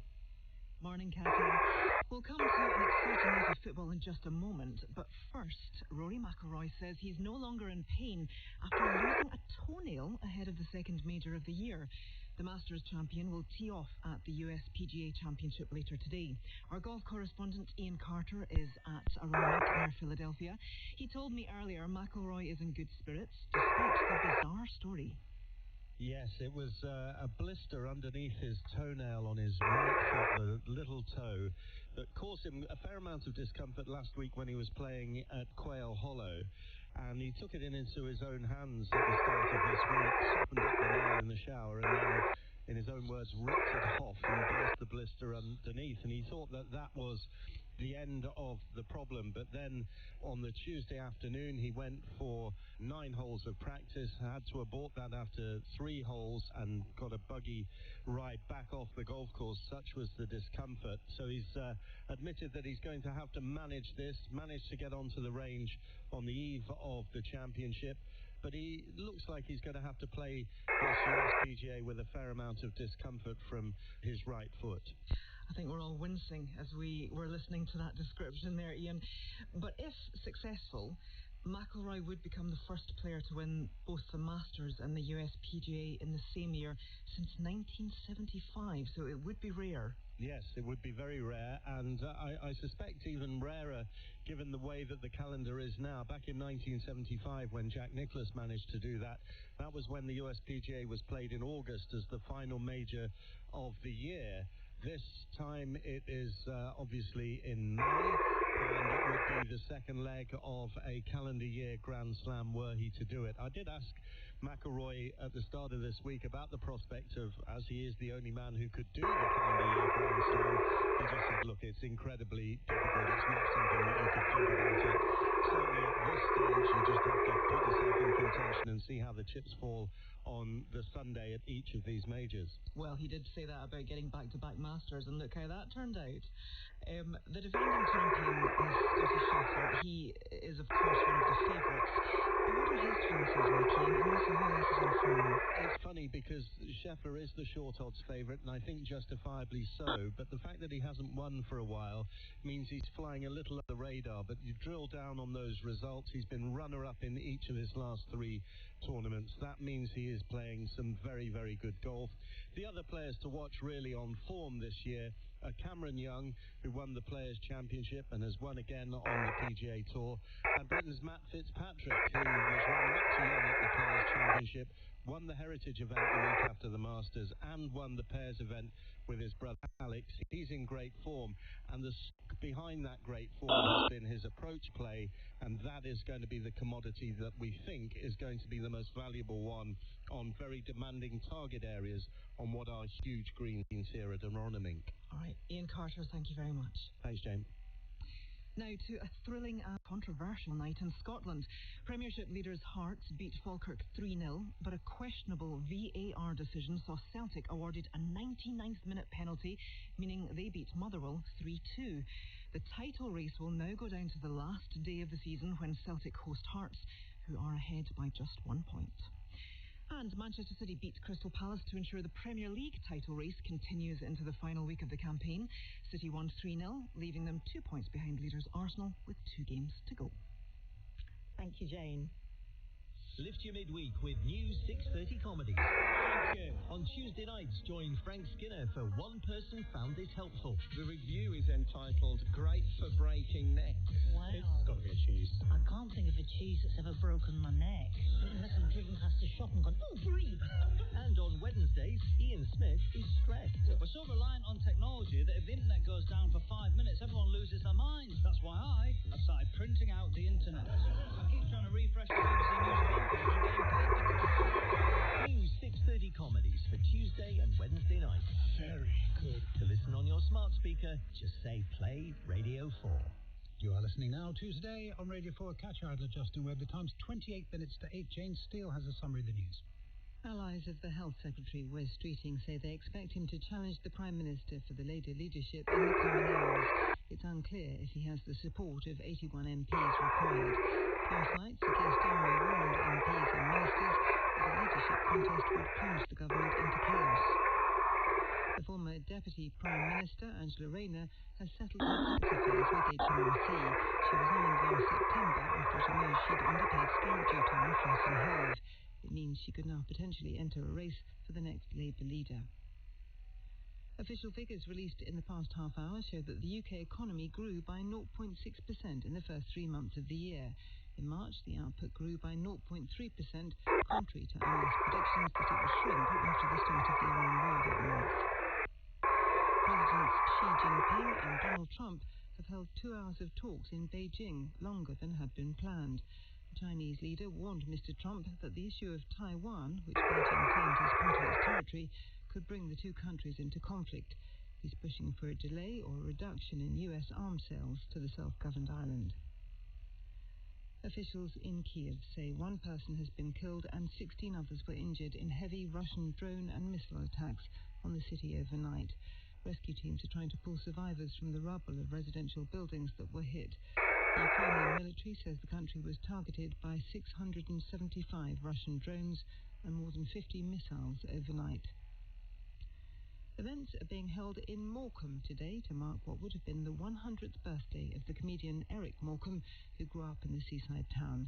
This evening, the BBC will broadcast a lost episode of Morecambe and Wise, which was recently found in a private collection. Thank you. That 25 to 8 is the time. Nobody was more shocked by the local election disaster for Labour, more desirous of action to change the picture than the Mayor of West Yorkshire, Tracy Brabin. She told Radio Leeds that the results locally were catastrophic. Reform took control of Wakefield Council for the first time. They won 58 out of the 63 council seats. Labour had been in continuous control of Wakefield since 1974. The party now left with just one seat there following Thursday's election. Tracy Brabin did not call on the Prime Minister to resign. She did make it plain, though, in her view, change needed to come, and indeed she popped into Downing Street yesterday to see Keir Starmer face to face. And we will talk to Tracy Brabin. She is here in the studio in just a second, but things are moving fast. And Rachel Reeves, the Chancellor, has just been talking to our political correspondent Henry Zepman in Downing Street. She had this message about a potential leadership contest if it should come. She was talking to Henry after the latest figures show the UK economy grew by 0.6% in the first 3 months of the year. Let's listen to what she has just said. Labour MPs have got an important decision to make today, but the numbers show that the economy is growing, and that when we entered this conflict, our economy was growing strongly. Because of the decisions that I have made as Chancellor, we shouldn't put that at risk. Thank you very much, Henry. Just quickly, are you pleased that your former... There we are, an in-depth interview to Henry, but at least she did talk to him, and that is the position very much of the government and of Downing Street this morning, that Keir Starmer remains in place and is intending to do so, and anyone trying to destabilise him is acting not in the good interests of the Labour Party, but also not in the good interests of the country. So, Tracy Brabin, listening to that here in the studio. Good morning to you. Good morning. You saw Keir Starmer yesterday, didn't you? Do you want him to stay? Did you tell him that?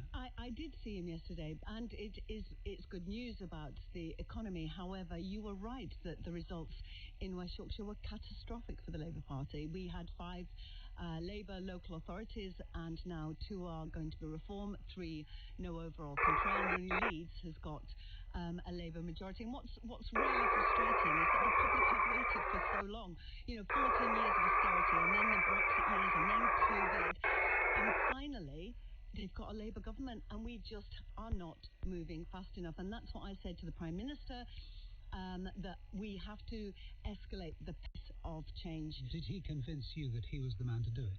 Well, look, we had 15 minutes before the King's speech. We had a frank conversation.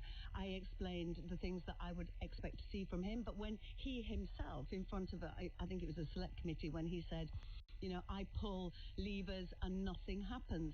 The system has got to change. The government is holding back change that people are crying out for, because Labour is the party for working people. It is not reform run by millionaires funded by a billionaire. This really matters, though. Not just a sort of runners and riders thing, but you are such an important voice in Labour. You're such an important constituency. You represent such an important part of, well, certainly Labour's past, if not, again, its future in West Yorkshire. Just to be clear to people this morning, do you or do you not want Keir Starmer to remain as Prime Minister? Well, I would expect to see change if he were to remain as Prime Minister. But currently there is no leadership election, and I have no horse. I know you're asking me directly, but I have no horse in this race. It is including the Prime Minister. Well, I would expect to see the change that I've asked of him, because we can't continue as we are. And a perfect example is in 2021, I promised the public bringing buses back into public control, and we will only be fully franchised by 2028. That is far too long. We are a region without a tram. Leeds, the only city of its size in in Europe without a Trump, and yet we have to prove it cannot be a bust. Where is the logic in that? We have been given the money, but we want to be able to move fast and deliver. And if you want growth, as Rachel does, you have got to give greater autonomy, greater levers. And you've got James Murray coming on later. He absolutely understands that. And the May's lecture was great for mayors because of the approach to fiscal. And what he's going to tell us, I mean, I can tell you this before he even sits in the chair. What he's going to say is, for goodness sake, don't destabilise us. Allow us to finish the job. Allow us to bring all the change that you've just talked about. And we get it. We're going to do it faster. So if he says those things, do you accept that the Prime Minister should be given the chance? Well, look, we have to have deeds, not words. And everybody... Except they should be given the chance. Well, of course, they have had 2 years, and now we need to make sure that the next 2 years are different, because we cannot continue as we have been, because we will not have the chance again, and we will have wasted the opportunity of a lifetime to have a Labour government. So at the very least, what you want to hear from him and from Keir Starmer by extension is how things are going to be different. What's going to be different? If they come into these studios and say, look, we're going to accelerate the pace of change without telling you how. Exactly that. We can't have more reviews, more pilots where nothing happens at the end of it. Another example is water.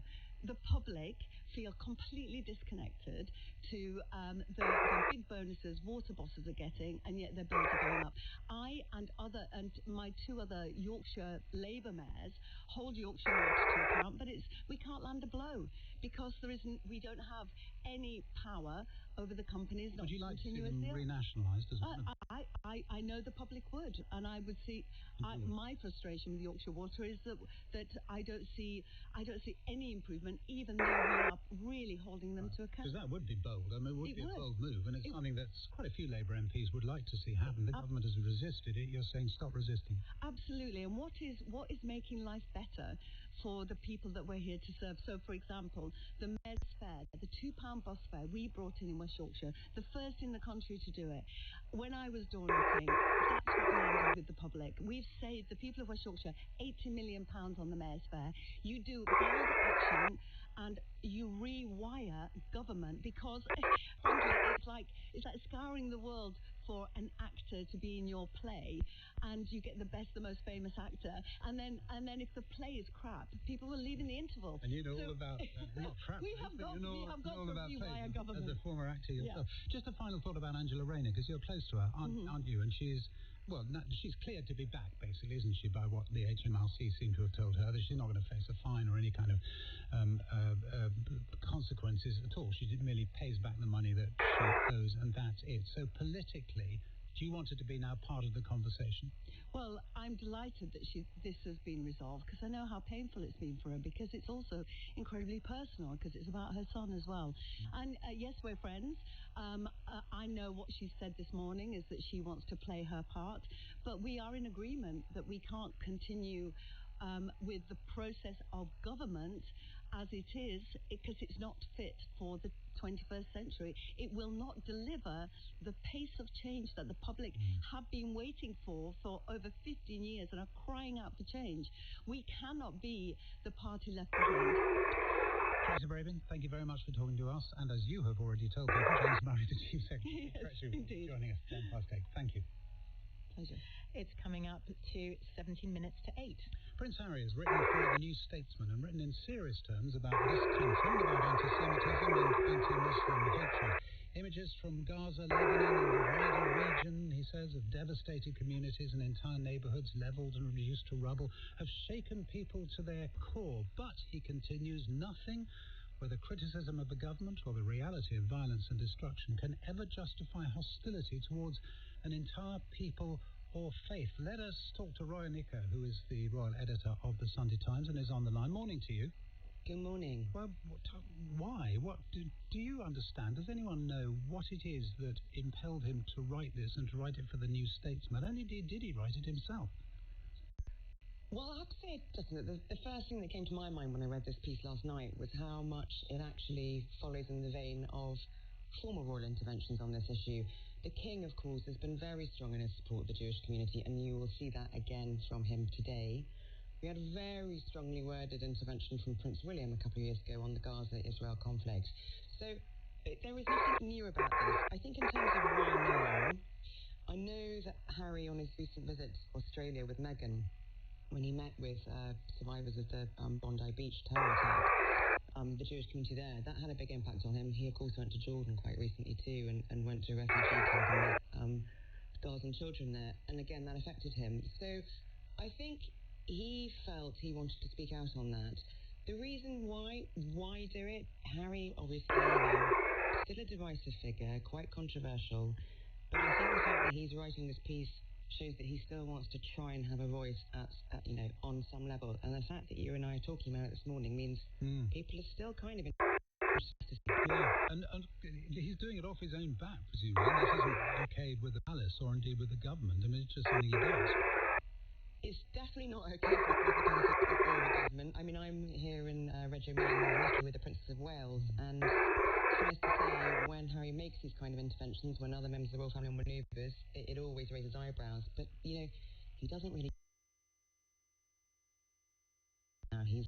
William's intervention a couple of years ago was run by government. It wasn't authorised by government. So members of the royal family, and Harry is still a member of the royal family, not a working one, tread that fine line. What I would say, I think, certainly, the king on this subject, the king's recently become patron of the Community Security Trust too. I think members of the royal family feel sometimes actions might be less controversial than words on these slightly hot topics. He also refers, doesn't he, further down the piece to his own mistakes in the past, this business where he was dressed in a Nazi uniform, and he addresses it head on. He does. I mean, he wore this Nazi uniform to a fancy dress party in 2005, something that was deeply offensive and controversial, and he had to apologise for. He talks about the fact that he's acutely aware of his own past mistakes, thoughtless actions. I think some members of the royal family may raise an eyebrow at that too. It's interesting he's put that in there. He raised it in his book, Spare. The fact that it still plays on his mind and he feels he needs to apologise for it is interesting. But I think, Harry talks in this piece about geography not having a bearing on speaking out, and I think he still feels he wants to have a voice. Whether or not anyone's listening remains to be seen, but people are still interested in what he has to say. That's a really interesting point. I mean, a voice and a presence, as it were, in this land. He definitely wants to have a presence in this land. We've heard that from him every time. The interview he gave to the BBC last year, talking about wanting to come back more and spend more time with his family. We are going to see him back here soon. He'll be here in the summer doing stuff for the Invictus Games. Harry may live in Montecito. He may have an alternative royal court in California with Meghan, but he still feels, as we heard from him in Ukraine recently, he is still a member of the royal family. He's not going to shut up. Yeah, and there's nothing the royal family can do about that.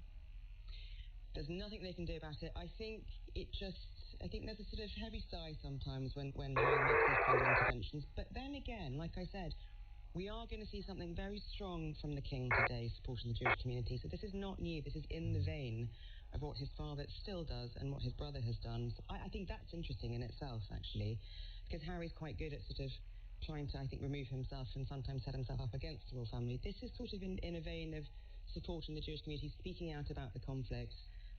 But the fact that it comes from him, it's always going to create headlines, Justin. Brian Ika, royal editor of the Sunday Times. Thank you. It's coming up to 12 minutes to 8. In just a moment, we'll turn our attention to today's GDP figures and whether there's any hope the economy will avoid damage from the Iran war. But first, it's time for Thought for the Day. The speaker this morning is the Reverend Lucy Winkett, rector of St James Piccadilly. Good morning. An occasion such as the state opening of Parliament and the delivery of the King's speech yesterday in Westminster is a moment when the state, in all its constituent parts, becomes visible. The dress may seem arcane, the traditions quaint, but in the ceremonies, the UK population witnessed a repetition of the checks and balances that operate largely unwritten within the British Constitution between the monarch and the debating chambers of the Lords and the Commons. At the end of his speech, the monarch offered a prayer that God would bless the councils of politicians. It was a public expression of the social contract in the UK, one that reflects the individual's position as both citizen and subject. And in doing so, it reaffirmed the democratic principle that the will of the people is made visible, and that it endures beyond any single monarch, politician, civil servant, or government of the day. One of the striking features of the ceremony is the silence that accompanies the speech itself. It feels like the calm before the storm, because back in the Commons, as is proper, the sharp and often combative debates of politics and economics quickly resume. Today is Ascension Day. In Christian liturgy, the day when the contingent politics of the life of Christ are transformed into mystical meditation on the God we can no longer see. The movement from flesh to spirit, from the hot fury of Jesus' execution to the unseen presence of the Spirit who comes to empower human beings to change the world themselves, even after Christ is gone. This is the day that Christianity discovers its mystical side. Its teaching is that it's possible for human beings to be able to connect with God in the core of ourselves, often helped by keeping silence, by resting our soul, immersed in the communion with God that doesn't depend on words or priests or intermediaries of any kind. Ascension teaches us to be ourselves before God, just as we are, so God can help us become who we can be. It's emphatically not the same as self-help or self-actualization. It's not so much you do you, but you do God, in your own way and in your own time. The mysticism of Ascension is a counterbalance to the tumultuous events of Jesus' life and offers a template for dealing with turbulence in our own lives. The teaching of today is that each of us has an inner spiritual life ungovernable by the church or any other public institution, and that in all the chaos of life in the world, the invitation is to remain resilient, truthful, and committed in the depth of our soul to peace. And that was Thought for the Day with the Reverend Lucy Winkett. You can hear the Ascension Day service, by the way, live from St Martin in the Fields Church at 8 o'clock this evening here on Radio 4. The time now, 9 minutes to 8. In the last hour, we've had GDP figures for March as well as growth figures for the first 3 months of this year, and that suggests 0.6% of growth between January and March. Now, those figures are from the Office of National Statistics, the ONS, but the data, of course, covers a period just before the outbreak of the Iran war, and it started right at the end of February, and that is having a huge impact on the global economy. So, although signs of resilience might seem promising, can these signs last in the long term? Jonathan Haskell is Professor of Economics at Imperial College Business School. He's also a member of the Bank of England's Monetary Policy Committee, and he joins me now. Good morning to you. Morning, Katia. Now, of course, we're all desperate for good news, but how reliable are these figures, do you think? First of all, as I said, the Iran war started only at the end of February, and there's also been a suggestion shared by some in the Bank of England, reported also by Bloomberg this week, that the ONS isn't calculating GDP correctly. Thanks, Katia.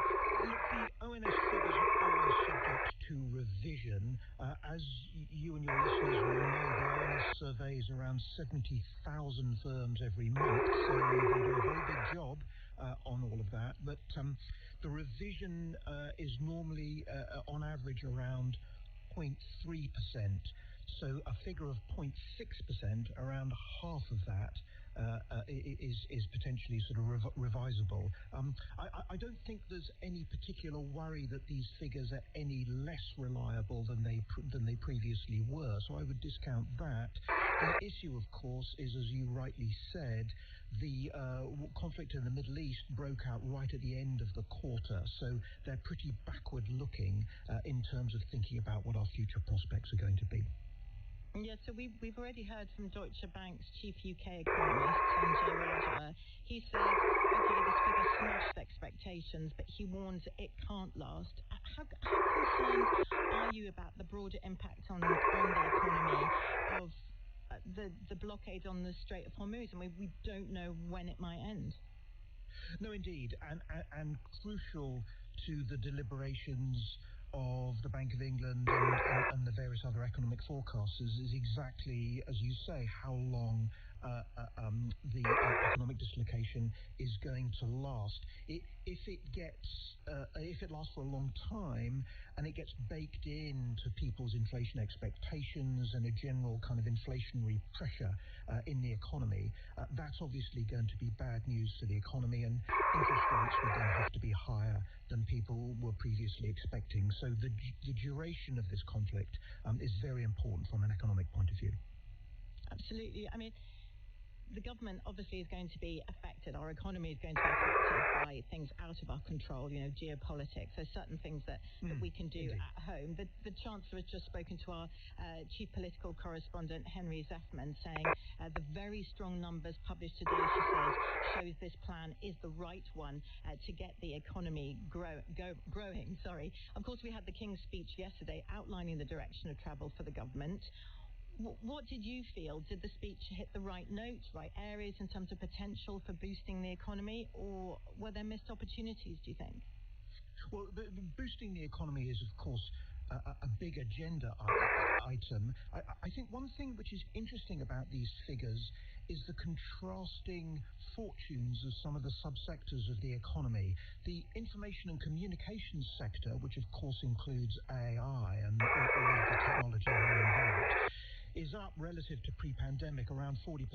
Unfortunately, the health sector is pretty much only just back to its pre-pandemic levels. So one thing while I think can get out of these figures is a sense of the very different fortunes of the different sectors of the economy. And I'm sure those will be areas where government policy will be, laser focused on trying to help those sectors, especially those sectors which are lagging behind. If I can just sort of take a step back again and have a look at the conflict in Iran, the blockade on the Strait of Hormuz. The IMF predicted that the energy shock from the Iran war will hit the UK more than any other advanced economy. Now, can you explain why that is? Because you can look at Germany, for example. It also relies heavily, like the UK, on energy imports. So why are we particularly affected? The reason is that our energy sector is particularly dominated by gas. When the wind doesn't blow and the sun doesn't shine, which occasionally happens in the UK, surprise, surprise, then we need to bring in energy supply for our homes and our businesses. But so does Germany. Well, no, but it's particularly in Britain that we rely on gas as, forgive the economics term, as the marginal source of supply. That is to say, as the source of supply which tops everything up when other things are not working. And in other countries, they've got much more base load from nuclear and other types of electricity stations. So we're particularly vulnerable to gas prices here. And I think that's why the sensitivity of inflation to these energy prices is higher in the UK than it is in other countries. We're almost run out of time, but I would just like to ask you, so there was seemingly some positivity this morning. Should we be a little optimistic? We should be very optimistic, I think, about the prospects from AI. AI is going to help large areas of technology, and in particular, it's going to help innovation in the very process of innovation, better drugs, better medical supplies, better ways of living our lives. So that's a big source of optimism, I think. Good to hear. Jonathan Haskell, Professor of Economics at Imperial College Business School, thank you. The 8th of August, 1963, a gang of thieves hold up a British Royal Mail train on its way from Glasgow to London. More than £2 million was stolen, and Ronnie Biggs was the most famous face of the Great Train Robbery. Daniel Mays reveals the true story of Ronnie Biggs. A train robbery, a prison escape, and 36 years on the run. Gangster presents the story of Ronnie Biggs. Listen first on BBC Sounds. Where the time comes this morning from Chris Fawkes. Morning, Chris. Hi, Justin. Good morning. And today, another day of sunshine and showers. The showers will become heavy, widespread, thundery, with some hailstorms around this afternoon. Reason being, you only need 8 degrees Celsius temperatures to make those big storms, and all of the UK will see temperatures above that. So that's why the showers rather than be particularly widespread. We've already got lots of showers across northern Scotland, Northern Ireland, Wales, southwest England, eastern coastal counties of England. The dry spots, well, southern Scotland, not many showers at the moment. Large parts of northern England away from the North Sea coast, looking mostly fine with sunshine. And there aren't many showers at the moment in the Midlands. Of course, all that will change as those temperatures rise. The showers become much more widespread. And come the afternoon, a high chance of catching a downpour. Some of them heavy with hail and thunder. Some of the biggest downpours across parts of northeast Scotland and across parts of eastern England, especially East Anglia and the southeast. With these downpours, some tricky travelling conditions, some intense spurts of rain, temperatures dropping by about 5 degrees Celsius as those big storms come through, and our temperatures generally running well below average. Today's highs 10 to 15 Celsius. There will be gusty winds around these showers and across western areas of the UK, with gusts of wind around 30 to 40 miles an hour. Now, looking at the weather picture tomorrow, it is another day of sunshine and showers. However, the showers will not be anywhere near as widespread, so you've got a much better chance of it staying dry with some sunny spells. You can count yourself quite unlucky if you see one of these downpours tomorrow. So overall, a better kind of day, gradually things warming up into next week. Thank you, Chris. You're listening to Today with Justin Webb and Katya Adler here on Radio 4.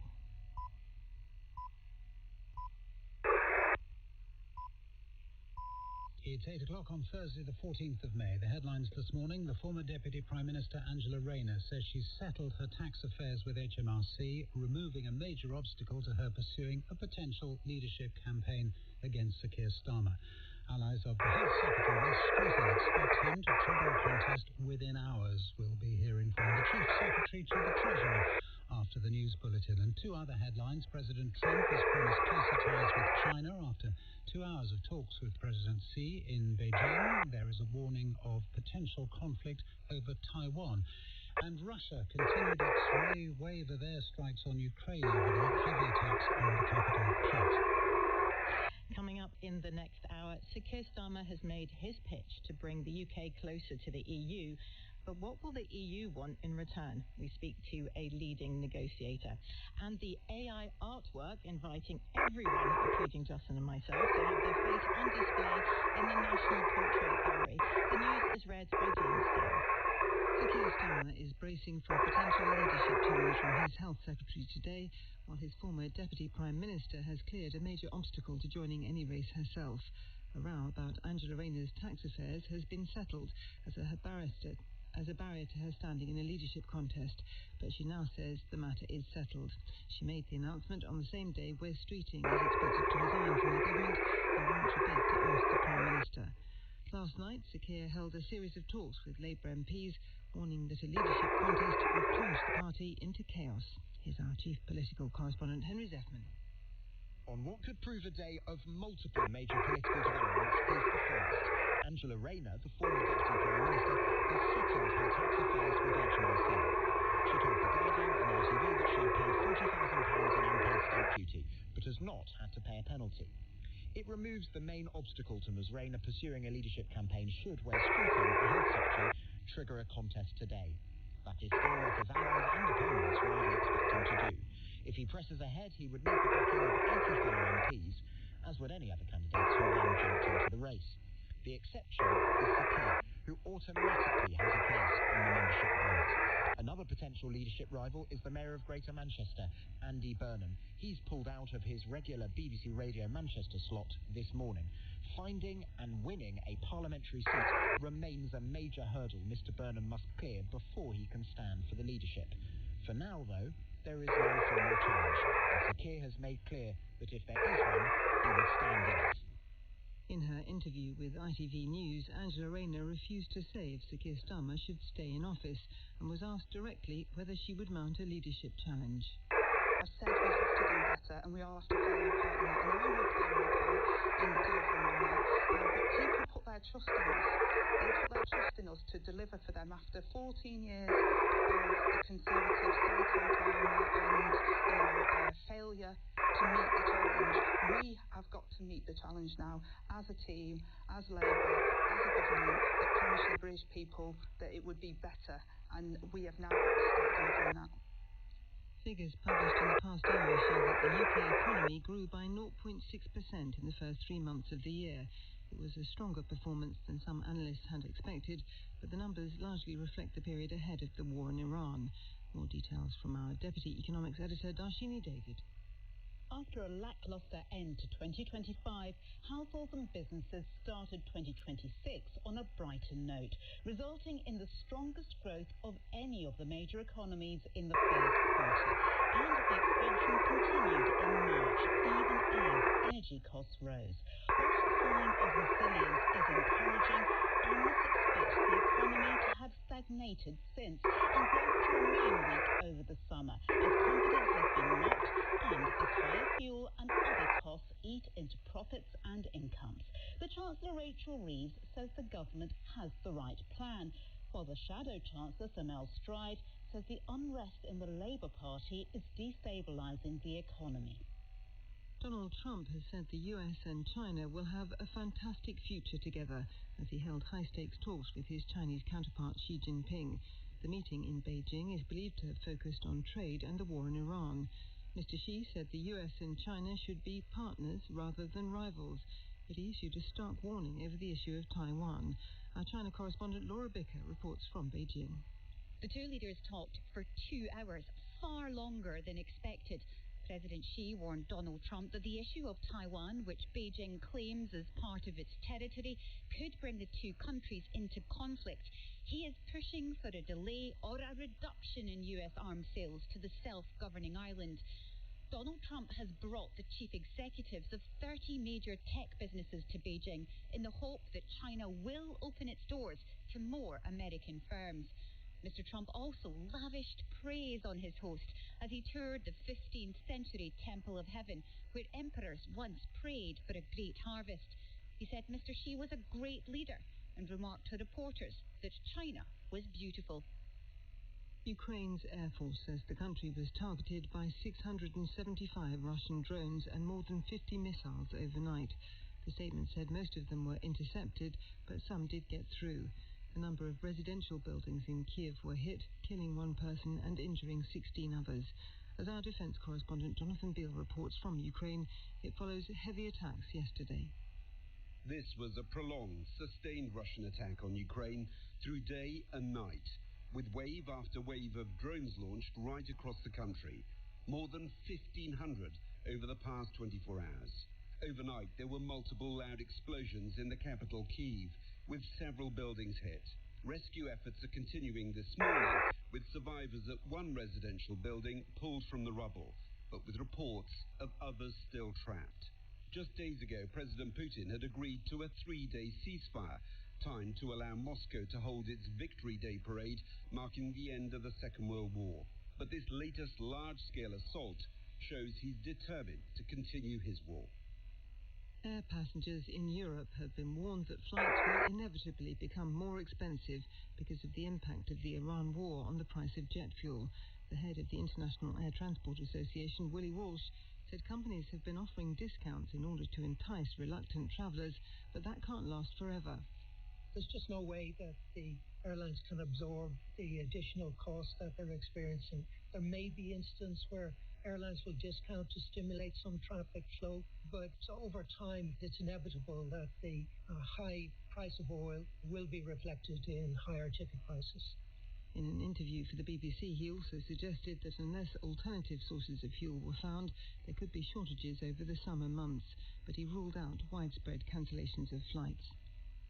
Children aged 8 years and over will be able to use passport e-gates at the UK border from this summer. The Home Office says the change will speed up checks for an extra 1.5 million young people each year. Simon Jones reports. There are almost 300 e-gates designed to make border checks quicker for people from Britain and 38 other countries entering the UK. Currently, eligible children must be 10 years or over and accompanied by an adult to use them. But from July, the age will be lowered to 8. So young people will need to be at least 3 feet 11 inches tall so they can be seen by the cameras. The Border Force says the change will free up officers to focus on intercepting people posing a threat to the UK. But checks for British travellers heading to the EU this summer may not be so smooth, with new digital verification already leading to long queues at some airports. 2 police forces in the south of England are trialling a new breathalyzer to detect drivers who've taken laughing gas. Officers say the device could help prosecute people suspected of driving under the influence of the Class C drug nitrous oxide. Gigi Ann reports. Police in Hampshire and the Thames Valley say the handheld device developed by scientists in Amsterdam can detect whether someone has inhaled nitrous oxide within the previous 2 hours. Results are then available within minutes. Nitrous oxide, also known as NOS or hippie crack, was made a Class C drug for unlawful use in 2023.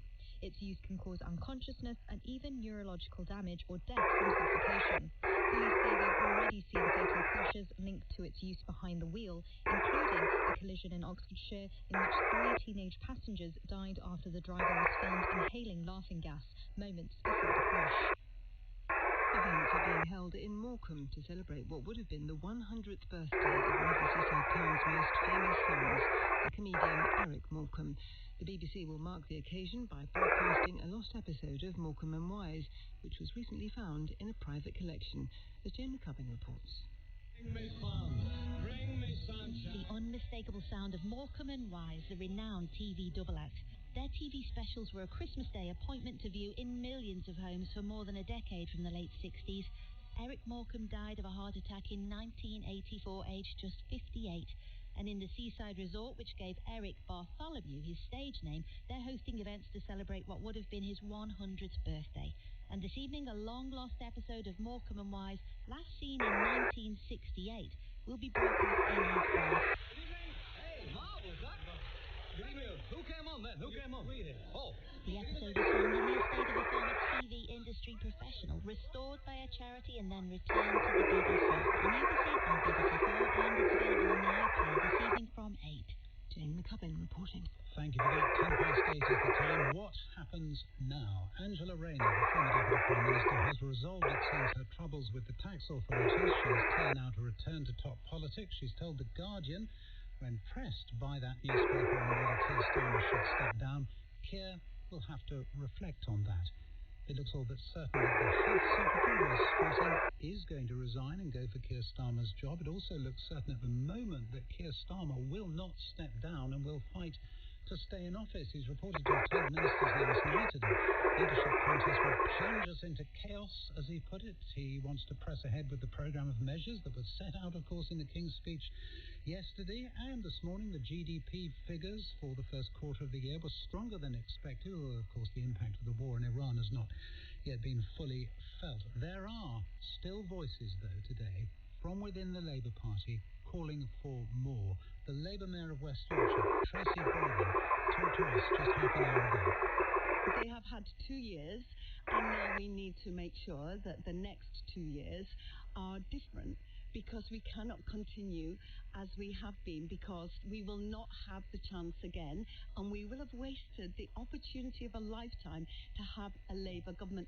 Let us talk to James Murray, the Chief Secretary to the Treasury, who's in our Westminster studio and was listening to that. Good morning to you. Hi, good morning. Do you agree with her that there has to be something completely different now when it comes to the pace of change?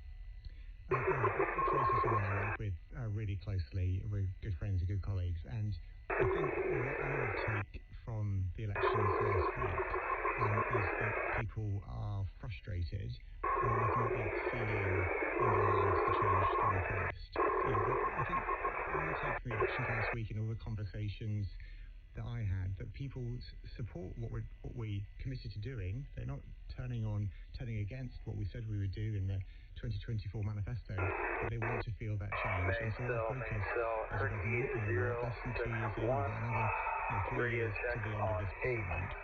Our focus has to be on making sure people can feel that change and see we're moving in the right direction. So she's right, there has to be a completely different approach now to the one that has been for the last 2 years. Well, I think if you look at what we've been doing a lot of changes that the Chancellor has put in place around stabilising. Yeah, but she says it hasn't worked. Well, no, but I think what has worked, as you've seen in terms of the GDP figures which are out this morning, is that we've had the right economic plan to stabilise the public finances and to put us in a stronger position. Now, look, we know that there are challenges ahead. We know that the war in Iran will have an impact on us, but I think we need to focus on what people are telling us they want us to do. What she says that people are telling her they want done, for instance, is the nationalisation of the water industry. Main cell, Hershey 061. Which was announced in the King's speech yesterday. Radio check on improving water companies' regulation over. about making That's sure. exactly it, isn't it? That would be exactly her point. I think if she were here and talking honestly, she would say that's not enough. That precisely is the reason why, for instance, in her area, people voted reform and kicked Labour out of Wakefield Council, etc., etc. They feel there are things that could be done that are not being done. It's too incremental. And what you set out in the King's speech, I think she would say, is still too incremental. Requesting radio check I disagree with that. I think if you look at some of the key measures in the King's speech, the Energy Independence Bill, which is about driving down energy costs for good. If you look at the transformation of the education system to improve education for children with SEND and for all pupils in schools. If you look at what we're doing with the NHS and the improvement in the NHS over the last few years, if you look at what we've done in terms of Base Herky 061 has you loud and clear as well. Appreciate the help. Over. Growth that was announced this morning. All of those are decisions that are putting us in a strong place as a country. Why can't we nationalise water? Of course there is. Why can't we nationalise water? Because it's not just Tracy Braben. There are quite a few Labour MPs who'd say the same thing and say that their constituents are telling them do it. Because our focus when it comes to water companies or any utilities is to improve the service that people get. Now, we need to do that in a way... And that wouldn't come from nationalisation. Is that the point you're making? I mean, to take them on head-on and tell them why they're wrong. Well, nationalisation costs a huge amount of money, and the question we have to think, and I have to think, particularly in my role as Chief Secretary to Treasury at every turn, is how should public money be spent? How can we do the best for people? How can we deliver on people want while spending public money in as wise as possible a way? And nationalisation costs a lot of money. We can achieve a lot of things for people in terms of the service they receive from utilities through other mechanisms. But when it's the right thing to do, we will look at public ownership. Look at what we're doing with railways, bringing the contracts back into public ownership, making sure we've got Great British Railways set up. We will be pragmatic about this, but we will always be focused on what experience do people have? How can we improve the quality of the service they get? Do you not accept, though, that, and it comes from both the left and the right, that there is a boldness that is still lacking? So, for instance, there was nothing about welfare reform. There was no welfare bill, although it was something that you did tackle, of course, and tackled rather disastrously a year or so ago. There was nothing about social care. There is a sense that this government still thinks that it can get away with incrementalism in an age, and I think this would be the point that a lot of your councillors, particularly those who lost their seats, would make, in an age where that just doesn't wash. I just don't agree with that characterisation of the King's speech yesterday or what we're doing as a government, because if you look at the focus on national security, on economic security, on energy security, these are big questions which are facing people's lives. And with the Energy Independence Bill, with what we're doing on strengthening the economy, with what we're doing about boosting defence investment to the highest level since the Cold War, this is about taking the big challenges that we've got in the country head on. Now, are people feeling the benefits of the change that we're delivering yet? No, they're not. They're not feeling that enough. Absolutely. That was the feeling that I got on the doorsteps from the elections, and I know a lot of my colleagues did. But that is why we should be putting all of our energies towards delivering on people's priorities, all of our energies on the cost of living, on NHS waiting lists, on working internationally to get the Strait of Hormuz reopened. That's where all of our energy should go. You mentioned the Energy Independence Bill, as it is called, which would ban, would it, the government, future governments as well, until they change the law, from issuing new licenses to drill for oil and gas in the North Sea. And yet, of course, we import gas from Norway that's drilled in the North Sea. We import oil from the United States that is fracked, something that would also be banned by the Energy Independence Bill. It's an energy dependence bill, isn't it? More than anything else, dependent on other countries. Well, the Energy Independence Bill is about making sure we can bring down bills for good by having homegrown sources of energy, new nuclear energy, renewable energy. But we could have them anyway. But can't we do both things? And this is what frustrates some people, as they do in China, as they do in India, as they do in the United States. Can we not both take out the resources from the earth that are there, but also enthusiastically and in the longer term, eventually, in a way that it'll mean they can take over, we go for renewables as well? We are doing both, Nick, because oil and gas plays a crucial role in our energy mix, and it will play a crucial role for decades to come. And what we want is to boost production. No, but hang on, this bill does less. Can I make this point, Nick? Because we want to see tiebacks. Now, what a tieback is where we link production to existing oil fields, and that will boost the production, and that is a really important part. We have talked about that before. I'm just saying what the Energy Independence Bill does is stop governments from issuing new licenses, and that doesn't necessarily seem to improve our own energy independence.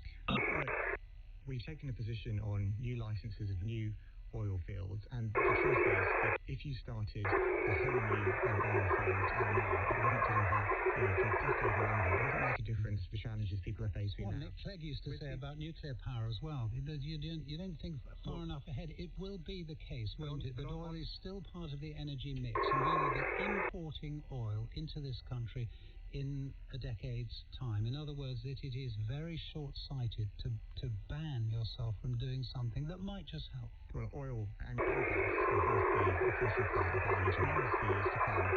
I've explained how the tiebacks linking to existing fields is a way of boosting production, but that's why you mentioned nuclear.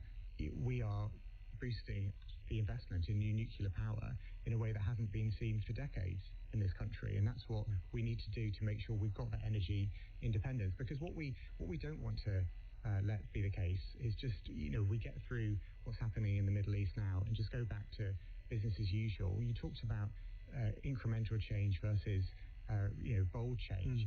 If we can get to a situation where we can say in a few years' time, you know what, we now have nuclear energy being built, we have solar, we have wind, we have energy independence to a degree that we haven't had in this country before. That means that we are more protected in the future. That protects businesses and families for anything in the future that comes our way. Final thought about what's going on today, or indeed not going on today. When she's pressed Angela Rayner by The Guardian on whether Keir Starmer should step aside, she says Keir will have to reflect on that. Are you disappointed that she just didn't say, as I'm sure you would, I'm backing the Prime Minister? Well, I think Angela also said in that interview that she wouldn't be triggering a leadership election, and I think that a leadership election would be the wrong choice for us to take. I think it would bring huge instability. It would mean we would end up looking inward as a party when we should be focusing on the priorities for people across the country, as we've been talking about cost of living, NHS waiting lists, the international situation. And I think we have a responsibility to focus on what people want us to be delivering as a government. Do you think Wes Streeting is still the Health Secretary at the moment? He is the Health Secretary, and I hope he is the Health Secretary by the end of the day, because he's doing a really important job as Health Secretary. I work very closely with him as Chief Secretary to the Treasury on all of the improvements for the NHS, getting waiting lists down, A&E waiting times down. Right, so you're saying to him, even at this late stage, you're saying don't do it. I would say to all colleagues, take a deep breath. Just take a step back. Make sure that we recognise we're less than 2 years into this Parliament. Look at what we've done so far. Look at the benefits of the stability that we brought to government. Make sure that we don't go into a chaotic process of uncertainty, and make sure we focus on what people want us to be doing. James Murray, Chief Secretary to the Treasury. Thank you. It is 22 minutes past 8. President Trump and China's President Xi, leaders of the world's two biggest economies, have sat in talks for double the time expected at their long-awaited summit in Beijing. Before talks began, President Trump spoke of the significance of the meeting. There are those who say this is maybe the biggest summit ever. They can never remember anything like it. As I can say in the United States, people aren't talking about anything else. But it's an honor to be with you. It's an honor to be your friend. And the relationship between China and the USA is going to be better than ever before. Quite a lot of characteristic hyperbole there, but there was a lot to talk about. Trade, tariffs, high-tech, but also big politics. Donald Trump wants China's help to end the standoff with Iran in the Strait of Hormuz. China and Iran are allies. The Iranian foreign minister was in Beijing just last week. China wanted to lean on the United States over support military or otherwise, for Taiwan. And that last, we understand, led to some tension between the two leaders. Soon after their talks began, Chinese state media released comments by President Xi warning of potential conflict with the U.S. over Taiwan. And then, as the two men toured the ancient site of the Temple of Heaven, side by side, dressed incredibly similarly, reporters asked 3 times if they had discussed Taiwan. The leader simply stared straight ahead and walked away. Well, Tom Bateman is our State Department correspondent. He's traveling with President Trump as part of the U.S. lobby. And I asked what he knew about the Taiwan discussions, which are watched so anxiously by U.S. allies in the region. Well, all we have in terms of what was discussed in the talks so far are the readouts from the Chinese side. There's been nothing official from the White House and travel with the White House press ball. So, as you say, there's been a pretty clear message, I think, from the Chinese side that they pushed the issue of Taiwan. What Beijing wants there is basically for the Americans to hold off on a multi-billion-dollar arms package, which still hasn't been approved to Taiwan, but no sense of whether or not President Xi was successful in one thing I think they want to try and get Donald Trump to do, which is basically to shift to a more explicit position opposing Taiwanese independence. I mean, the White House said in the run-up to this trip that there would be no change in the policy on Taiwan. So nothing clear on that. And as for the sort of broader issues here, I mean, what's clear is that President Trump needs a favor from the Chinese leader here, particularly when it comes to the considerable leverage he could exert over Tehran when it comes to reopening the Strait of Hormuz. Absolutely. What have you heard about that? Because China is a close ally of Iran's. Absolutely, and I think it was President Trump was contradictory in the run-up to this. The night before he flew, he said both that they will talk for a long time about Iran, but then said, well, there's nothing to talk about when it comes to Iran because we're in control of the situation. I mean, clearly it will have been a big part of these discussions, which lasted more than 2 hours. In terms of whether or not Mr. Trump was able to get Beijing to do anything on that, I think if there is some movement there, clearly there would be the expectation from Beijing of a quid pro quo. So what are the Americans going to shift on? That could be on trade. It could be on Taiwan. And as I say, we don't know what the Americans are going to say about that yet. Well, let's look at trade, because Donald Trump brought with him the CEOs of 30 major tech businesses to Beijing, hoping China would open its doors to more American firms. I mean, you do get behind-the-scenes access by traveling with President Trump. What's been the tone and the hope of those CEOs? I mean, it was a totally surreal moment, to be honest with you, Katya. We came through the Great Hall of the People to this extraordinary scene, looking across Tiananmen Square, Chinese troops there with weapons all standing in line as President Trump turned up to be welcomed by President Xi. There was a gun salute for him echoing across that square. I could feel it. These huge echoes, incredibly loud. And behind him, lined up on the steps, were the top executives of American companies, including Elon Musk, the world's richest man, and a number of others, including his own son, Eric, who co-runs the Trump organization, has interests here.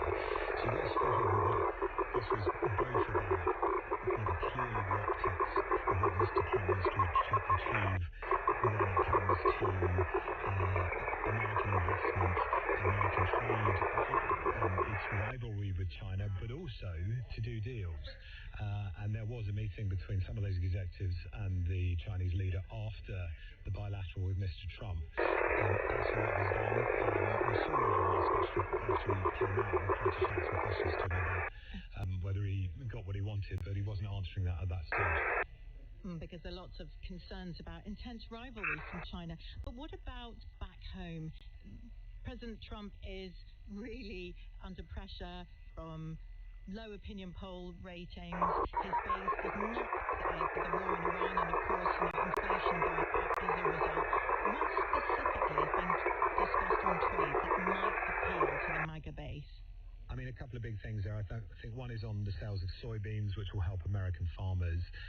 The other is on these, other sales that Mr. Trump wants to do, investment into the American economy, which is why he's basically brought all these executives with him. Tom Bateman, thank you so much. And that was Katja talking to Tom Bateman. It brings us to 28 minutes past 8 and to the sport, which comes this morning with Jane Dougal. Morning, Jane. Morning, Justin. A highly controversial VAR decision could have impacted the outcome of the Scottish Premiership. Last night, Hearts, who have been top of the league for most of the season, could have won the title with a victory over Falkirk, and if rivals Celtic had lost their match against Motherwell. However, a questionable late penalty was awarded to Celtic, which gave them a 3-2 win in the 99th minute and ensures that the title race will go to the final day of the season when they host Hearts at Parkhead. Yesterday, we spoke to former Celtic midfielder Peter Grant. This morning, we are joined by former sporting director at Hearts, Joe Savage. Welcome, Joe. A lot of anger from non-Celtic fans about the VAR decision. What did you think? Do you know, Jane, when I was watching the game last night, I couldn't see how they could have given the penalty. I couldn't see for the life of me. I've started to watch a few videos this morning, and the hand's clearly closer to the head than I thought, but I'm still of the opinion that I don't think it's a penalty. I don't think it's such a big moment in a game that you can give that as a penalty, but again, I would never want to be a referee. I would never want to be in that position, so yeah, Hearts won that. Well, just to explain as well, Motherwell's Sam Nicholson had gone up for a high ball, and replays seemed to show it hitting either his head or his hand or together, and a handball was given, and that's why there was a penalty awarded to Celtic. There is now just 1 point between the two sides. If Celtic win on Saturday, they win the league, so Hearts need to win or draw. How tough is that going to be, Joe, especially at Parkhead? Yeah, I think it was very difficult for them, but Hearts are unbeaten against Celtic this season for a reason, so they've clearly been hard to beat. They're top of the league on merit. They're at the moment, they're the best team in the league, and they'll go there on Saturday with great confidence. I think Derek McInnes will have them really well organised. You've seen it last night in his interviews. He was talking about a siege mentality. They think everyone's against them, so that could play into their hands to say, right, we just make sure we do not get beat, because Jane, that's all they need to do. They just don't need to get beat. They don't need to win the game. Celtic need to win the game. Hearts just don't need to get beat. And I think come Saturday, there could be a great chance that Hearts don't do that. They just stay in the game. They do what they need to do, and they probably pick up the point. Is all they need. You weren't at the club when Derek McInnes was appointed manager, but what do you feel he's brought to the side? How has he managed to keep them at the top of the league for so long, breaking the dominance of the old firm? I think he's a throwback. He's a proper leader. He's a proper character. He understands the culture and the environment in Scotland. He knows exactly how to get the best out of these players.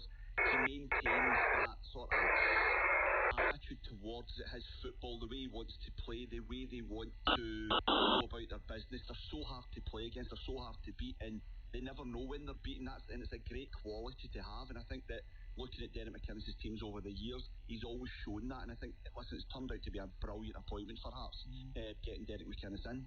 We saw the Brighton owner Tony Bloom watching on last night at Tynecastle. He has made a substantial investment into Hearts. So how much do you credit him for this season's success?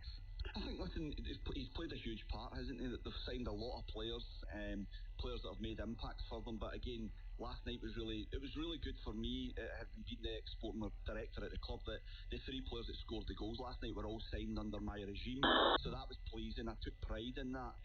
But listen, you can't take away from what Tony's done, the investment that they've made, and obviously they've brought in Derek McInnes, and Bragas obviously player of the year.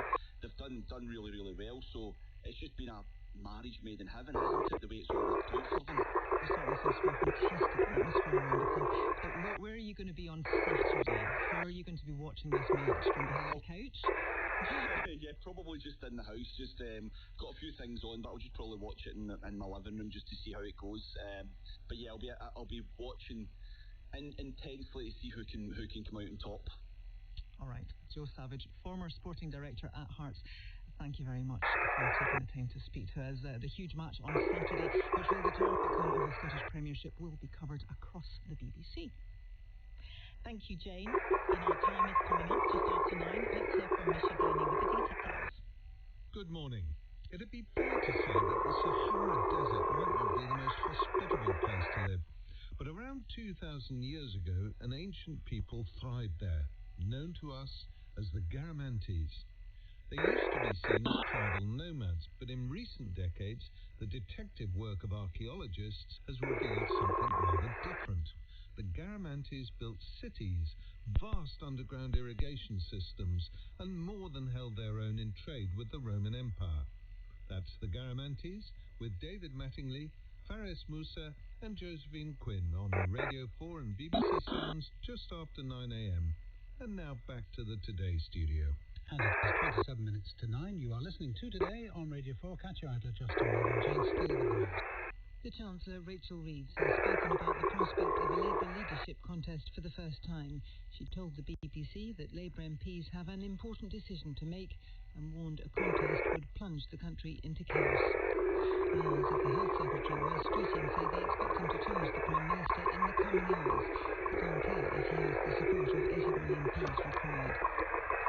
The former Deputy Prime Minister, Angela Rayner, has arrived in Downing Street shortly after announcing she'd settled her tax affairs with HMRC. It means she could now enter a potential race to become the next Labour leader. The latest official figures show that the UK economy grew by 0.6% in the first 3 months of the year, which is better than had been predicted. There was a rebound in areas including retail, the wholesale trade and construction. In the past half hour, the Metropolitan Police have said a second man has been charged with arson in relation to a recent attack on a former synagogue in East London. 31-year-old Dominic Charles Turner is due before magistrates later today. Thank you, Jane. It is gone 34 minutes past 8. And of course, we can't ignore the swirl of rumours, the anticipation today around a possible challenge or challenges to Sir Keir Starmer as Prime Minister. But after the disastrous showing for Labour in last week's local election in England and votes for the devolved parliaments in Scotland and Wales, the Prime Minister gave a defiant speech on Monday where he vowed to bring the UK back to the heart of Europe, laying out a platform, he said, on which the UK can build tighter links with the EU as part of the government's efforts to boost the economy. In the King's speech yesterday, we heard more about the European Partnership Bill, which will contain controversial powers to fast-track legislation to deliver a series of new agreements planned with the EU. Well, Sandro Gozzi is an Italian politician who serves as an MEP in a French constituency for the Democratic Movement Party. He chairs the European side of the EU-UK Parliamentary Partnership Assembly, and he joins me now. Good morning. Good morning.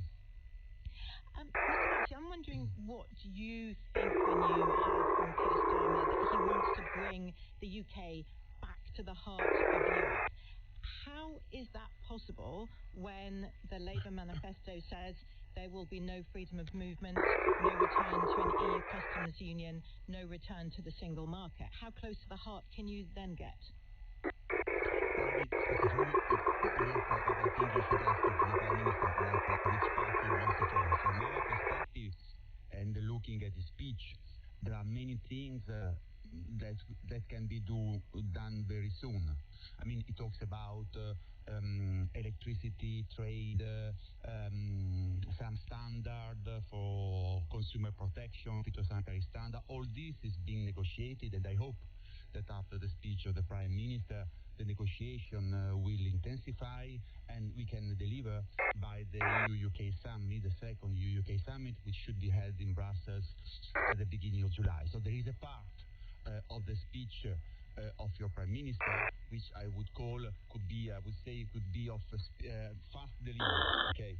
Then there is a perspective, a strategic perspective he mentioned, and in my view, that strategic perspective, from our perspective, should be to aim to be associated to the single market and to be one of the leading on the founder of a new European Security Council, of a new European security architecture that we have to organize in the continent after the end of the war in Ukraine. So these are two major political objectives. Mr. Gozzi, if I can go bit by bit, because we have heard sort of big words, warm words from the Prime Minister, from the Chancellor, about getting close to the EU, but you mentioned the approaching EU-UK summit, the second after Brexit. The first was held just over a year ago. But actually, we're talking about limited agreements here, aren't we? We're talking about a youth experience scheme. We're talking about a kind of food and drink safety agreement, the so-called SBS agreement, and we're talking about carbon emissions. That is it. You mentioned electricity, and the government is interested in getting energy security for the United Kingdom, but these negotiations haven't even started yet. And when they do, the EU has been clear to the UK they have to pay to play. In this case, they're asking for the UK to contribute to the EU budget. Well, I mean, this is happens for every member state, for every non-member state, then to want to participate to some common policy in the EU. It's not a special request for UK. All those who want to have a special trade or environmental, ecological relationship with the single market, they must also contribute. This is true for UK, as it is true for Norway, as it is true for Iceland, as it is true for other associated countries. So I don't see that as a problem. It's not the UK contribution the problem. In my perspective, first of all, I mean, on this we can go very fast. And I wouldn't say they are that limited because, I mean, talking about the electricity market, talking about a convergence on the climate change strategies, because we are talking about this, now quite pretty bold step in our relationship. But in my view, the political point that you should ask is not the detail of this negotiation, but please. Yes, please. I'm very sorry, and I'm very sorry to interrupt you. From the EU side, I always hear this welcomeness for the UK. Come back as close as you want. However, there is always a cost, whether it's a financial cost, as we were discussing for electricity, or the closer you get to the single market, if you go sector by sector closer and closer, the more the EU wants from the UK or any other third country, as you say. If you take the example of Norway, which you mentioned, if you have the freedom in trade terms, freedom in services terms between the EU and a third country, there's also an expectation of the freedom of movement. And currently, that's a red line for the government. Once again, it's up to your government. The single market is made up of 4 freedoms. One of these 4 freedoms is free movement. It is clear that the UK, with all the respect for the democratic referendum and vote, made a major economic and historical mistake in leaving the EU. And you are paid the consequence today of leaving the EU. And the fact that most of the public opinion would not Brexit, it showed that also the public, not the expert about international politics, realize the damages that your economy is suffering from Brexit. So they show, in my view, from our perspective, in the speech of your Prime Minister, is how we can recover the damages. And for me, if you want to switch to another dimension, the 2 issues are this one. I mean, the association to the single market and security. I insist on security because security means also defend the industry, means also to participate to the development of European defense industry, which is very interesting from both the security perspective and the economic perspective. It is clear that if you ask me the red lines are 2 centuries ago. I mean, did we see what happened since the red lines? No. Sandro Gozzi, thank you very much indeed for your time. And indeed, security is probably the first point where relations between the EU and the UK began to get a lot warmer after the bitter days of the Brexit negotiations. Thank you. 19 minutes to 9. Just before we let that subject go, Katja, it's frustrating, isn't it? Because there is this sense that there are moments, there are deals that can be done, etc. But for a government that wants here to be seen to be acting boldly, none of it feels very bold. It's really interesting talking to the Chief Secretary of the Treasury and indeed to Tracy Brabin, the Mayor of West Yorkshire, earlier on in the programme. All the demands are for boldness. So if you look at the European stuff, boldness would involve, I don't know, saying our aim is to be back in the single market, or at least the customs union, etc., etc. All of that is ruled out by the government at the moment. And these deals, they're all there to be done potentially, but it just doesn't feel as if it's anything that people are going to be able to say here in Britain, be able to say, here we are, now we've got something, this is it, this is progress. Yeah, I agree. It's not just that it's not being said, it's not being felt, because I think if you have a look ahead at this summit that we expect in a few weeks' time, as I said, it's about youth mobility, it's about food and drink. So there are many farmers who welcome the food and drink agreement, and for youngsters and giving them more opportunities abroad, which is something that the Prime Minister has spoken about, they might welcome that as well. But these are narrow sectors, if you like. This is not going to move the dial on the UK economy as a whole. And you're right, in order to have that bold move, in order to really feel a difference across the economy, then you would have to rejoin the single market or form a customs union with the EU. But then that takes us back to Brexit as it is, with new legislation being brought in that was mentioned in the King's speech to make it easier to just adopt EU legislation into UK law as part of agreements. There's a reform, the Conservatives saying this is reversing Brexit through the back door.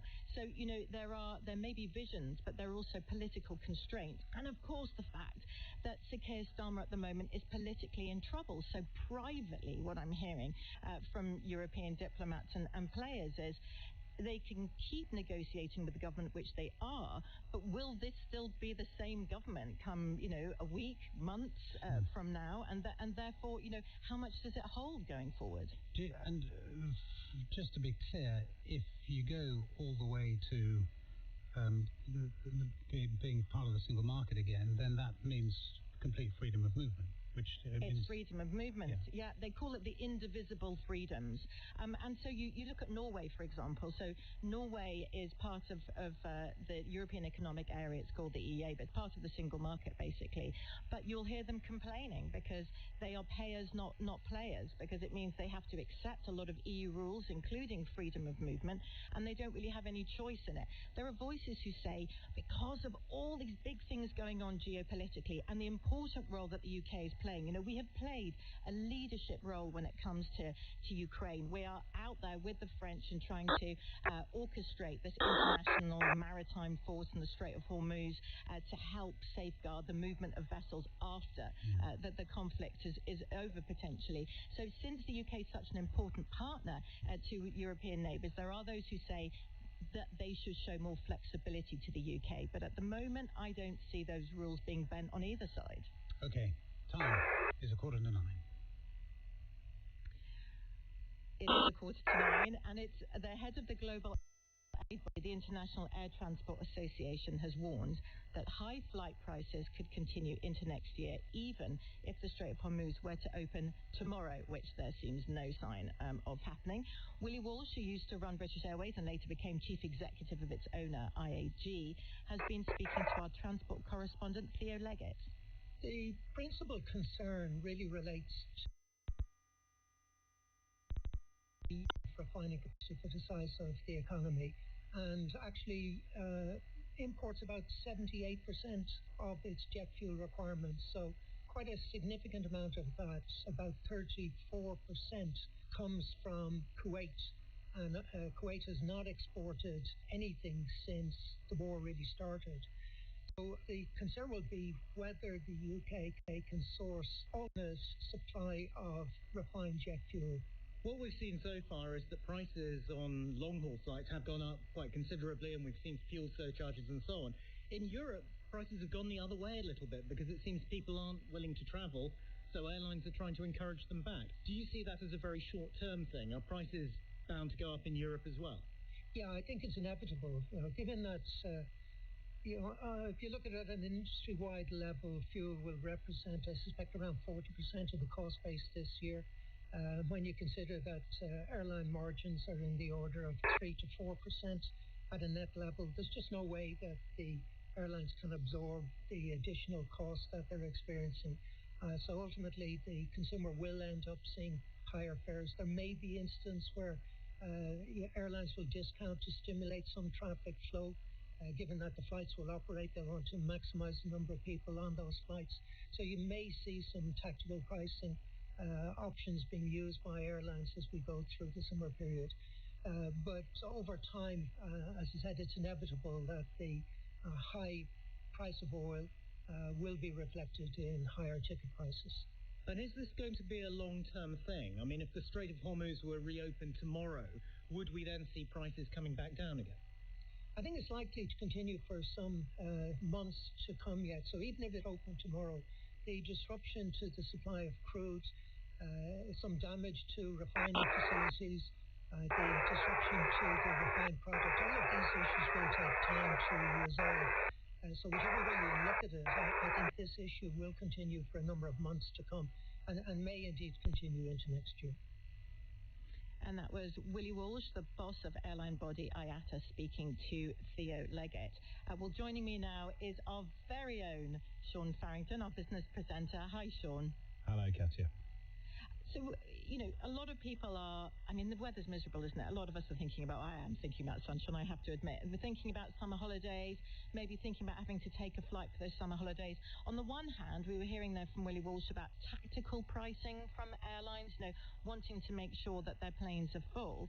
But on the other hand, about possible price rises for months to come. What should we make of all this? What should we expect?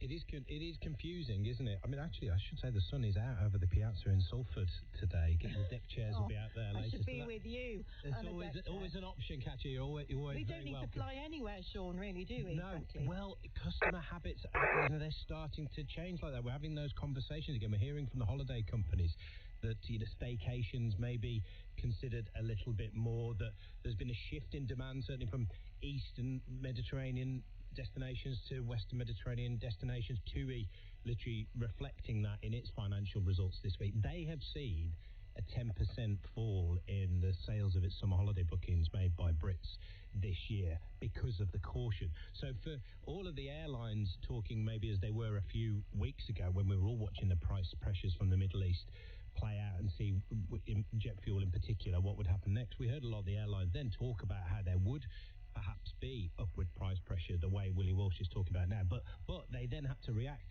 to how customers were behaving. That caution was kicking in. And as we've heard relentlessly from a lot of airlines and holiday companies, that you don't need to cancel. There is no imminent jet fuel shortage around Europe. But clearly there was a bit of a disconnect with their customers there. So we have seen those prices come down. And what Willie Walsh is reflecting there is that he thinks that's not sustainable if prices stay as high as they are and the longer term questions about jet fuel supply still linger. That's right. So, Sean, just very briefly, because, we heard from a government spokesperson who said the same as there's not currently a shortage of jet fuel, but we have no idea, of course, when the blockade on the Strait of Hormuz will end. So is there a particular point when, prices will go up? And would you say it's the particular routes? Just briefly, if you would. Sorry, Sean. Long-haul flights are already seeing significant increases, so people will see that. Short-haul is probably a lot linked to customer demand, and Willie Walsh highlighting in that interview that July and August for the UK in particular is when there's a big increase in flights and fuel requirements, so that will be one for the airlines to watch around then. Sean Farrington, thank you very much. And that brings us to 10 to 9. From today, people all over the UK are going to be able to participate in a collective digital portrait. The portrait is by Es Devlin. It's at the National Portrait Gallery.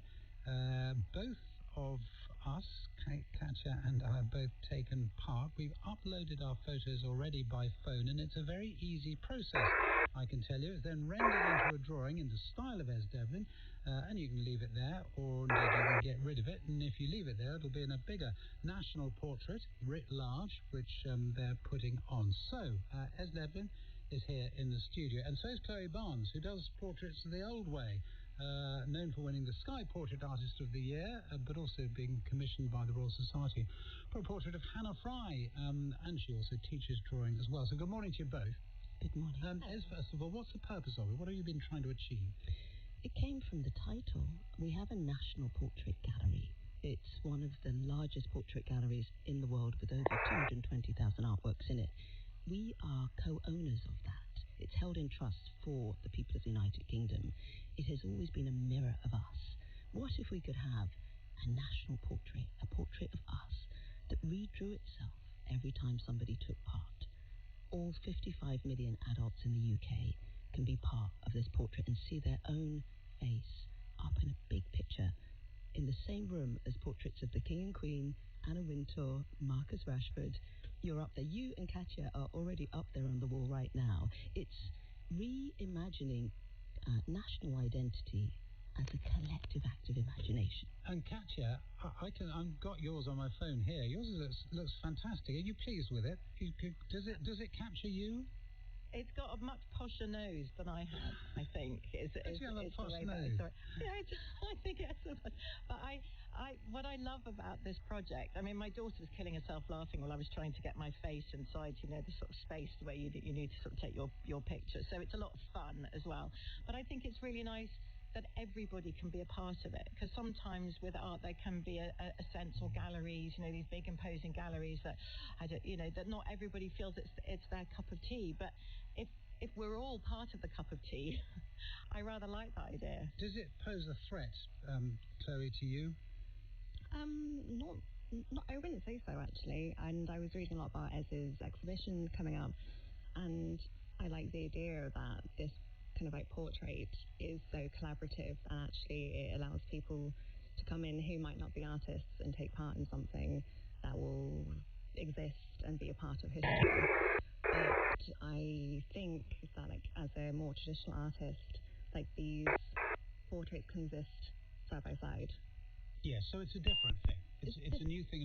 The fact that this is AI, essentially, or that AI has a big part to play in it, doesn't worry you, because what you do will still exist separate. I mean, I suppose that obviously images, photographs and art anyway. I mean, when photography came along, it didn't kill that. No, absolutely. And this is like a different rendering of a portrait, and each portrait will be different.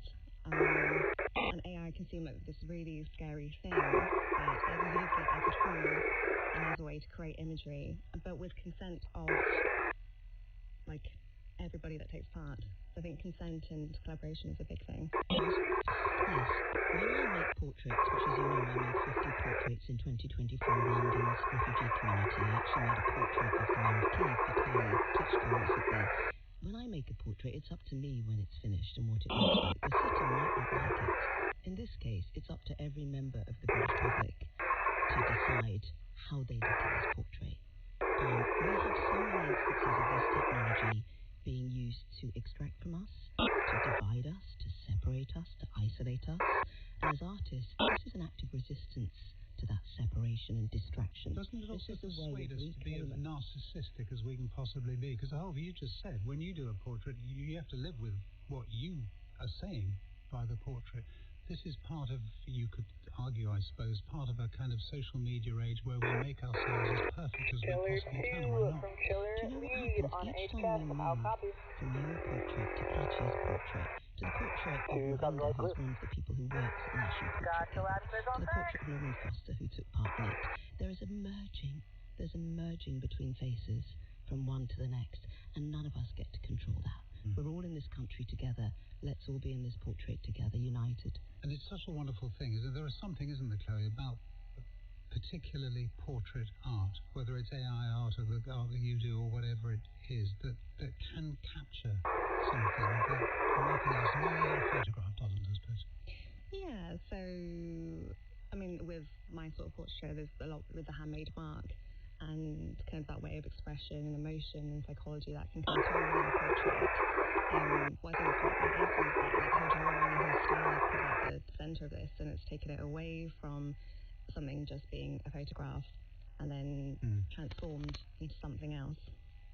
How do people do it? If they want to take part, what do they do? Go to the National Portrait Gallery website. Also, we are offering a lot of drawing classes. Today, if you're free, come at 3 p.m. and 4 p.m. I will be offering portrait drawing classes, free materials, free to all, and they're running right throughout the 6-month run. We are encouraging people to make marks with pencil, paint, chalk, charcoal. This is not an alternative, it's an addition. As Devlin, Chloe Barnes as well. Thank you both. It's 3 minutes to 9. Later this morning on Radio 4, Armando Iannucci asked whether a make or break speech really can make a politician. In strong message here, that's at 9:30.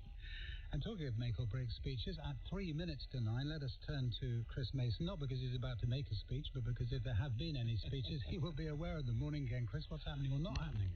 Morning. The joy of the theatre of the mind of radio is I can't work out if those portraits were sort of, works of genius or gargoyles or quite what. I'm not saying anything about mine. Nice little diversion for me for 90 seconds or so. So things moving fast, Justin. Clearly this intervention at 6 o'clock this morning from Angela Rayner, the former Deputy Prime Minister, saying she's resolved her tax issue. She's willing to play her part in any leadership race. Then, I think strikingly, in terms of the Prime Minister's defenders, the Chancellor Rachel Reeves appearing on BBC Breakfast in the last hour, talking about the chaos for the country if there is a leadership race. We await any move from Wes Streeting, the Health Secretary. Does he have the numbers? His critics suggesting he might not. His team dismissing that in the last few days as spin. So we're into that zone where things are moving hour by hour, and each camp is then responding publicly to the interventions of other camps. All of this within a government that is also seeking to outwardly look as functional as possible. Yeah, I mean, if Wes Streeting decides not to do it, that in itself would be extraordinary now, isn't it? And newsworthy and damaging to him. Well, even if he was to not do it today, because I think such is the momentum that has built up and the expectation amongst his supporters and those who are very keen to see him do it, that if we get through another day where he doesn't, then the clamour of voices that are already there saying variations of, he's a bottler, he doesn't have the money, he doesn't have the numbers, he doesn't have the gumption, etc., etc., all critiques that his team vigorously dispute, those noises will get louder and louder and louder. It's very live, and the momentum can swing significantly within just a couple of hours in terms of the psychology of this, with expectation building and then ebbing away, different camps thinking they've had a good few hours only for it to swing back in a different direction. It will be a lively day and an interesting day, whatever does or doesn't happen. Yep. Okay. Well, look, Chris, thank you. We'll let you get on with your day. As we were saying, as Chris was saying there, the big news coming at 6 o'clock this morning when it was made obvious that Angela Rayner was now free to take part in top-flight politics again, and she's been talking already about that. Tracy Brabin, the Mayor of West Yorkshire, also telling us that changes had to come. Plenty to go on during the course of the day. And that's it from us. We're wishing you a very good morning.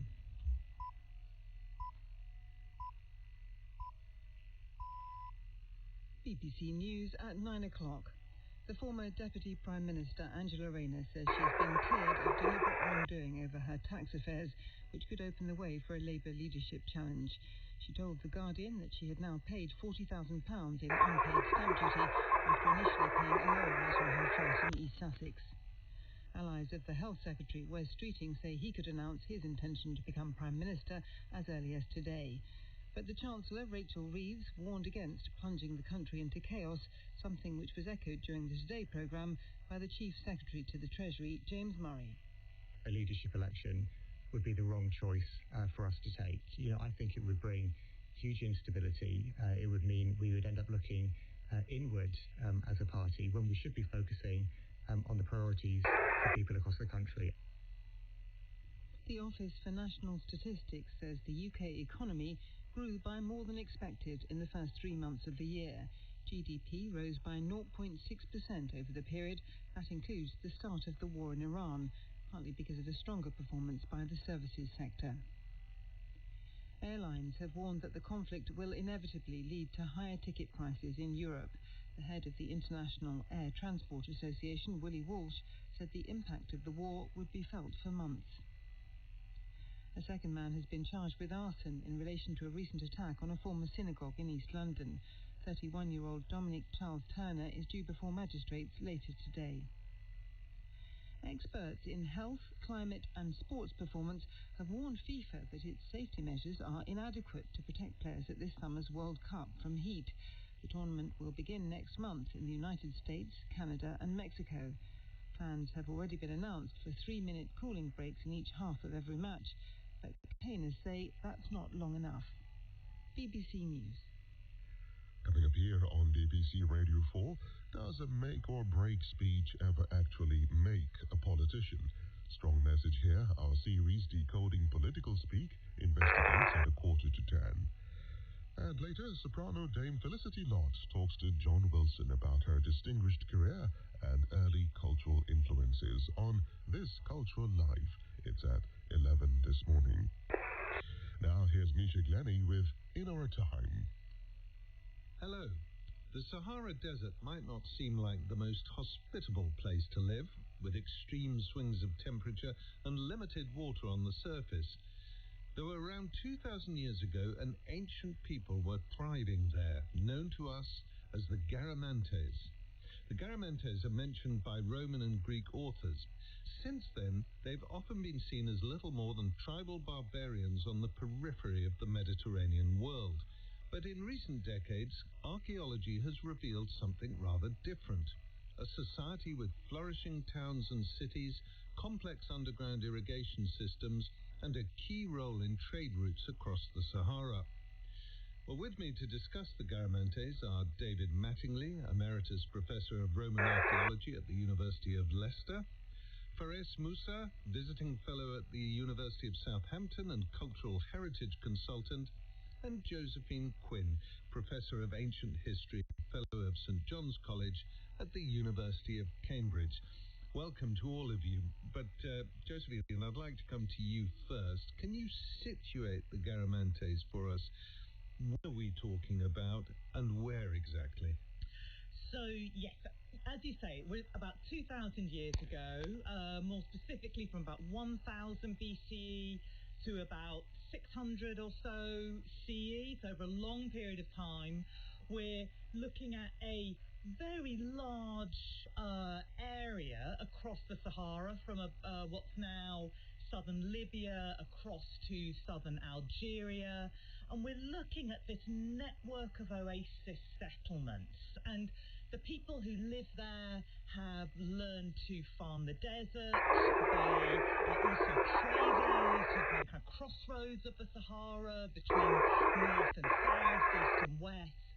But this is a very complex society. So these are people who have cities and temples, they forge metals, they make glass, they have monumental tombs for their dead. And we're talking about a really vast scale here as well. So there are hundreds of sites that we should at least call village size in modern terms. Some of them are a lot larger than that. And there are hundreds of thousands of tombs. So why are they called the Garamantes, and is that what they call themselves? That's a good question. So the meaning of the word seems to change over time. So all of our testimonies of this word are external. You start off with Greek authors who seem to use the word to refer to a single oasis, a single large, powerful oasis. Later you get Roman authors who explain that by their period at least, there's a Garamantian kingdom based in a sort of capital oasis of Garama. But then other authors just sort of use the word in a fairly general way to talk about the peoples of the Central Sahara in their era. And that's really how it's also used in a lot of modern scholarship. But the truth of the matter is that we don't know what any of these people called themselves. We don't know how big that Garamantian kingdom was or how much that changed over time. And we don't know whether the people who seem to us to be living in similar kinds of places, in similar kinds of ways, over this really vast area, actually considered themselves a single people on any level. But fundamentally, the name derives from Garama, the settlement, the town. Fares Musa, let me go on to you. The Sahara, obviously, a pretty hostile environment. How did the Garamantes end up living there? Yes, good question. And I think we probably need to rewind about 12,000 years to get a bit of context. Don't worry, I'm not going to go through it step by step. But so we need to go to the end of the last ice age. Okay. At that point, what seems to happen is that the Sahara Desert becomes this very, very fertile, savanna-like environment. So you have to imagine lots of flora and fauna, and it's very abundant with springs and rivers and lakes. A very abundant place where people also gathered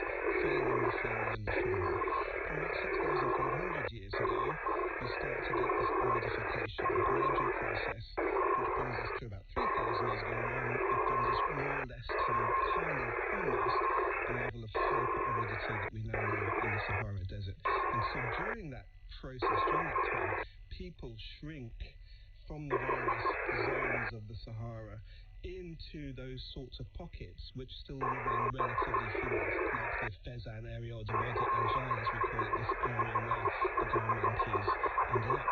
Kind of a broad, sort of dried out riverbed.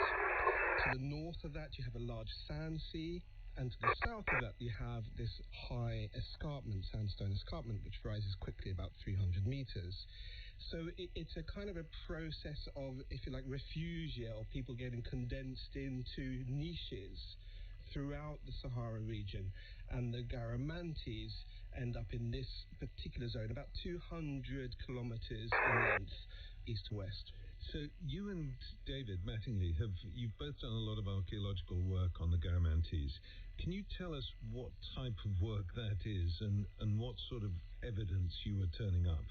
Well, as you can imagine, doing archaeology in such a hostile environment, even today, presents its own challenges. Once we're there, we normally have an idea about areas we want to target, and after having done some remote sensing, using satellite images or whatever, about areas we want to target, we will normally do surveys on the ground. And that it's a pretty basic and straightforward activity insofar as that you're essentially walking through specified zones that you want to target, and you're looking for stuff, right? So whether you're looking for rock art along the base of this escarpment I described to you, or whether you're looking for burials, or whether you're looking for irrigation systems, you first have to literally walk through and do systematic records of it. Because there is so much of it, you stop every few minutes to record something, and then you make a systematic record. You take photographs, you make drawings, you take GPS coordinates. So that's one level.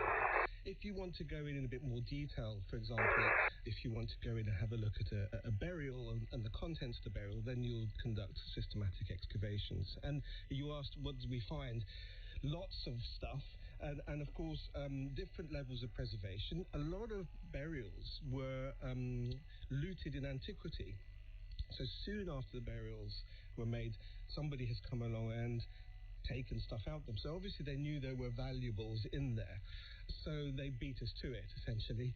But depending on the level of preservation, we find obviously skeletal remains, in some cases desiccated bodies, so bodies which could be preserved, ceramics, cloth, leather.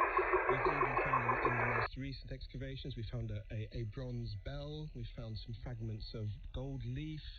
So really very sophisticated society this reveals.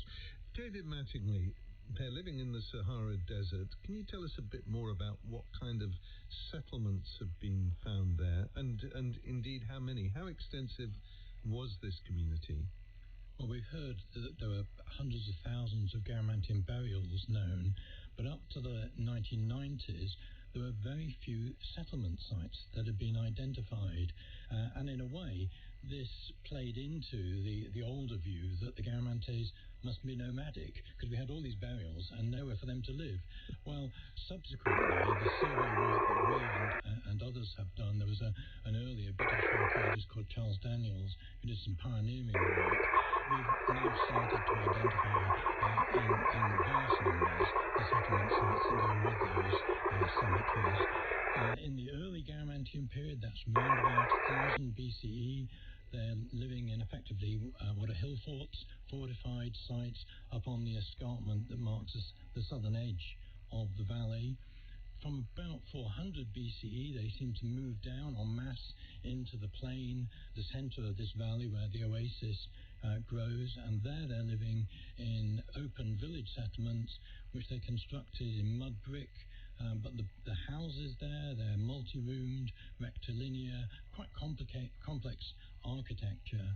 At Garama, the Garamantian capital, we get some even more sophisticated aspects, including stone architecture, some monumental buildings.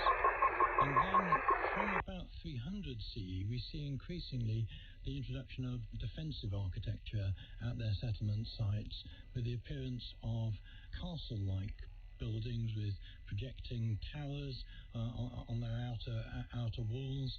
So a very different sort of picture emerged about the nature of Garamantian society, and from the beginning it's clearly tied to the oasis cultivation.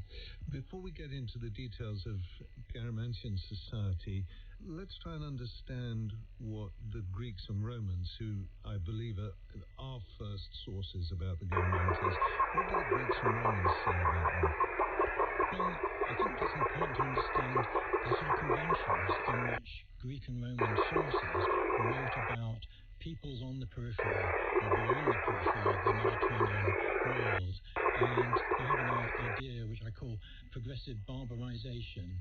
And that is, that Mediterranean peoples, Greek and Roman, took a very Mediterranean-centric view of the world in which everything about the Mediterranean was civilized and everything that lay beyond was very primitive. And it's a deliberately schematic way of looking at the world.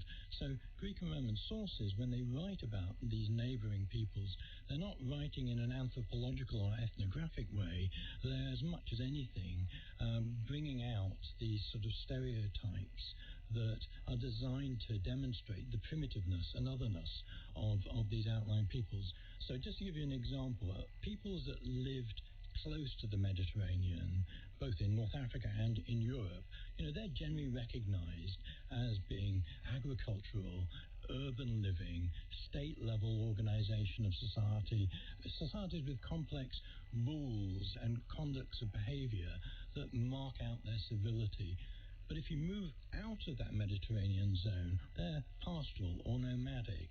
They're living in huts and tents. Even further out than that, then you find people whose lifestyle is essentially a hunter-gatherer lifestyle. They speak unintelligible languages. They're living and sleeping in the open or in caves. And then even beyond that, we get into an imagined world, a sort of mythical world where there are people with no heads and eyes on their chests, and interestingly, those are still appearing on early modern maps of Africa, echoing this sort of schematic view. Joe, let me take that on with you about the Garamantes themselves. Are they seen as barbarians, or how are they depicted? What's so interesting, so picking up from what David's saying about progressive barbarization, what you see with the Garamantes is not only quite a bit of this idea that the further away people are, the stranger they are, you also get a progressive barbarization or primitivization over time. So the very first references to the Garamantes are in the 5th century BC. So we're in the era of the Persian Wars, classical Athens, that kind of thing.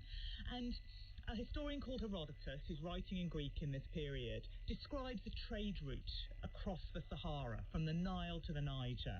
And he talks about the different peoples who live in oases every 10 days. So basically the caravan stops on this oasis route. Is this in his book, The Histories? Exactly, in his book, The Histories, yes.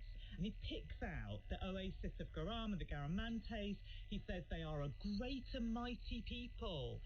He says that they farm, which obviously it's very difficult to farm, often even in an oasis, but he says they do it by layering earth on top of the salty ground, because it's very kind of salty water there. And he also says that they herd animals, but they herd these, not just kind of normal animals, they herd these very special cows who have horns that are so long that the cows have to walk backwards. And I think this is sometimes seen as being kind of a very primitive idea and so on, but actually I think it's not. These are very fancy cows. These are cows so cool that they have to look after them specially. But that's also sort of drifting into the mythologization that David Exactly. But then what happens is that, so you get this picture in Herodotus of quite a sophisticated people who are farming, who are herding, who are also quite high up in the local hierarchy, because he also says that they are hunting the Ethiopians, the cave-dwelling Ethiopians, he says. And these Garamantes are hunting with chariots. They've got horses and chariots. They're hunting the Ethiopians to enslave them, essentially. So you've got this kind of strange picture, but of a people who are quite complex and quite high up, and who are also involved in trade. And then, by the Roman period, so 500 years later, the Roman Empire, and this is a period when There is regular trading contact between Rome and the Garamantes. There are Roman generals go down there. They even go on expeditions with the king of the Garamantes. This is really quite a well-known place to real-life Romans. What you get in the descriptive sources of the Garamantes are two things. Either people just copy what Herodotus had said 500 years earlier, when no one had gone there, basically literally copy it out word for word, or you get sources that make them even stranger, that say, they live in tents, they only hunt. Even the very sober Roman historian Tacitus calls them wild. But I mean, this is in a period when plenty of people that Tacitus is writing about in Rome have been to Garama, had seen the city, had seen the stone temples. And they're trading all the time with them. They're trading all the time. So it's the most peculiar, progressive barbarization in time as well as space. Faris, can you tell us about the Garamantes' religious beliefs? What do we know about that? I mean, the most frequent motif, I suppose, which occurs in the text is reference to the association of the Garamantes with a god called Ammon. Most people be aware of in relation to Egyptian Ammon, who then becomes Ammon-Ra and Ammon-Min in later forms. And Ammon is perceived as this invisible god who protects people in their travels. One of the attributes of the Ammon god is the ram's horns. He manifests in the wind. So you can sort of see, if indeed Ammon is associated with the Garamantes, how it could fit in with that world of the Sahara Desert, where they are indeed moving around a lot, and so they need protection, presumably, in their travels in such a hostile environment. In terms of how the archaeology backs that up, very little. There is a temple-type structure which was excavated early on in the center of Garama, and a bronze mask or head of Silenus was discovered. Now there's a sort of a tenuous connection there with Dionysus, because of course in Greece Ammon became associated with Zeus and Dionysus. So there is a very tenuous link. But we do, of course, have burials, which is, of course, one of the best ways that we can understand something about their ideas and beliefs. And there's been a lot of survey and excavation of those cemeteries and burials. You have many different types of burial. You have mud brick built small pyramid structures. You have corbelled cairns. And they are organized in discrete cemeteries, normally at the base of the escarpment. They are adorned with funerary furniture, so they have stelae, which are carved in a kind of a four-finger sort of motif. They have offering tables, if you can imagine your airplane food tray and all the slots in it, it's a little bit like that, the funerary table, and the evidence of possible animal remains that have been deposited in those. Inside the burials, we have crouch burials, so the deceased have been laid on their side in a fetal position. They're normally wrapped in cloth, and we found recently in some cases in leather, doused in some cases in this really dark red ochre, completely doused in red ochre, which is fascinating. What is that? Is that about fertility? Is that about life, the colour of blood and life? So continuity in the afterlife. There's all sorts of ideas that you can extrapolate from that. And you get a lot of that in further north in Africa as well, which is really interesting. So it's suggesting there's sort of some kind of shared beliefs or ideas about death. So in Tunisia, Algeria, further north in Algeria, the same kind of red ochre. Herodotus mentions ancestor worship in relation to Saharan peoples, and I think when Faris is describing these burials with these offering structures outside them, it does emphasize how important the dead are to the living. There is an element of daily interaction or regular interaction between living connections and the ancestors. The ancestors sort of there in the guise of minor gods, really. I wanted to carry on, David, with something which is more specifically associated with the Garamantes, which is the Garamantes as oasis cultivators. What does oasis cultivators actually mean in practice? So our best evidence for this comes from the botanical analyses that we've done on samples from our various excavations, and we can say pretty conclusively that agriculture arose with our first sense of Garamantian settlements around about 1000 BCE, and there's an established package, which is the date palm, it's wheat and barley, the grapevine and the fig tree.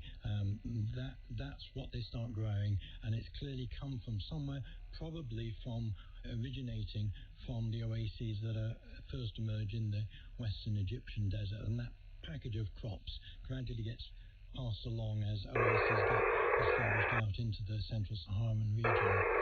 Moving up from 100 BC, we get some interesting changes, though. There are 3 additional crops appear: cotton, sorghum, and palm millet. Now, those are sub-Saharan crops, so some additional crops are being brought in from a different direction. But something like cotton, if I remember rightly, uses a lot of water. So how are they growing cotton in the Sahara? I mean, exactly. Water is the key for any oasis cultivation.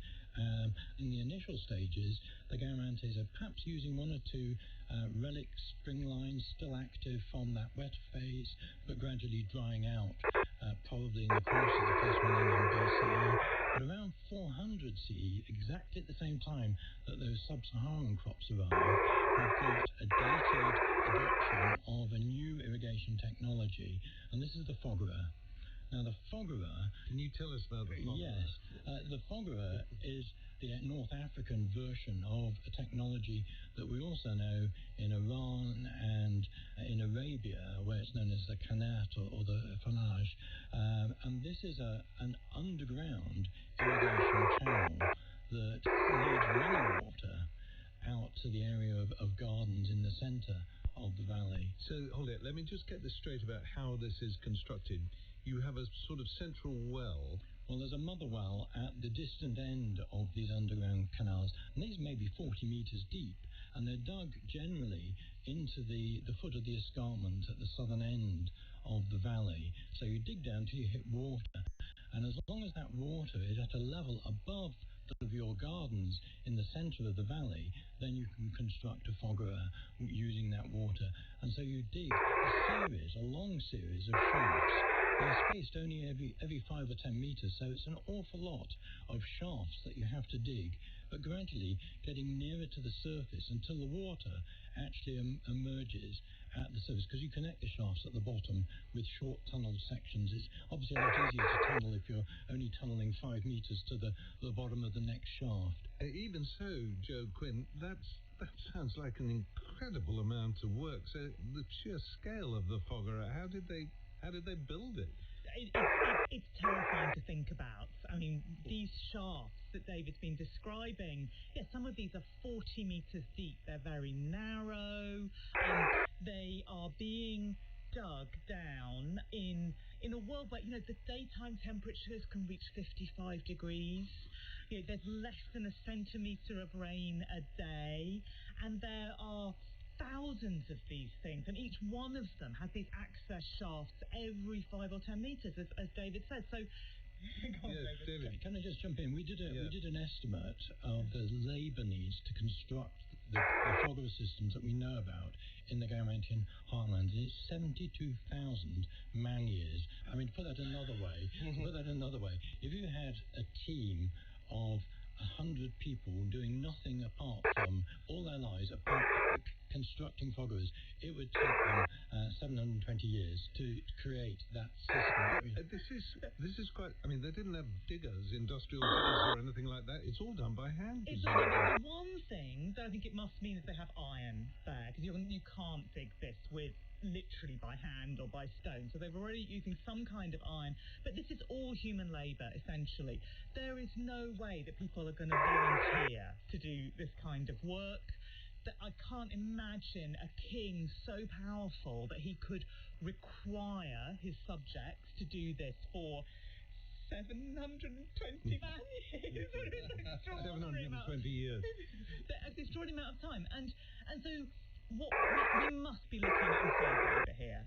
Right, and we know that there are, or at least we're told by Greek sources, that these Garamantes are slavers. It's an obvious trade for the salt that they're also producing with this water irrigation.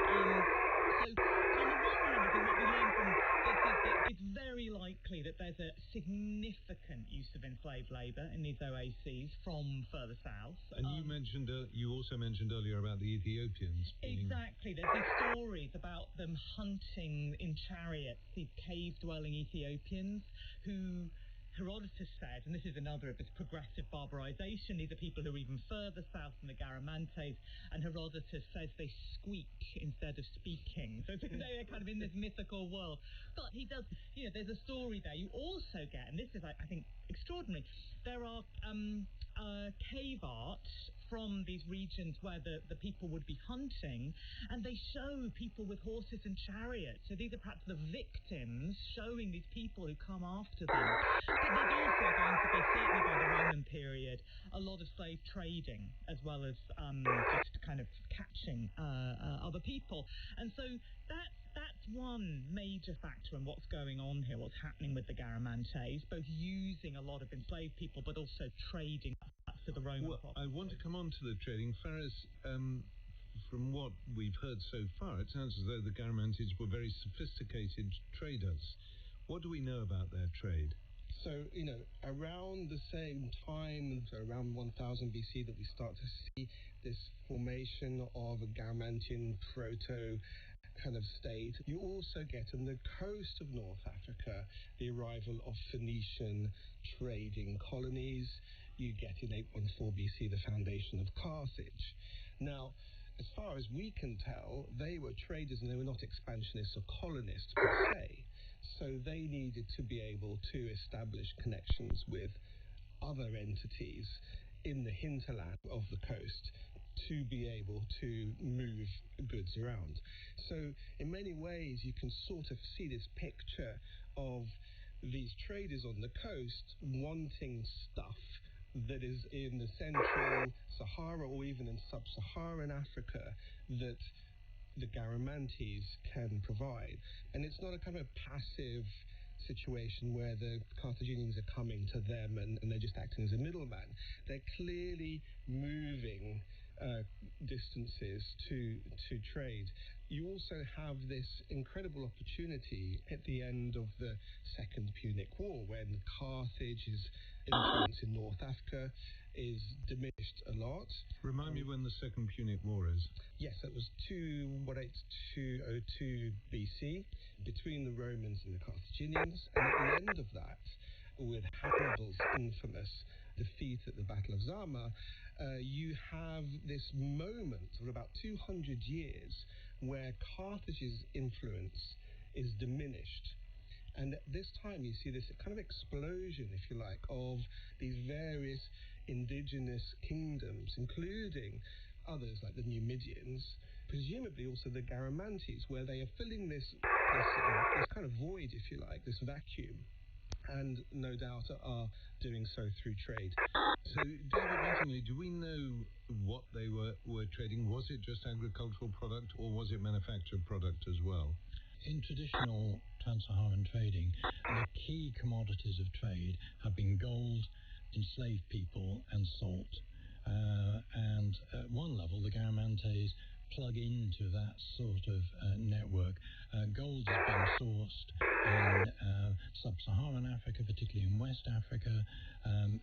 Enslaved people obviously can be taken at various points within the Sahara, but from the sub-Saharan lands as well. Onto that, of course, the Garamantes are producing oasis products. Dates, for instance, have a market in the Mediterranean world for sure.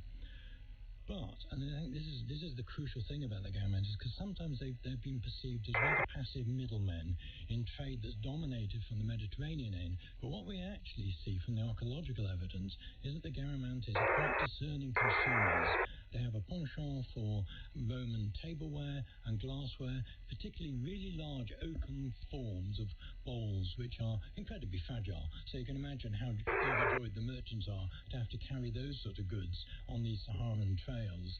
We've got lots and lots of amphorae, the transport jars for wine and olive oil and fish sauce. I mean, what's interesting is we've got evidence of masses of that material being consumed in the Garamantian heartlands, but it barely moves south and southwest of the Garamantian heartlands. In other words, the Garamantis preferentially consume those Mediterranean goods in their own society, and, we can estimate there are hundreds of thousands of amphorae and hundreds of thousands of tableware vessels imported into the Garamantian land. So this isn't small-scale trade, this is large-scale trade.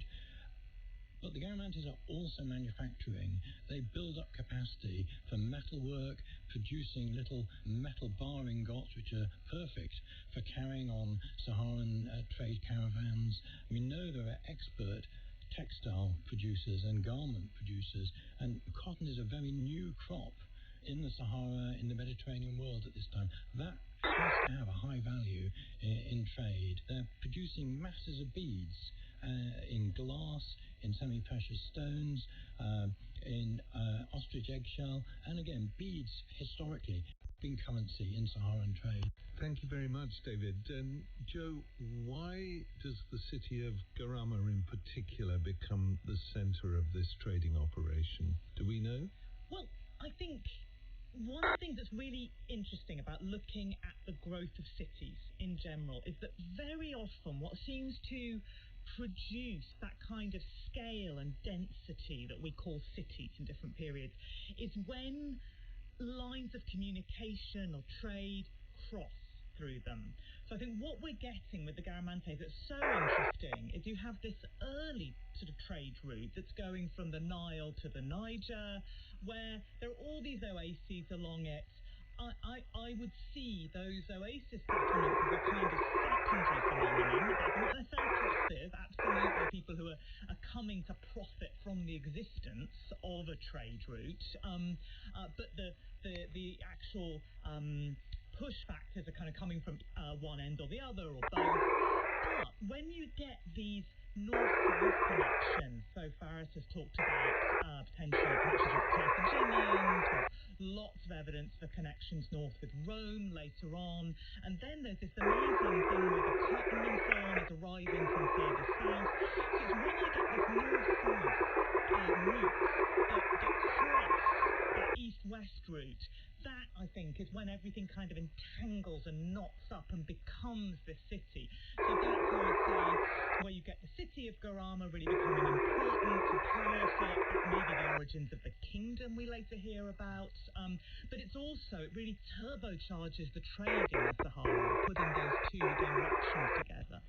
Faris, what sort of relationship do the Garamantes have with other parties in North Africa? So among them, so for example, I mentioned earlier the Numidians, they do have a kingdom and they have a very clear lineage, and that's been well attested.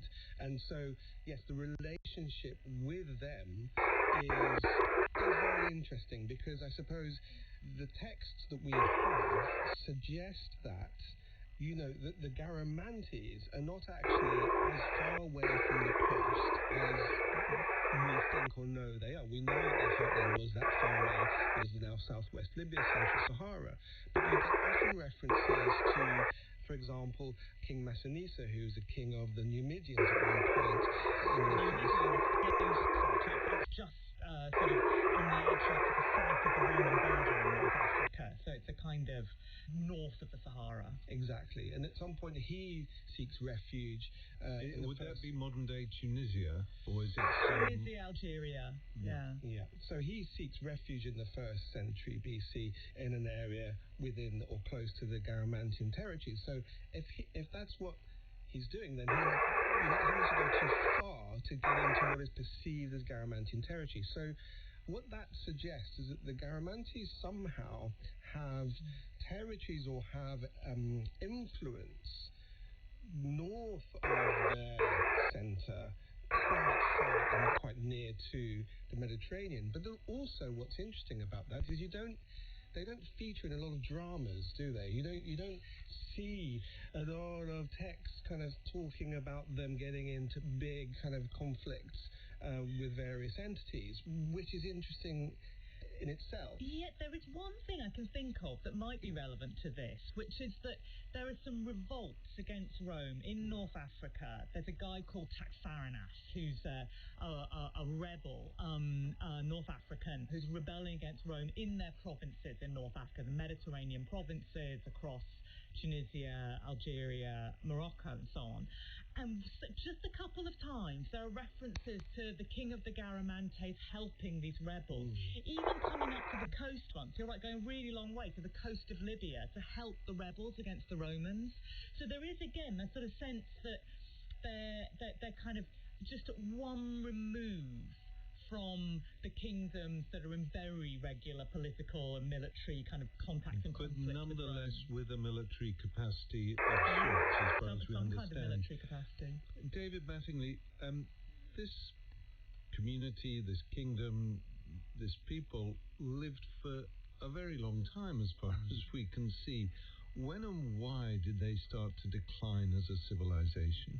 Well, I think it's no surprise that a long-established kingdom will eventually start to run out of steam. So perhaps, almost the more important question is, how is it they endure so long? And I think, the key to that is that they are clearly early adopters of oasis agriculture.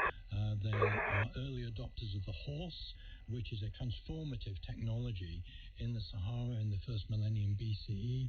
And through those two things, they build a powerful society, and then through that, they establish control over far-flung regions and a monopoly position in this Saharan trade.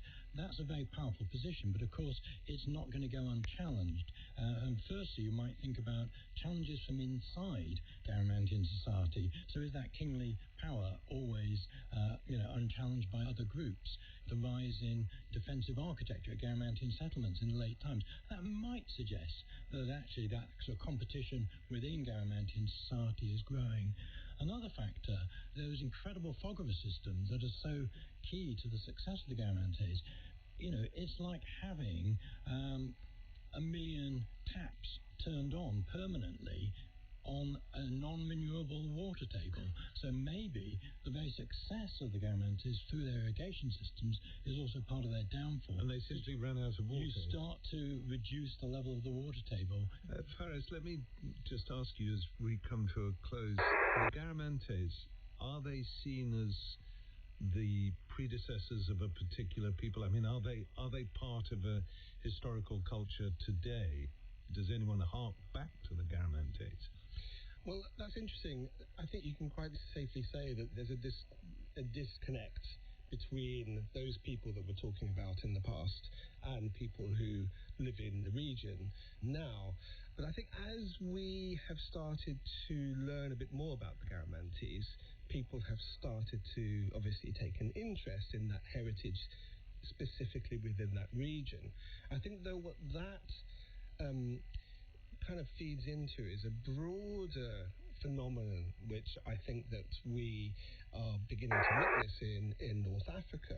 And this has all arisen with the ability to have genetic tests and to know your mitochondrial DNA kind of profile, which we haven't had in the past. And people now are beginning to realize, who live in North Africa, that they are not necessarily Arab genetically, right, in the way that people in the Arabia region might be identified.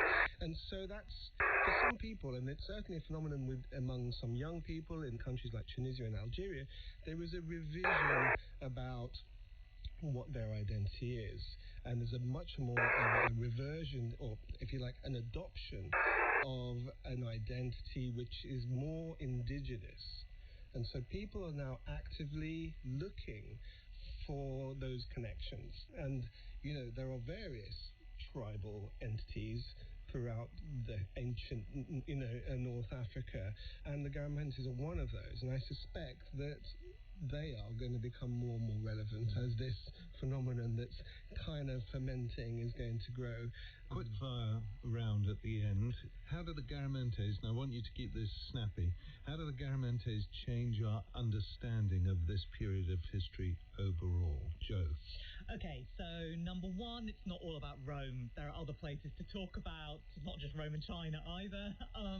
Number two, deserts are really interesting, and deserts are experienced very differently by the people inside them who know how to get around, how to exploit them, from the people outside who see them as terrifying and dangerous places, quite rightly.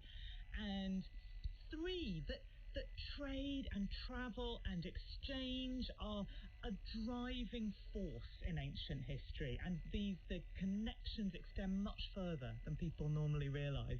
David, your take on how it's transformed our understanding of this period? Well, I think we're just at the beginning of proper knowledge about these people.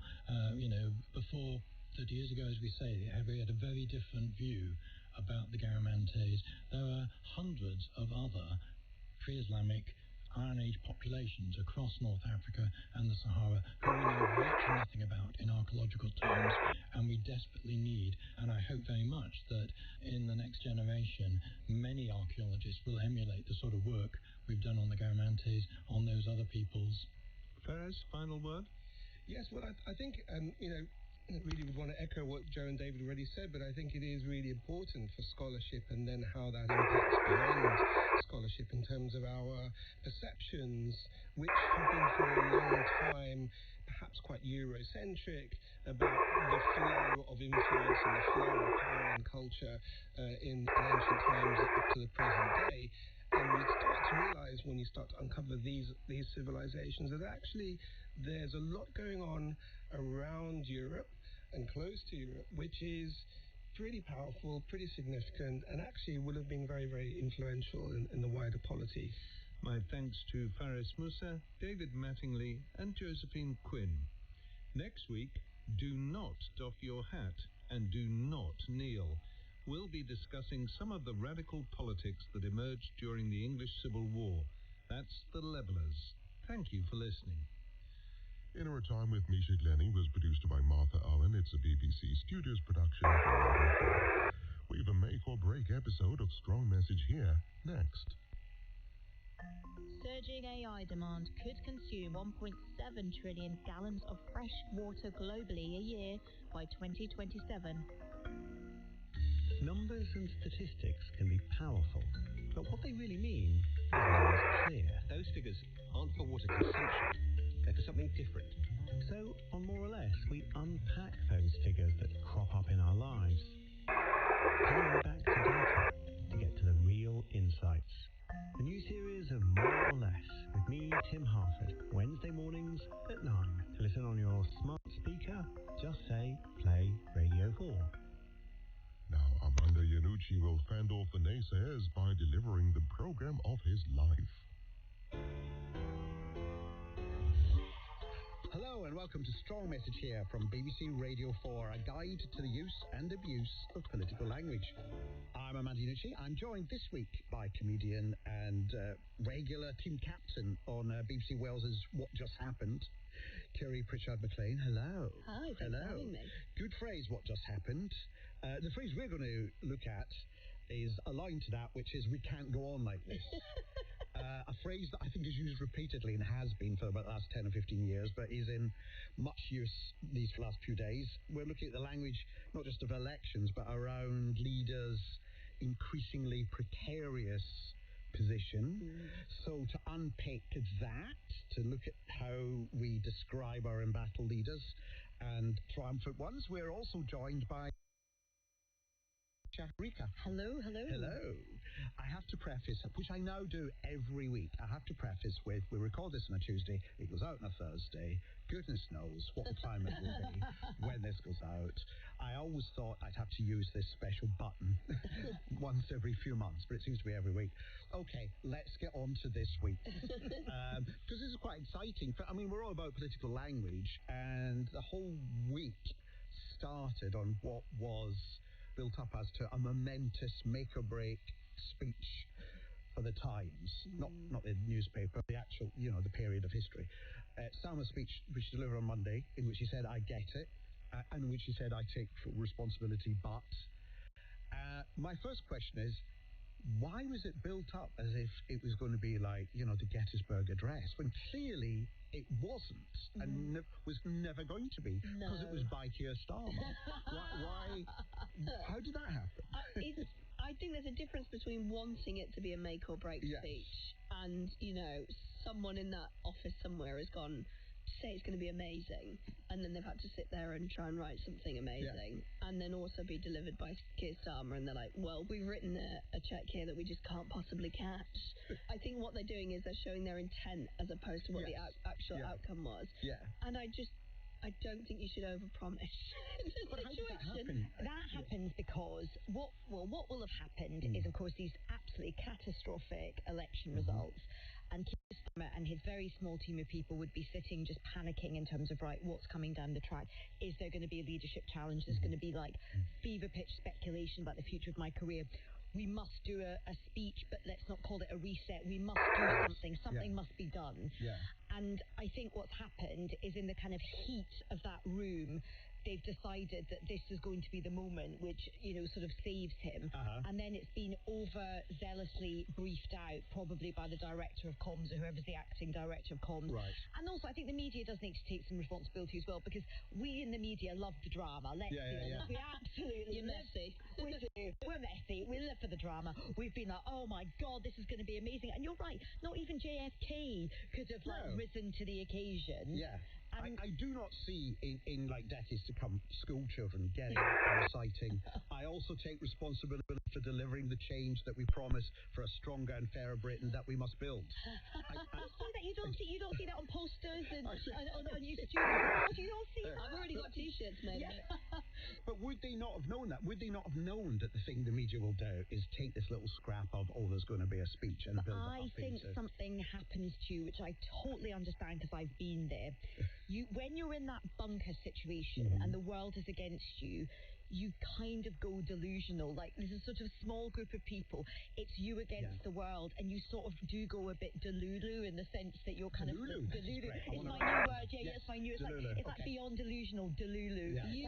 You're describing it like some sort of end of days preppers in a bunker together. It is a bit like that, though. In politics, it's so like that. Where your feet, and also what happens as well, because it's so much pressure, and you probably in your heart of hearts know that everything's going really badly, but you have to really positively self-reinforce everything in that room. So everyone's like, oh my God, that line about strength through fairness, amazing. I mean, that's just literally amazing. So I think... Isn't it Orwellian? Has no one said that? No one put their hand up and said, that's from 1984, isn't it?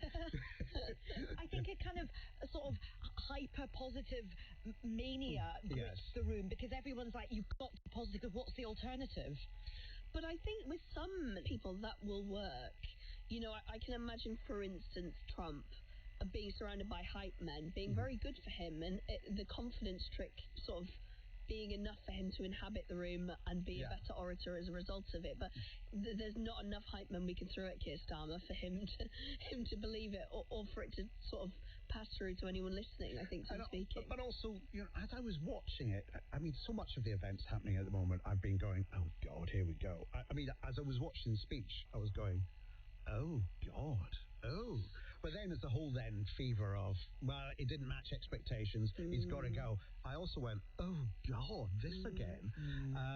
Every aspect of the drama, as it were, is something I'm feeling, are we really going through all this again? Even though I'm thinking, possibly because, the speech at the centre of it was so empty of any substance, really. It felt like a kind of midterm, quite pedestrian conference speech, And also the other thing that was interesting about it, it was not really a speech for the country. No. It wasn't even really a speech for the party. It was a speech to the backbenchers saying, please don't come for me. Don't come for me. I'm not going anywhere. So it was quite a targeted audience.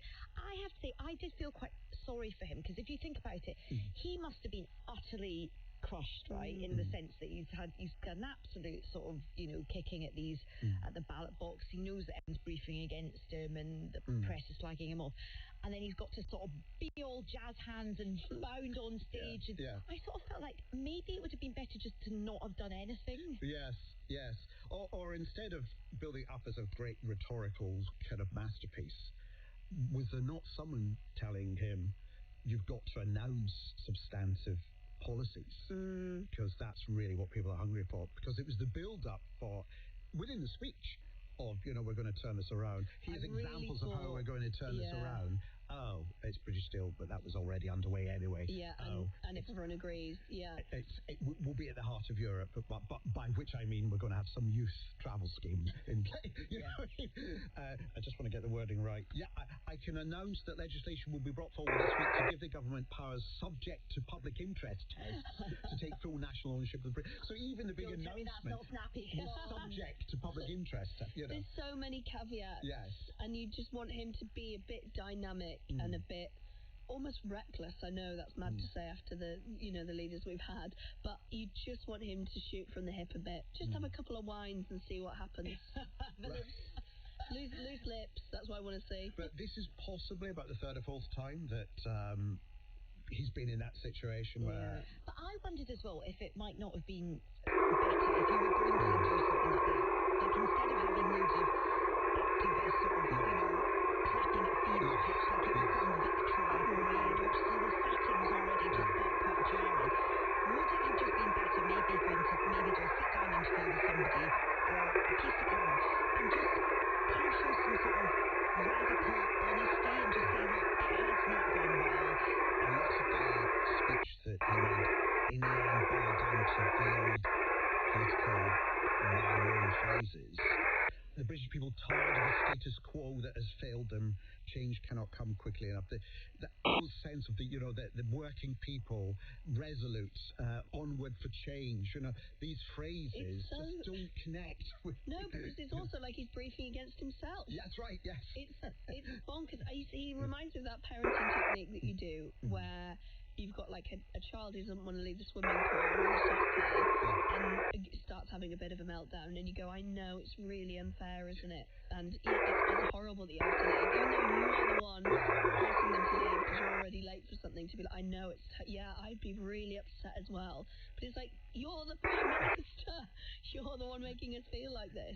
If this is your make or break speech where you're speaking fundamentally, you said it's to the backbenchers, but it was also to the public in a way, because the cameras were there, the news was covering it. It was going to be I think you're totally right. I think it is one of the big problems of political communication. It's way too insider baseball. You're so right. The language is like it's like political management speak. It's like a word salad of all of this kind of stuff. And there is something which I think the Americans do much better than we do in this country as politicians. And I mean, this is partly because I just went to the JFK Library recently in Boston, which is absolutely amazing. And he was such an incredible speech maker. They sort of he did brilliantly, kind of wear big ideas quite lightly as opposed to just quite a small idea, but hammering it and hammering it and hammering it. I think there's quite a skill to doing that, which I think we definitely don't have with our political communicators now. But I think British politicians quite struggle with that. Yes, I have been saying for absolutely years that Rina Pioros, who is the leader of Plaid Cymru, I have been calling that he is trying to follow the Obama model. They've got this 100-day roadmap, but it's about hope, it's about confidence, it's about ambition. It might sound wishy-washy, but it sounds completely different when people are getting into specifics about stopping the boats and things like that. But to pitch yourself, and I think he's doing a much more American delivery of politics. And certainly in Wales, if the latest results are to be proving anything, it's working. Very effective. But we should go on to the elections as well, because leadership issues aside, were they a political earthquake? Well, I mean, they were a radical sort of affirmation of how we are now no longer 2, 3-party state or 5, occasionally 6, maybe even 7-party state in an electoral system that doesn't quite know what to do about that. Yeah, although I would counter that, like in Wales, we have nearly always had coalitions. So when the media talk about it, like, oh, what's going to happen? And that was used, I think that was a mistake the Reform made. They were like, it'll just be Plaid and Labour again, but we aren't really frightened of coalitions in the way that, Westminster is always able to use. So, but I do think it's very interesting that Plaid Cymru, has always had a very strong stalwart base, and now it's got a new messaging. It's sort of left behind some of the older tropes that were associated with it, and it's got much broader appeal now. It's really interesting. And Farage got into trouble about Welsh, didn't he? On a cameo, he said he referred to Welsh speakers as foreign speakers. Yes, yeah. He was asked to do a cameo for a wedding, and he said, I couldn't attend the wedding. I wanted to come. I heard that half the guests were Welsh.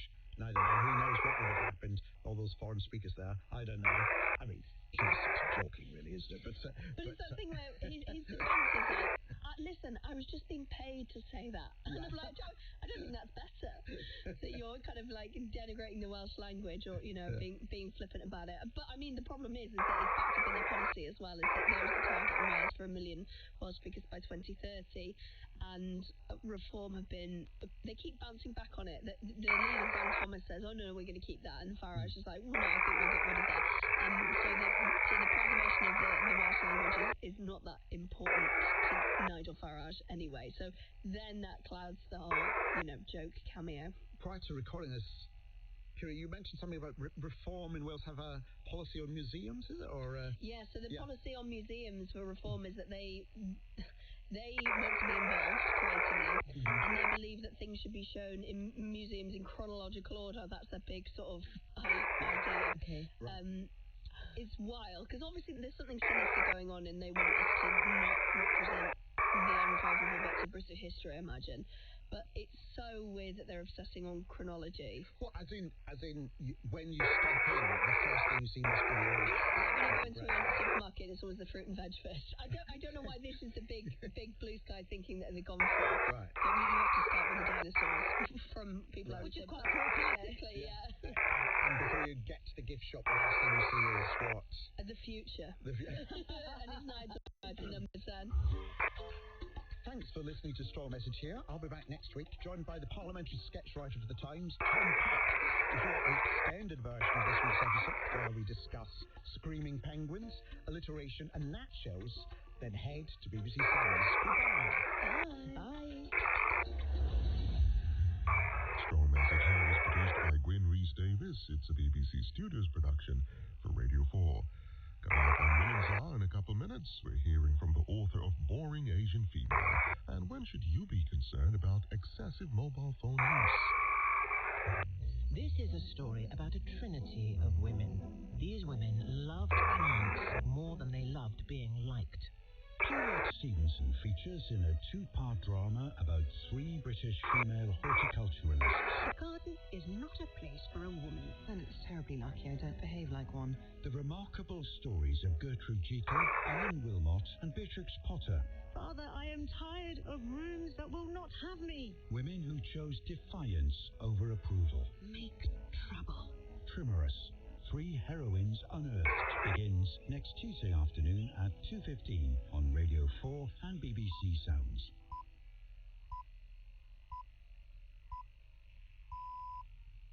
BBC News at 10 o'clock. The Chancellor, Rachel Reeves, has warned that a Labour leadership contest would plunge the country into chaos, putting the economy at risk. Allies of the Health Secretary, Wes Streeting, says he could challenge the Prime Minister as early as today. Earlier this morning, the former Deputy Prime Minister, Angela Rayner, said she had settled her outstanding tax affairs with HMRC without incurring a penalty. The development removes a major obstacle to her standing in any potential contest. Ms Rayner has been speaking to ITV News for a joint exclusive between it and The Guardian. At the time when I was in government and this came to my attention that there could have been tax owed, I was really shocked about that because I'd taken advice and I've never wanted to avoid paying my tax. And to me, that was the most distressing thing, is that people felt that I was tax dodging or trying to set up trusts to avoid tax or being careless by not taking the appropriate advice, and HMRC have concluded that isn't the case. The latest figures show the UK economy grew by 0.6% in the first 3 months of the year. It was better than some analysts had expected. The period covers the first month of the Iran war. A ship near the Strait of Hormuz is reported to have been seized by an unknown group and is now heading towards Iranian waters. The UK Maritime Trade Operations Centre said the vessel had been taken while at anchor off the coast of the United Arab Emirates. Iran has been preventing ships from going through the strait. Donald Trump says the US and China are going to have a fantastic future together after holding 2 hours of talks in Beijing. President Xi has said they should be partners, not rivals. Events will be held in Morecambe today to mark what would have been the 100th birthday of Eric Morecambe. He was born in the seaside town on this date in 1926 and went on to become half of the dub act Morecambe and Wise. BBC News. Coming up here on BBC Radio 4, the soprano Dame Felicity Lott talks to John Wilson about her distinguished career and early cultural influences. That's on This Cultural Live at 11 o'clock. Now, it's time for Woman's Hour with Anita Rani. Good morning and welcome to the programme.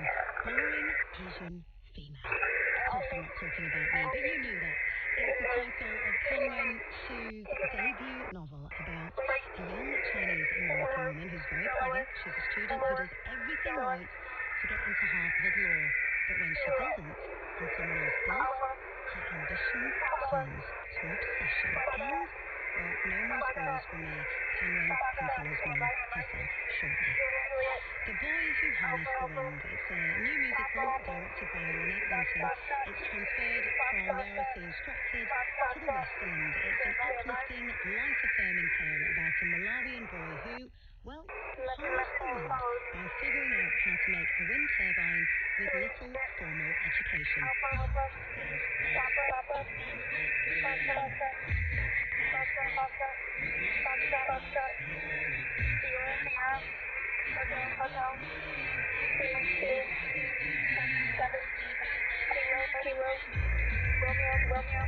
There you go. A little taste of one of the main songs from the musical, a little teaser, and we will play you more later in the programme. And what's the situation in your household when it comes to phone use? Your ears may have pricked up, particularly if you have teenagers. I'm going to be talking to 2 experts about phone and social media addiction, if there is such a thing, and what you can do about it. And I'd really like to put your questions to our experts this morning. Have there been tantrums, fights, and ongoing conflicts in your household? Can it feel like war when it comes to arguments over phone and social media use? Are you at your wit's end? Or should you even be worried? Is it just a new normal? Whatever your concerns and questions, do send them to us and I will put them to our experts. You can get in touch in the usual way. The text number is 84844. You can email the programme by going to our website and our WhatsApp number is 03700 100 444. The text number once again 84844. Get your questions in and I will put them to the experts later in the programme. But first, women are being forced to turn to loan sharks due to a hidden but devastating form of economic abuse, according to new research. Scottish Women's Aid has published a study on the problem of coerced debt, where an abusive parent or ex-partner builds up debts in their victim's name, either without consent or knowledge, or through force, threat, or coercion. Well, earlier this morning I was joined by Dr. Jen Dinsky, author of the report and the National Policy Lead for Economic Abuse at Scottish Women's Aid. And I started by asking her what the report found. So we conducted a really deep dive piece of research into coerced debt, economic abuse, and coerced debt, economic abuse, and illegal money lending. And what we found is that there is a truly quite significant hidden crisis of coerced debt among survivors of domestic abuse, in particular coerced debt trapping women and children in abusive relationships, but also meaning that they need to return to an abusive partner after physically separating because of the level of debt. In addition to that, we found that systems simply are not set up right now to support survivors through this, and that are actually exacerbating the issue when women do reach out to look for support or for coerced debt. Before we find out and get into the nitty-gritty of exactly what coerced debt is, I mean, your report is believed to be the first focused insight into the problem in Scotland. It's revealed a small but significant number of women. So why are you so concerned when the numbers don't seem to be that large? Significant number was in regards to the illegal money lending, I believe that's what you're referring to. So the we did have a small amount of women say that they turned to illegal money lenders, and others who also said that their abusive partner left them with coerced debt from illegal money lenders. The scale of women experiencing economic abuse and coerced debt with that is actually quite significant. So our research didn't do a scale-wide research. What we do have is reports from places such as Surviving Economic Abuse that have found that 4.2 million women in the UK have experienced economic abuse in the last year. In addition to that, we also have other pieces of research which point to the fact that 1.6 million UK adults have experienced coerced debt. Now, this is all survey data that people obviously present to in order to answer those questions. But as with any form of domestic abuse, the numbers are usually much higher than what we have on record because people are reluctant to disclose, especially around things such as debt, which still carries a lot of stigma and shame, as well as illegal money lending. Yeah, as well. your report describes this as a hidden form of economic abuse. So why has it been so difficult to identify it? So there's multiple reasons for that. Oftentimes, women who are survivors simply don't consider what's happening with their finances or with the debt as a form of domestic abuse. And that's not uncommon. We find that with other forms of domestic abuse as well, sometimes survivors do not identify it as a form of abuse. Usually that's when they reach out to professionals, when they're looking to perhaps separate or look for support with the abuse that they're experiencing, where the professionals kind of give them that language and the support that they're looking for. And that's when it becomes more apparent that what they're experiencing is a form of domestic abuse. The pitfall with economic abuse and coerced debt in particular, and the report shows this very strongly, is that with these particular forms of domestic abuse, professionals are also not recognizing it. So professionals will look for issues around safeguarding, around physical violence, sexual violence, safeguarding children. But rarely do questions about money and economic resources get asked of survivors, which means that the professionals that they're often seeking support from also do not see this as a form of abuse. So can you explain for our listeners in more detail what we mean by coerced debt? Absolutely. So coerced debt involves an abusive partner or an abusive ex-partner building up debt in your name, either without consent or without your knowledge, or through things such as force, threat, or coercion. So what we hear is a lot of women who do not know that debt has been built up in their name by their partner, or even, as I say, by their ex-partner. They usually find out at the point of separation that there's things like credit card debt, loans that have been taken out in their name. And one of the things that the report is showing quite clearly is around public debts, in particular county tax arrears. And why are women in particular being pushed towards loan sharks as a form in this form of abuse? The report suggests two forms of being pushed towards it. One, when women do reach out for support around finances, very little is available to them. As I was saying, professionals don't always recognize it as a form of abuse. There are emergency grants, but those are limited to who can apply to them as well. So what the women in the report have said is that they are pushed towards loan sharks when there are simply no other financial options left. Things like economic abuse and coerced debt leave your credit rating and your credit file damaged. It means you have no access to further borrowing. Oftentimes, through coercive control, women are isolated from family and friends. So that route to perhaps borrowing money or, having your parents help you out, for example, is also no longer available. So when you are faced with, I don't have a tin of beans in the cupboard, and you cannot feed your children because you've left that relationship, you have no access to finances, and you have coerced debts that you're paying. That's when usually we see illegal money lending come in. The second option. Oh, sorry. No, please, go ahead. No, the second option that the report shows is that women are actually being left with coerced debt from loan sharks through the abusive partner. So this is where the abusive partner has made use of illegal money lenders and then has left the relationship or cannot be located by that illegal lender. And it means they come after the women for repayment. And that's an additional layer of fear, threats, and physical violence as well. Well, yeah, and which leads me on to, what can be the long-term consequences of survivors who are left dealing with debt that wasn't their choice? Absolutely. So we're seeing a lot of consequences.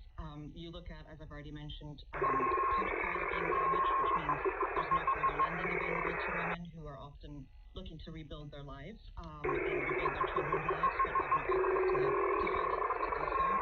What we're seeing in terms of the long term, and this is reflected by many of the survivors I spoke to is long-term persistent poverty and financial insecurity.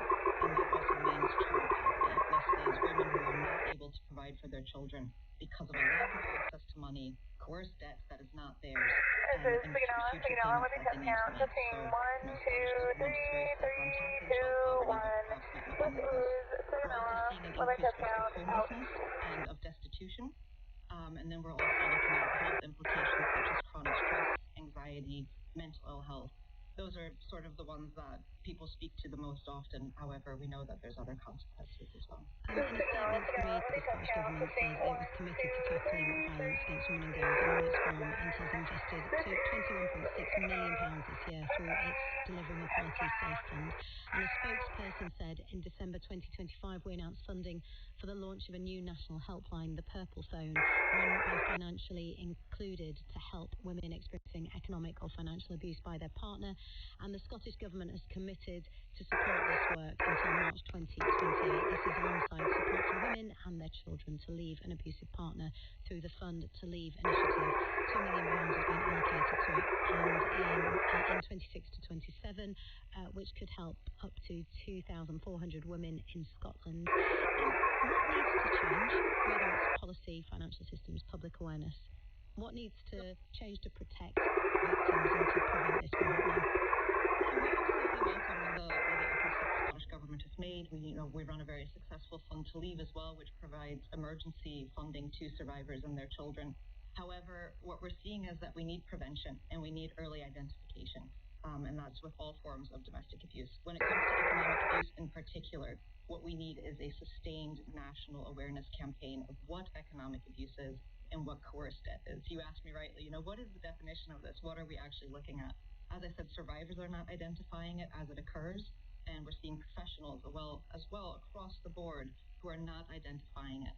What we're then also running into is the fact that when it is identified, there are very, very few places where you can go to resolve this. So we very much welcome places like Financially Included and the Purple Phone, who is the first helpline in Scotland that can support victim survivors with the coerced debt. However, they and other places seem to be hitting a wall when they look to support. And oftentimes there's nothing we can do about this debt, and that needs to change. So alongside this public awareness campaign that we're asking for, we also need practical, legal, and financial support to address coerced debt. And that simply isn't in place right now. And in places where it is, it's incredibly inconsistent, or people simply don't know about it. That was Dr. Jen Glinsky speaking to me earlier this morning. And if you have been affected by anything you've heard in this interview, you can go to the BBC Action Line website where you will find links to support. 84844 is the text number now.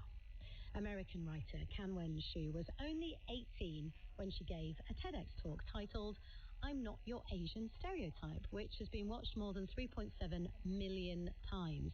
She's now written her debut novel called Boring Asian Female. It's a cracking suspense thriller with themes of ambition, gaining identity and obsession. Kanwen was born in China and moved to the US when she was 2 years old. She grew up in a predominantly white areas, I should say, of North and South Dakota and Idaho. And she joins me now to tell me, well, you can tell me your whole story yourself, but I'm going to say welcome. And first of all, congratulations, Paul. Having watched your TED Talk from 10 years ago when you were only 18, I am not surprised that 10 years later you've written this brilliant thriller. Oh, thank you. You flatter me. If you haven't seen it, honestly, wait till after the programme. Watch it. Very impressive. We will talk about you and how impressive you are, but let's talk about the book first. And the main protagonist of this story, Elizabeth Shang. Tell us about Elizabeth. So Elizabeth is someone who has worked hard her entire life, kind of has a chip on her shoulder because she always felt like she was under-recognized or ignored growing up in these places where everyone was different from her. And then when she gets into Columbia, she has this one dream, which is to go to Harvard Law School. And she works so hard to get in, and then she finds out that she didn't get in. And actually someone else in her year who she sees as vastly inferior to herself does get in, and she starts spiraling and becoming obsessed with this rival of her own making, Laura. And she just kind of does some really unhinged stuff after that. And it's brilliantly written and a real page turner, and it will have you gripped. Why is she so obsessed with getting into Harvard Law School? Where does that determination come from? I think it comes from the fact that this is someone who hasn't done a lot of work on themselves, and that she has always tied her own identity to external validation. And she sees this as the holy grail of finally feeling like she matters in the world, and that people will appreciate her and see her for how brilliant she is. So it becomes really a proxy for her self-esteem and self-worth. She, as you mentioned, goes to Columbia. You also attended Columbia. Yes, I did. And she, I mean, there's so many little things that I want to pick up on. One of them is how she observes the other students there who are from more privileged backgrounds. How much does that fuel her ambition, her obsession? For sure. I mean, I think that she feels like she traded in one type of inferiority for another. So there's one line, I think, in the book that's like, when I was in high school, I wasn't cool because I wasn't white, but then when I was in college, I wasn't cool because I wasn't rich. Yeah. So, and I think that, when I went to Columbia, I also was someone who, I hadn't traveled a lot. Like, I just hadn't been around people who were from these extravagantly privileged backgrounds. And they had a certain way of moving in the world that I just wasn't used to, this kind of blind confidence almost. And I think that's also why I set the novel at Columbia. Obviously, it being my debut novel, I wanted to write about something that I felt familiar with, but also I wanted to really observe all of these different dynamics at play and all of these different people who go to a school like this. Yeah, I like the scene. There's a scene where they're desperate to get into the party at the Brownstone, where basically the elite of the elites go to. And you're queuing up to go in, desperate, waiting, and then you go in and it's actually not that. It's not a great party. No, it's not. It's not even that great. Yeah, it's really not. She talks about percentiles a lot in terms of how smart and hot people are. For example, she's in the 70th percentile for attractiveness. But even then, that's within the context of being Asian, not within the context of women generally. And the 99th percentile academically. Explain more. Yeah, well, I always thought percentiles was really interesting because, when you're growing up, you're always being judged by some kind of percentile, whether implicitly or explicitly. When you try to go to college in the United States, you have to take the SAT, and the first thing that you see next to your score is what percentile you're in. And then when you're applying to college, you have acceptance rates, and that in itself is also a percentile. Are you in the top 5 or 10 percentile of the applicants that year? So, I wanted to really write a character who took the percentiles extremely to heart, in that I don't think she really believes that these type of external markers are a true reflection of how good someone is intrinsically or morally. It's more that she has observed that the world treats people in a different way, places people on a hierarchy in this particular way, and she wants to essentially game the system. And the first step to gaming that system is just understanding where she currently stands and what metrics she's being judged on. Yeah, it's very good. And she's grown up with hard-working ethics instilled in her from her immigrant parents, armed with impeccable grades. She scores very high academically, and again, percentile, she's in the 99th percentile. So how much pressure is she under? And let's talk about expectations as well.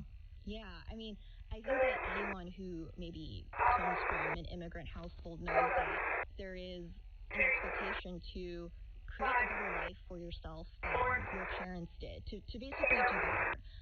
And that's another one of these expectations that she really took to heart. And it, I think, mirrors some of my own experience where, I felt a lot of pressure to do materially better than my parents. But one area of growth that I felt for myself is sometimes doing better doesn't just mean materially better. Sometimes it means living the life that you want for yourself. Because ultimately, money is a means to happiness, right? So why not just skip directly to the happiness rather than changing the means to the end? And have you tried to explain that to Asian parents? Has anyone had that?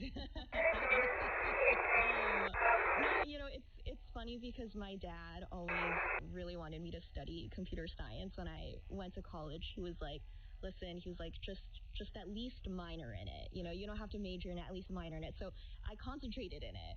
Did you even want to study it though? I mean, like, I think it was like he told me that this was the thing that you need to study, right, to have a stable career and a stable life. So I did concentrate in it. It was very difficult. It was not my thing. And after I got my book deal 2 years ago, I called him and I was like, see, Dad, like, you wanted me to study computer science. So my parents are really, really proud of me, and they have been so supportive, and actually the book is dedicated to them. Yeah, beautiful. Can we get a reading? Yeah, absolutely. So this is chapter 5.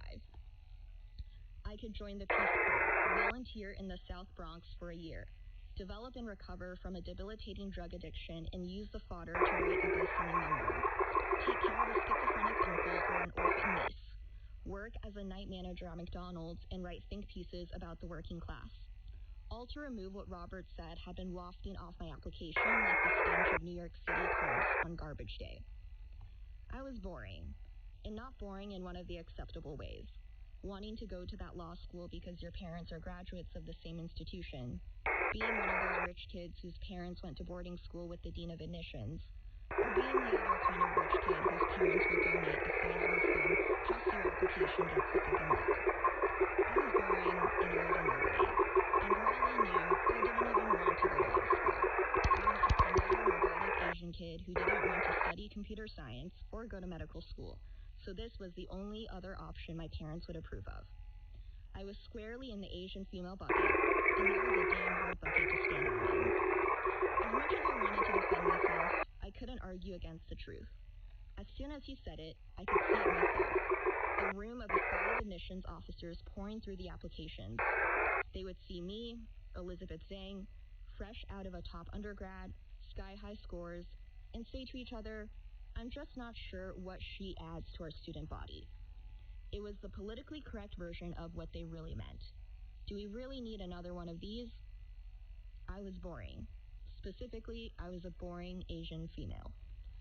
Oh, yes. I mean, we can give her a round of applause. We've got the other guests sitting in the studio. Honestly, it's such a gripping read.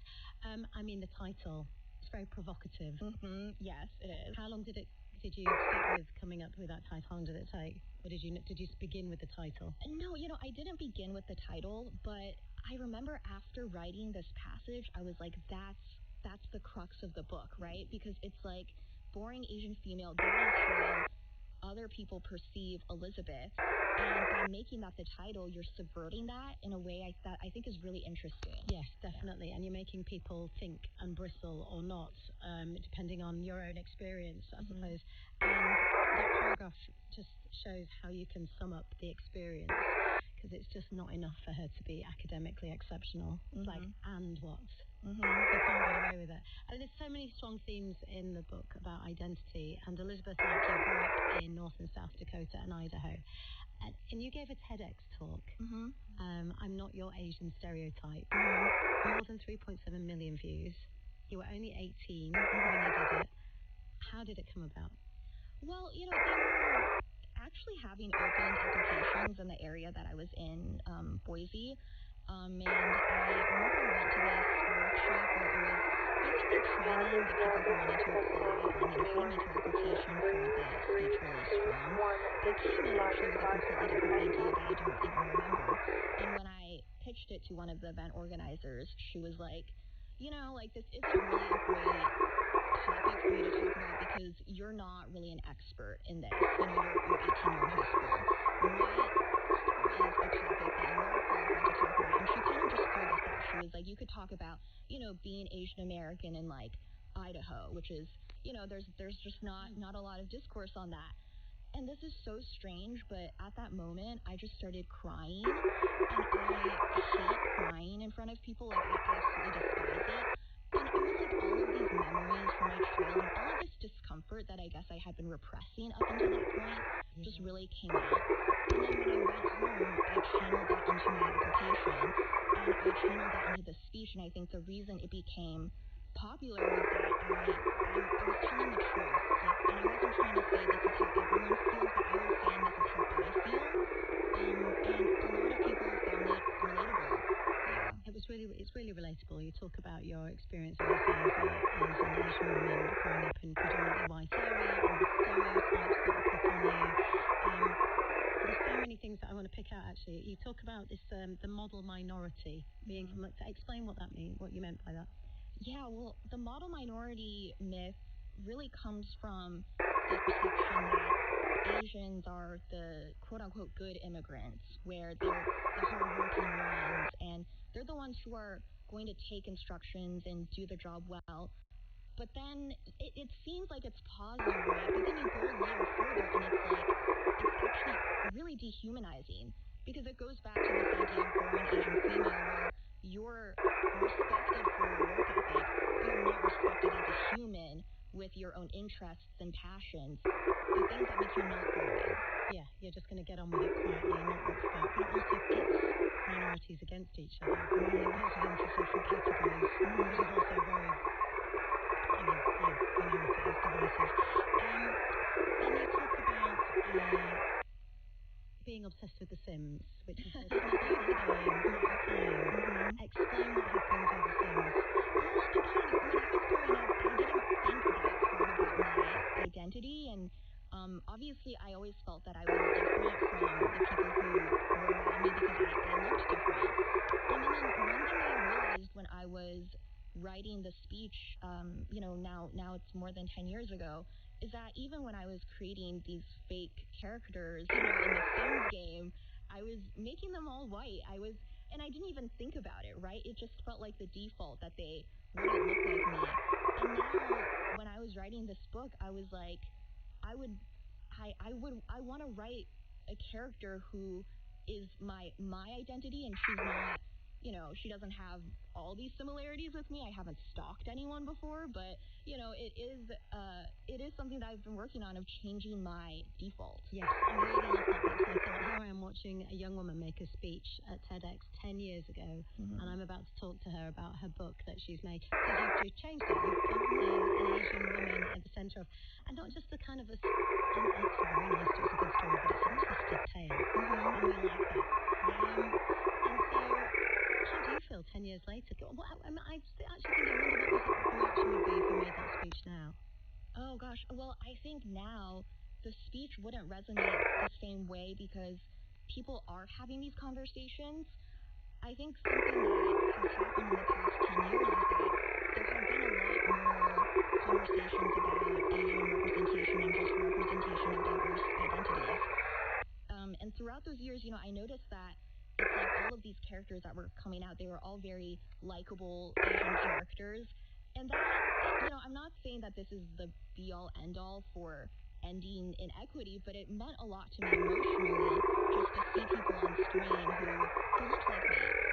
But then I guess when I was writing this book, I wanted to take that a step further by creating an unlikable Asian character. I mean, it's like, I don't think the first Asian character who enters the zeitgeist should be unlikable, but I was like, I think there's enough of them now where I can create someone who is a bit unhinged. People aren't really going to root for her that much, but she's really interesting, and she's definitely not boring.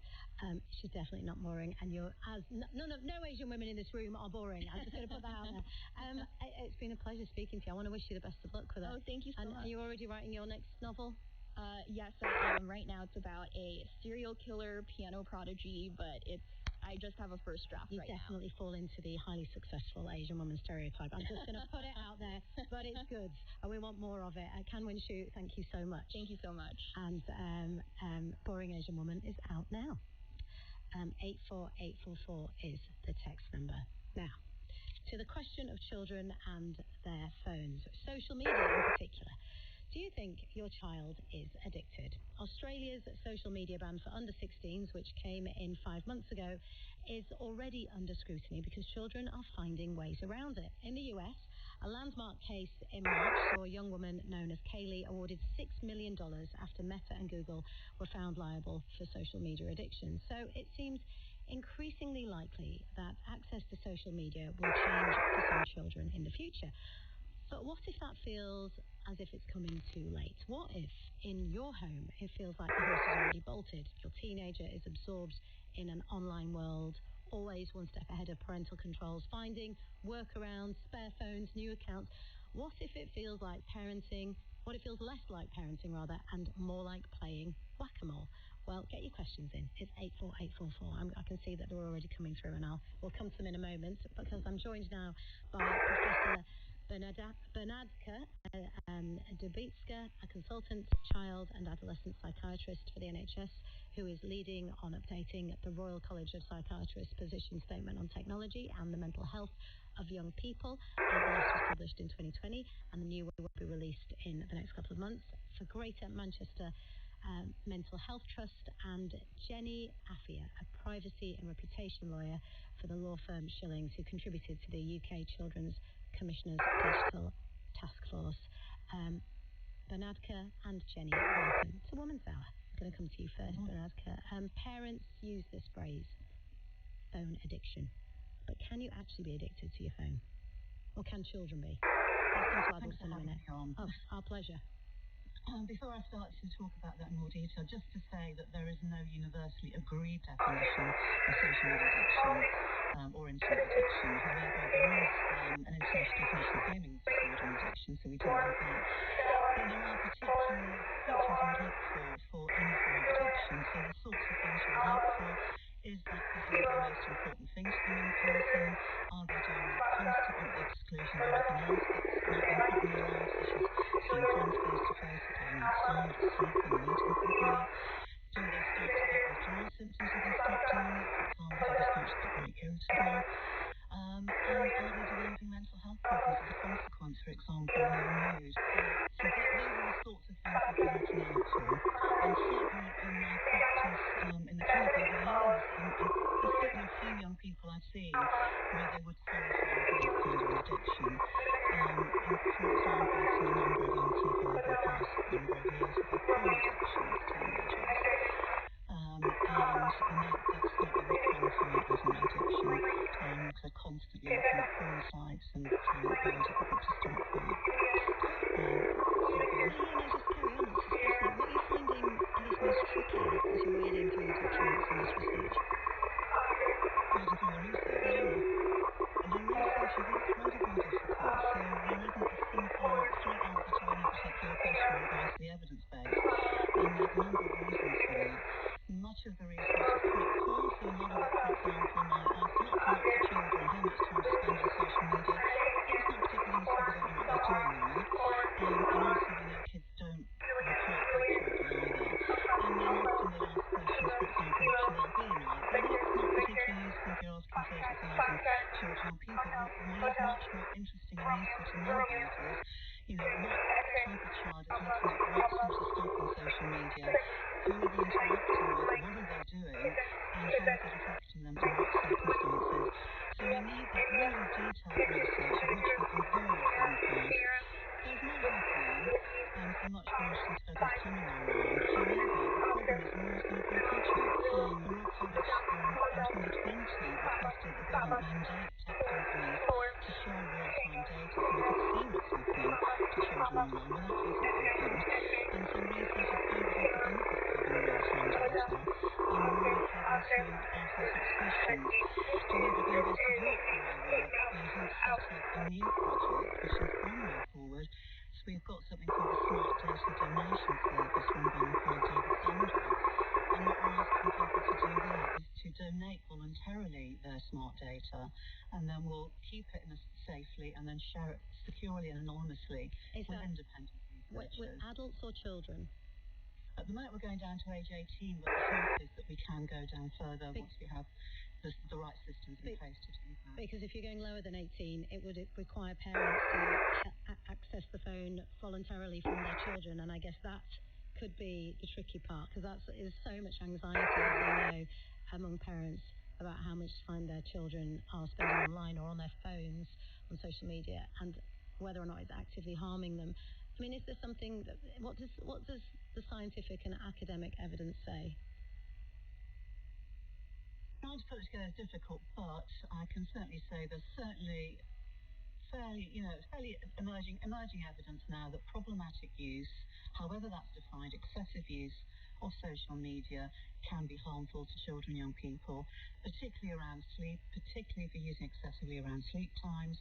And we know that poor sleep in itself is a driver for mental health problems, particularly for girls thinking about body image and eating disorders. And also around self-harm. Those are some of the key areas. And girls in particular do seem to be affected more. However, some of the more recent studies are sort of finding differing gender effects. Sexting, for example, is another area which is really important to young people these days. It's become a common currency of communication. There's been very little research in that in the past, a few more studies coming online recently. However, that's something I do see in the clinic quite often. And again, it's girls who seem to be disproportionately affected. I'm going to bring you in a moment, Jenny, but you've brought up girls being disproportionately affected, so obviously we need to unpick that a bit more. How is that happening? You've mentioned sexting, but what else? So the other thing about social media is even if you're not on social media, so if you're a girl who's not on social media, your entire world and culture around you and the values are affected by what everybody else is doing on social media. So the sorts of things I have come across is, so the teenager might not be on social media, might not be affected negatively. However, they might be depressed, they might be self-harming, and I've certainly encountered cases where you start to ask a little bit more. You ask about their boyfriends, their relationships, and then you might ask what sort of things does he like doing on social media, and it turns out he's really into the manosphere, into Andrew Tate or whatever new influencers out there. And then the girl's in a coercive relationship, an abusive relationship, and it's affecting her indirectly. So as a psychiatrist, I think it's really important that anybody working with girls and women ask those sorts of questions and find out a lot more about people's online lives. And think about those indirect effects as well. 84844, if you have got a question for Bernadka, if you want me to put it straight to her, I will do. Jenny, welcome. Morning. Give us some legal insight into all of this, because we know in the US, jurors have found that Meta, which owns Instagram, Facebook, WhatsApp, and Google, owner of YouTube, intentionally built addictive social media platforms that harmed the 20-year-old's mental health. So this is, and the young woman affected as a teenager has been awarded substantial damages. This is the case in the US. Could something like that happen here? Theoretically, yes. We have laws of negligence, and we know that tech companies owe a duty of care to children and to young users. So theoretically, somebody could bring a case. In practice, we are not well set up for it. I don't see it happening.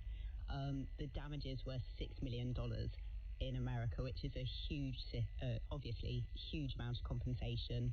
It still won't have a big impact on Meta. I mean, it's the equivalent of a cup of coffee, the senior execs there. But the English legal system is not set up in a way that would sort of encourage those kind of claims or class actions. Nor do we really want it to be.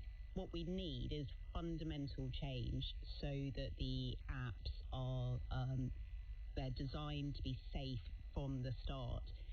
If we're relying on lawsuits after the event, then something's gone very seriously wrong.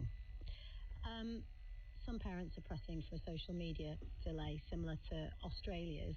The government here is consulting on that until May the 26th, as well as other measures designed to stop teenagers accessing addictive and harmful material. The Education Secretary, Bridget Phillipson, has said there will be restrictions for children even if there isn't an outright ban. Do we know more? Can you tell us more? No, it's pathetic. The current government have said we will be looking at this over the next 2 years. I've been campaigning in this area at least since I was pregnant with my first child. She's now 12. And nothing meaningful is changing at all. I'm going to just bring in a statement because we have one from a government spokesperson from the Department of Science, Innovation and Technology said, "We've been clear that we will take action to make sure children have a healthier relationship with social media. This isn't a question of whether we will act, but how we will act in the most effective way. Our consultation is looking at everything from age limits and safer design features to a social media ban. We're also running pilots with hundreds of UK families to ensure we take the best approach based on the latest evidence." I'm going to bring in something from our listeners. One of our listeners here, Fiona, has written in to say, we're currently working through the smartphone issue with our 12-year-old who is in her first year of secondary school. We noticed how normal friendship issues are blown up on messaging services.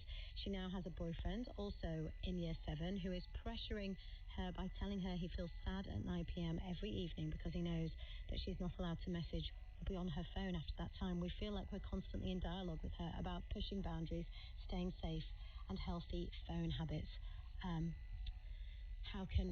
What advice would you give her, Bernadka?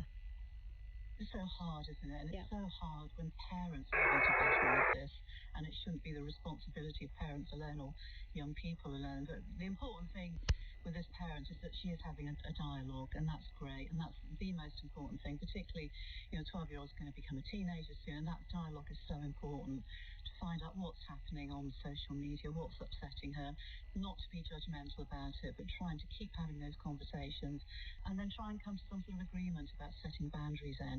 But obviously, the older your child, the more that dialogue is important. And if you're too judgmental, get into arguments about it, I'm just not going to tell you what's happening. When parents try to intervene and they're met with intense resistance, verbal, even physical aggression, what should they understand is happening neurologically and emotionally in that moment?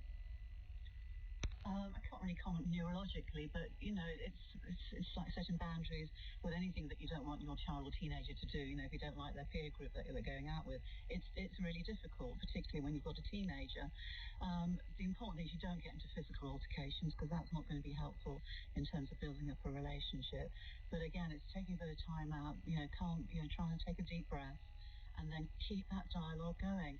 Because, as I say, there might be things happening on social media they've not told anybody about, and I certainly see that in the clinic. And they might be the first person that they've disclosed about really important things because they feel too ashamed to discuss it with anybody else.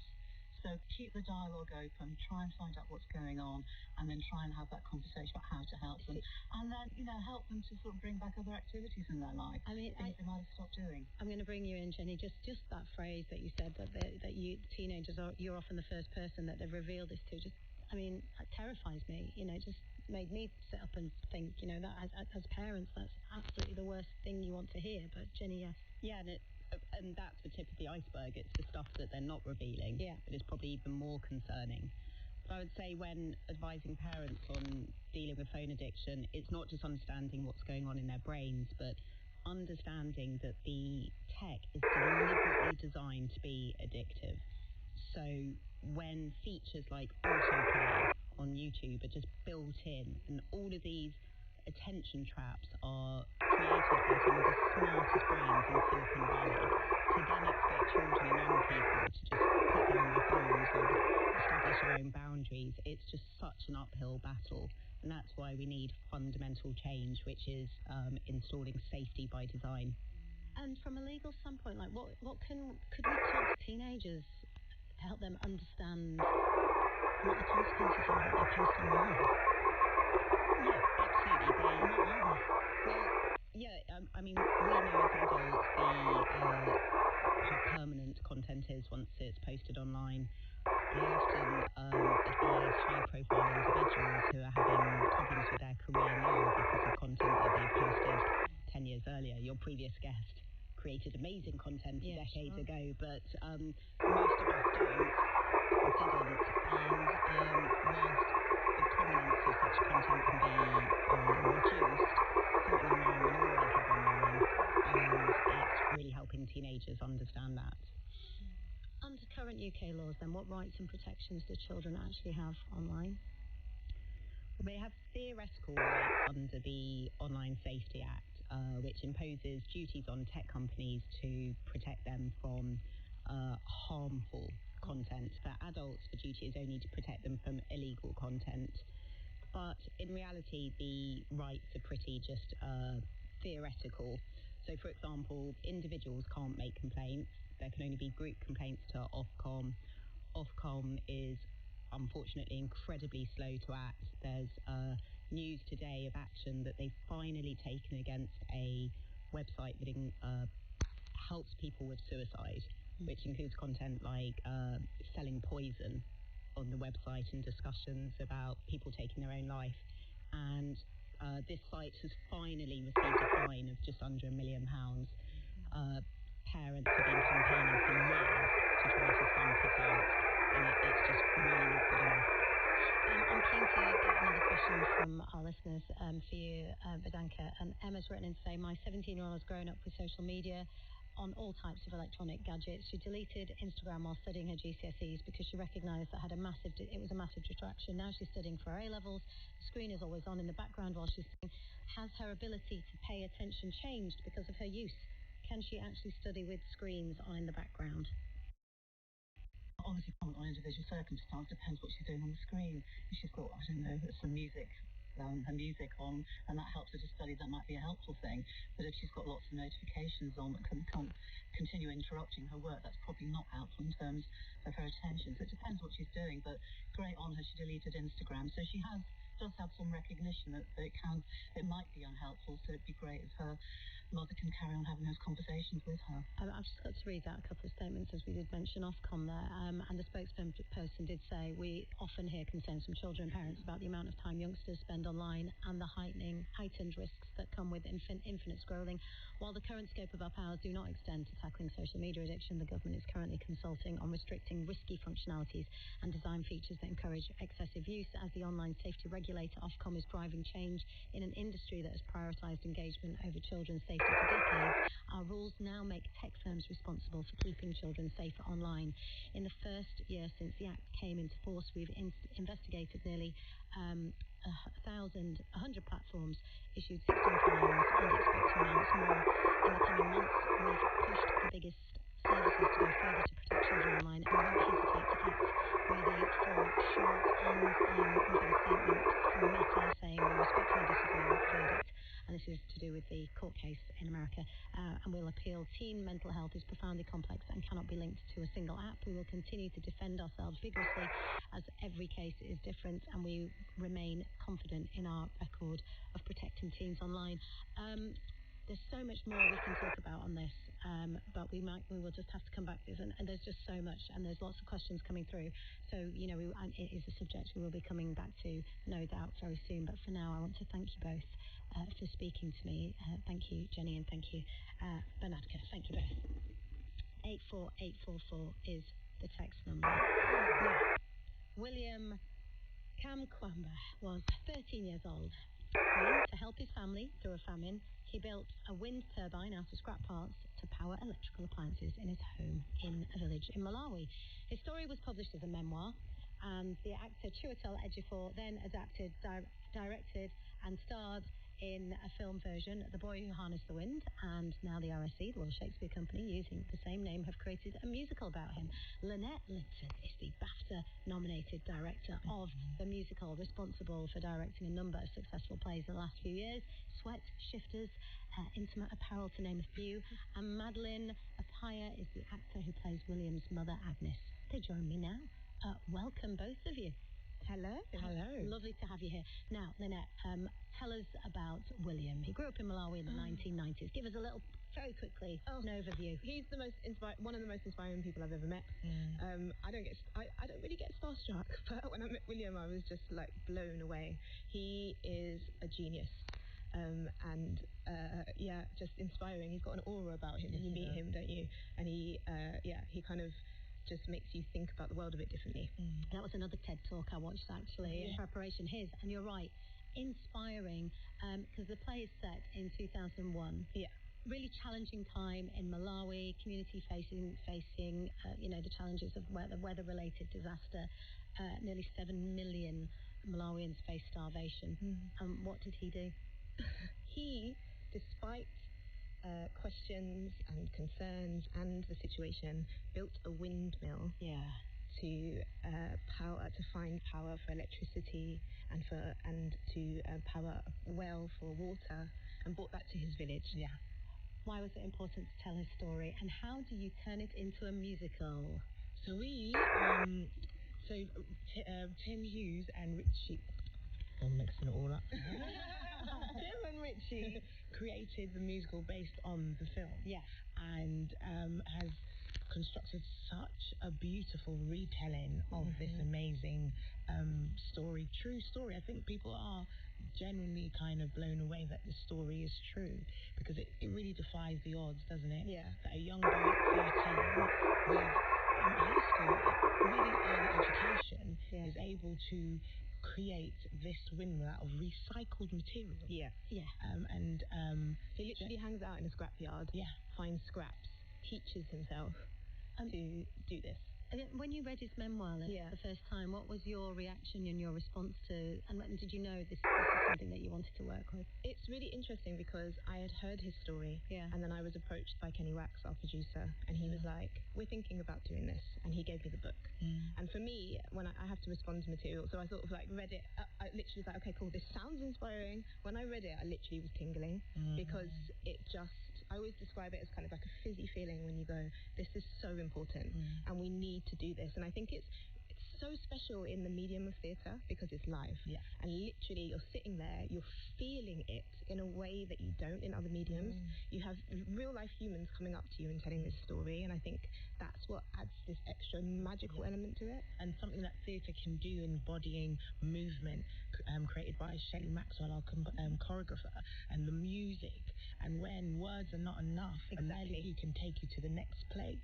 And the lighting, even when you think about how sometimes the lighting can just shift a moment and again tell you. And the set design. Tell us about the set design. I work with this incredible set designer called Frankie Bradshaw. She does quite a lot of my shows.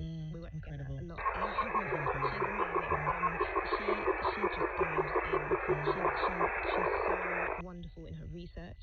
We actually travelled to Malawi to actually experience. We've done this on a few of our shows. We have to, if we're going to do something that isn't set in London in the time that we're talking about, we have to go and do the proper research. So Frankie and myself and a couple of the team went to Malawi, went to the actual windmill. It was amazing. So that we actually were there, we saw it. You know, we got costume and we got props from Malawi, and so that she was able to take it in and literally smell it, you know. And Madeline, you play Agnes, William's mother. Tell us about her. Agnes is an incredible woman. She is the mother to William Kamkwamba, and I was thinking about this. You can see traits of her in both her children that we present in the play. Annie, her forward thinking, her defiance to kind of just continue to do things even though as a woman it may not be acceptable. Her brain, she's smart. She's got the most bars, hasn't she, Agnes? Or she'll give you a proverb for anything, you know, and they you know, they really land. And her husband describes her as the thing that binds the family together, the thing that keeps the family moving forward. She's forward thinking. Education for her is so important, even in a time when you're actually deciding whether you need to eat or pay your bills. She still believes that education is going to be the key to change her family's destiny, and she's right. Yes.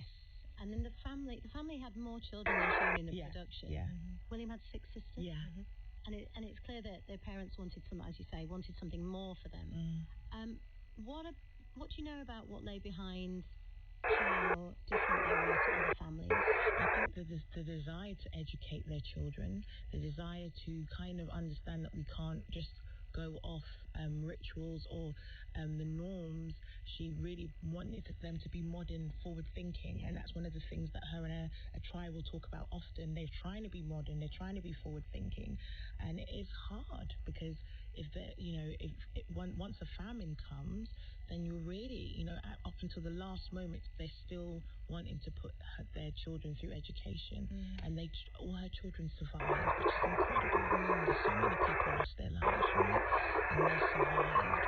And it's been amazing because William's come, his younger sisters come to see the show, and just to kind of know that this legacy is actually living on, and they get to see and experience it again from a different perspective. It really is a beautifully uplifting story. I can't wait to see it because I'm very good at weeping in dark spaces. Just like Camwen, I find it very difficult to weep in open spaces. Dark, theatrical, cinematic spaces, or in airplanes. Very good. What was it like? You're directing a musical. For the first time. The challenges. It was amazing. I mean, I love working with actors, so that's the thing thing I do. I think I do best. You are incredible. But to learn how to work with live musicians and music, a composer in that way, musical director and supervisor, it was incredible. A massive learning curve. Well, look, I teased at the beginning of the programme with one of the pieces of music. It's one of the main numbers from the production, and I'm actually really excited that we're I'm myself. I'm ready. So this is where the village, his friends and those around William question whether his invention can actually work. Yeah. It won't work, William. Every village has its idiot. Check out them and Madame Kwamba. What is the food trying to find? It says it's a high on Java. They need it back here for you, this place mine. On the press for tomorrow. Oh, no, but I know William wine. And William wine. And thank heaven he is not your child. You say that you see the future. And who knows, maybe you can. You say that this is the future. These broken pieces are your master plan. I mean, we could keep. To what you said, Madeline, it just lifts. Yeah. And when you can't tell the story any further, and you talk about weeping, but you will laugh. Yeah. You will be amazed. It genuinely takes you on all the emotions. I will be dancing. Please. Which brings me to the audience, because it's been congratulations. You were in Stratford, and now you're at the West End, which is a brilliant achievement. Different audiences? Yeah, it is. In Stratford, we had such beautiful responses. People were coming out and just feeling that life is worth living. I mean, we had one person say that to an usher. And, I know we're actors and we're not doing brain surgery, but when you hear something like that, it gives you the purpose. Like someone had a terminal illness and had spoken to an usher to say, I didn't know how I was going to face this. Now today, I know that there's hope. That's incredible. And what we find now in London is that the audiences are diverse and young people are coming, lots of young, and people are dancing. So you won't be on your own. No. And responses you've never had before in terms of different places, and people are very vocal about letting us know how they feel. But it's incredible. And when you're looking in the audience and you're seeing young children watching this story, being inspired, getting off their phones, amazing to see. I mean, and we cannot wait to see it. We are going to run out of time, but I just wanted to say congratulations on your play Shifters, which you directed at the Bush a couple of years ago. Yeah. It's transferring to New York. Yeah. Incredible. So we needed to give you a little shout out. Thank you so much. Lynette is actually incredible. She is. And I'm so glad, well, you both are. Thank you both for coming in today, Lynette Linton and Madeline Paya. And The Boy Who Harnessed the Wind is on at the Soho Place Theatre in the West End until the 18th of July. Join me tomorrow. We'll be talking about the menopause and ADHD. Woman's Hour was presented by Anita Rani, and it was produced by Rebecca Myatt. The soprano Dame Felicity Lott talks to John Wilson about her early cultural influences. That's coming up in a couple moments on This Cultural Live. Then in today's episode of our Book of the Week, Weimar by Katja Hoyer, Hitler decides to make Weimar the town from which to build the Nazi Party. Fancy seeing you here. Well, I live here on BBC iPlayer. There's more to me than meets the eye. I'm actually reading 1984 at the moment. I recommend Handmaid's Tale. Love anything handmade. Amanda's back. She came, she saw, she gentrified. You can't just confront someone like Amanda with me, Anna.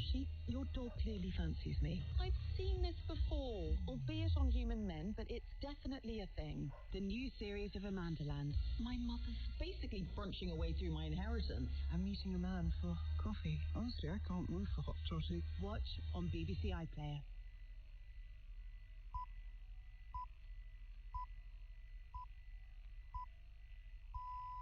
BBC News at 11 o'clock. The Chancellor Rachel Reeves has warned that a Labour leadership contest would plunge the country into chaos and put the economy at risk. Allies of the Health Secretary, Wes Streeting, say he could challenge the Prime Minister as early as today.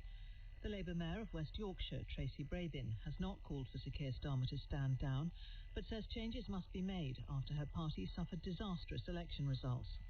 they have had 2 years, and now we need to make sure that the next 2 years are different, because we cannot continue as we have been, because we will not have the chance again, and we will have wasted the opportunity of a lifetime to have a Labour government. The former Deputy Prime Minister, Angela Rayner, says she settled her outstanding tax bill over the purchase of her flat in East Sussex without having to pay a penalty. She paid £40,000 in unpaid stamp duty. The BBC has seen an email from HMRC saying it regards the matter as closed. The development raises the prospect that Ms Rayner might put herself forward if there's a Labour leadership contest. The latest figures show the UK economy grew by 0.6% in the first 3 months of the year. This was better than some analysts had expected. The White House says President Trump had a good meeting with China's President Xi on his visit to Beijing. Mr. Trump's office said the two men agreed that the Strait of Hormuz should be open to support the free flow of energy. Data shows the government has set an interim target for speeding up planned NHS treatment in England. The target was 65% of patients being treated within 18 weeks in March of this year. The figure for that month shows just over 60% were treated in that time. Celebrations are taking place in Morecambe for what would have been the 100th birthday of the comedian Eric Morecambe. The BBC will mark the occasion by broadcasting a previously lost episode of Morecambe and Wise. BBC News. Now on BBC Radio 4, let's join John Wilson for This Cultural Life.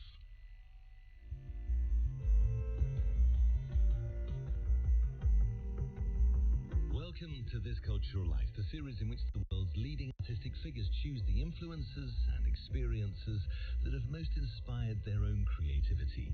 I'm John Wilson, and my guest in this episode is one of Britain's best-loved sopranos, Dame Felicity Lott. After a breakthrough role in The Magic Flute in 1975, she built an international career performing at opera houses and concert halls all around the world, singing works by composers including Strauss, Schubert, and Mozart.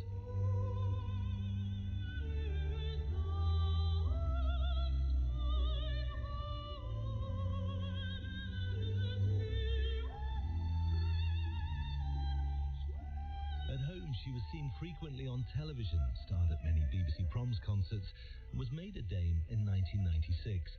She was also the recipient of the Légion d'honneur, France's highest cultural award.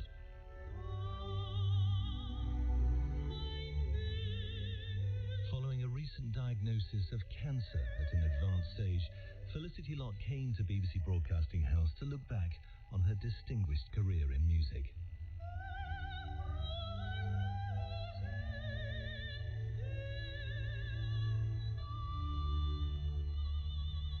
Felicity Lott, welcome to This Cultural Life. Thank you so much. It is really wonderful to have you with us here today. How are you feeling, given the state of your health? Well, just at the moment, pretty good, I have to say. They just put me on steroids, and I think I wish I'd been on them all my life, because I feel quite lively and awake. And I'll probably disprove that as we go through this, but anyway, no, I'm in an extremely good place, and I can't understand it because I'm not very well. I had a dreadful diagnosis last year, which knocked me flat. It certainly isn't great now, but it's been amazing. I've had the time to think and to look back and think, my goodness, you lucky girl. You've met all these wonderful people, and you've had a wonderful life. You've been all over the world. I can't believe my luck. Well, I'm going to be encouraging you to do some more looking back over the course of this interview. Your first choice of creative influence for This Cultural Life is your parents. Were they a big musical influence on you? Yes, but they were amateur musicians. My dad played sort of pub piano. He could sit down and play anything on the piano. Not quite anything, no. What, sing-songs? Beethoven, not so much, but... more sing-songs? More sing-songs, more... Musical? Yes, I'll be loving you always, and all those kind of things that we say, A, you're adorable, B, you're so beautiful. You know, all the words of those. And my mother had a lovely voice, and she used to sing One Fine Day, Un Bel Dì, from Puccini's, whatever that's from. So this is an upbringing in Cheltenham, that's right, in Gloucestershire. Yes. There was a field at the bottom of the garden and a railway that ran along the line at the bottom of that field. And it was, in my memory, very happy. There was always music at home. They were always rehearsing something downstairs when I was going to sleep. or trying to. I took quite a long time to arrive. They got married in 1941, I think, and I turned up in 47. And my mother had a little girl to dress up, and she used to enter me for dressing up competitions and things. I read that your father was the youngest of five himself. He grew up in an orphanage, I read. So not a privileged family background. No. He had a jolly hard start, my dad, because he was sent off to the Railway Workers' Orphanage in Derby, which was pretty hard in those days. It was actually a good school. They had school uniform and they had great discipline to tell stories about coming down and breaking the ice in the wash basins and swapping around the crucible. It was quite depressing sounding. Where did he learn music then? Was he self-taught? No, I think it was in the family generally. I don't know. He died in 1988. And my mother died in 2016 on leap year day, so the 29th of February. Trust her to be different. So she comes around once every 4 years.